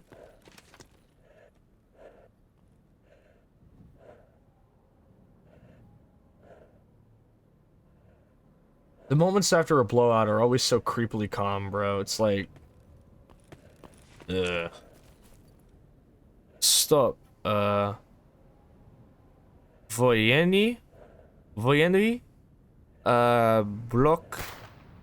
Blockpost. Voyeni blockpost.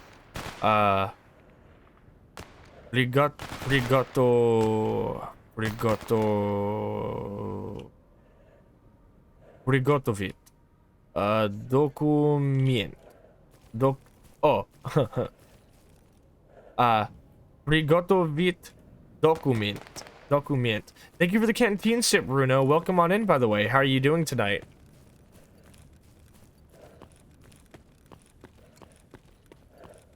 We've been having a mostly successful Stalker Tuesday, but the last 40 minutes the game decided to crank the pain up to 11.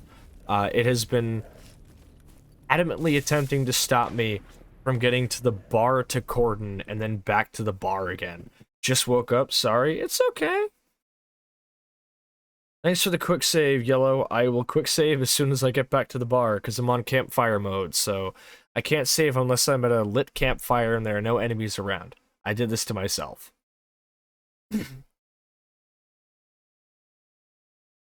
Чего расскажешь? Oh, хорошего? Jesus Christ, duty jump scare. Senior Sergeant Polyanin. I thought this man, I deadass thought this man's name was Senior Sergeant Penguin for a sec. Whatever, man, I can't wait to get back to the bar and get fucking paid for all this.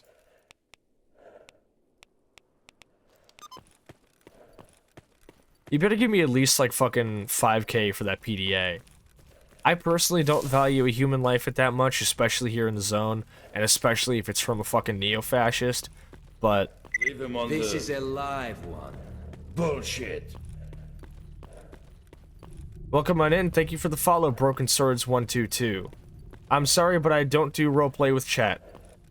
I guess I'll give you a bottle of vodka or something.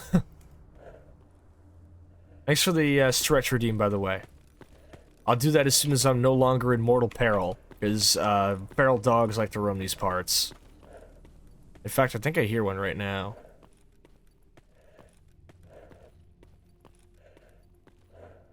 Shit. I liked the fucking Saya mission ambient sound. You just hear it in the distance sometimes.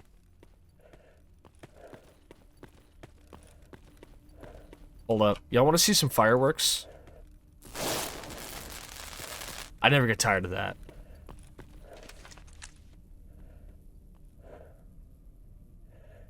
More British weather today. Has my character always been breathing this heavily, or is it like, am I just noticing that now? Too cool to talk to me, I see. Average dutier.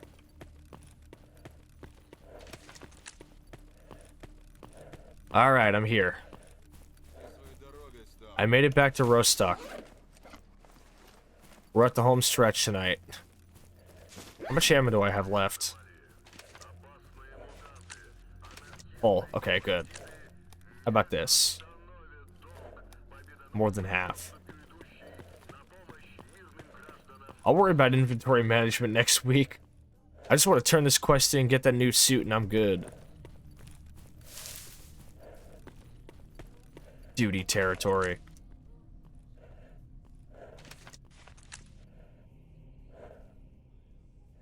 Military LARPers in my zone.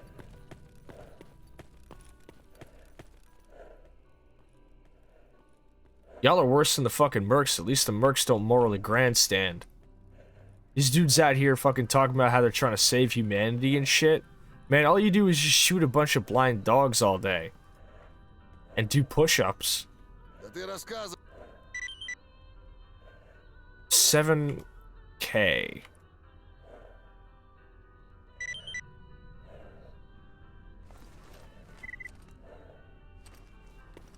Looking for an experienced stalker who can lead me to Zatan. Well, I'm sorry, but I can't bring you to Zatan, because Zatan is literally inaccessible thanks to the Brain Scorcher.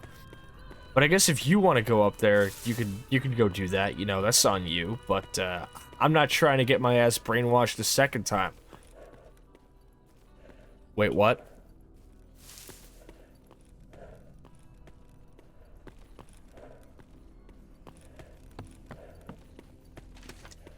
Alright, now I'm back at the bar and I can do that stretch for you. Because I do have to be stretching my bones and shit. Come on, barkeep, please have the fucking suit in stock, man. Время Come on. дорого. Рассказывай. Yes. And I still got fucking 1,300 rubles to spare afterwards.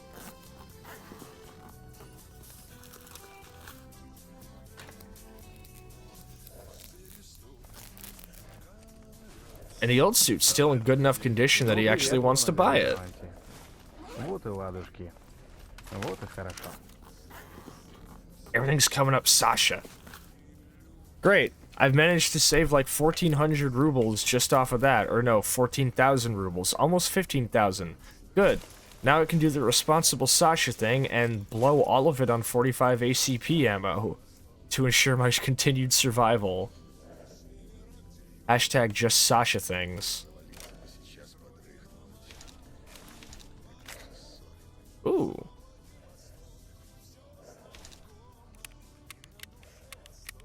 More PMM mags.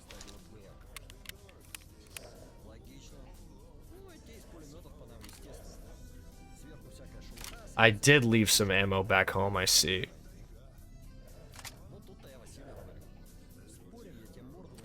Alright. So I've gotten a brand new suit. My gun's in good condition. Oh. Right, I didn't repair it this time. Alright, hold up. Stretch time. Я сделаю проход в заграждение за 7 действий. Правильно. Ну, я сходу врубаюсь, отвечаю. А я за 6. А я за 5. За 4. За 1. Okay, so Как это он собирается? I got a lot done tonight. I got a UMP with like a nice red dot sight. I've been keeping my ammo and shit up.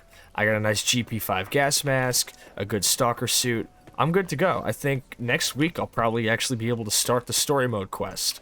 We'll head on down to the swamps and kickstart Living Legend. All I gotta do is buy myself some more ammo and medical supplies and I'm clear.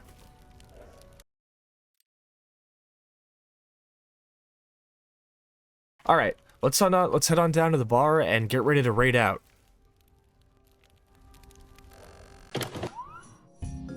So, thank you all so much for stopping by tonight. It's been wonderful because you know, obviously this is my first like non-debut stream with my new model. And giving it a good stress test with Stalker Anomaly has proven successful. The game kept at a good frame rate, as did VTube Studio, I think. Everything's been pretty solid. And of course, I'm having a lot of fun getting to test out all of my new overlays and everything I worked really hard on. And I'm glad y'all are liking the music on the playlist and the fucking, you know, the fucking fan art fridge and everything. It's wonderful to see you guys. And I want to give another thanks to Daisy and Rocco for the raids. Y'all are wonderful, and I'm sorry I couldn't have more to show y'all. But it's been wonderful. It's been wonderful to see you guys. And I won't be doing any streams this Thursday, but I do have something special in mind for Sunday. Something I've been looking forward to doing and have wanted to do for a while. So I hope to see y'all there on Sunday at 8 p.m. Eastern Standard Time when I really get to something special. So peep that. If any of y'all are fans of horror games, because I do primarily stick to a wheelhouse of FPS and horror here. But I hope to see y'all there. Now, let's see who we can raid out to. Who's live right now? Who's live? Noel's live. We're raiding Noel. It is no question. It is zero question. We are raiding Noel. There is no contest. Primarily because she's doing a fucking fundraiser for St. Jude's Hospital. Part of a major collaborative effort between her and a bunch of other friends, Spiral being one of them actually, called Creators Big and Small. So, let me get this together then. So, our raid message is going to be, I didn't think about this. We're gonna send y'all down, and our raid message is gonna be tea time, because that's one of my favorite raid messages to do. Those are follower emotes, so you should be able to use them. And even if you don't have those emotes, we have lots of others. Use any other emotes you want to use. So let's see. I'm gonna bring us on down to the end screen to play us out, and then we'll raid. So here we go. Once again, thank you all so much for stopping by. It has been an absolutely wonderful night with y'all.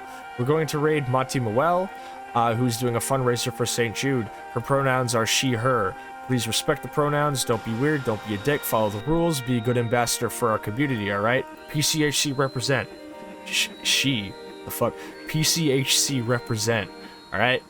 I hope to see y'all up in there. And, like I said, Oh, goddamn it. I keep forgetting closing the dialogue box cancels the raid. But, if y'all want to see more of me, stop by this Sunday at 8 p.m. Eastern Standard Time. On most normal days, I will stream at Tuesday and Thursday and Sunday at 8. But I'm not going to be streaming this Thursday. If you would like to see more Stalker, come by next Tuesday at 8 p.m. Eastern Standard Time and see me there.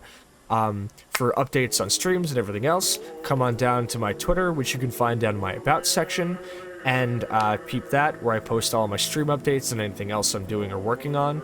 And I'm also planning on reopening my Discord, so hopefully look forward to that before May starts. That's all. Have a wonderful night. Be safe. I love y'all. You're the best.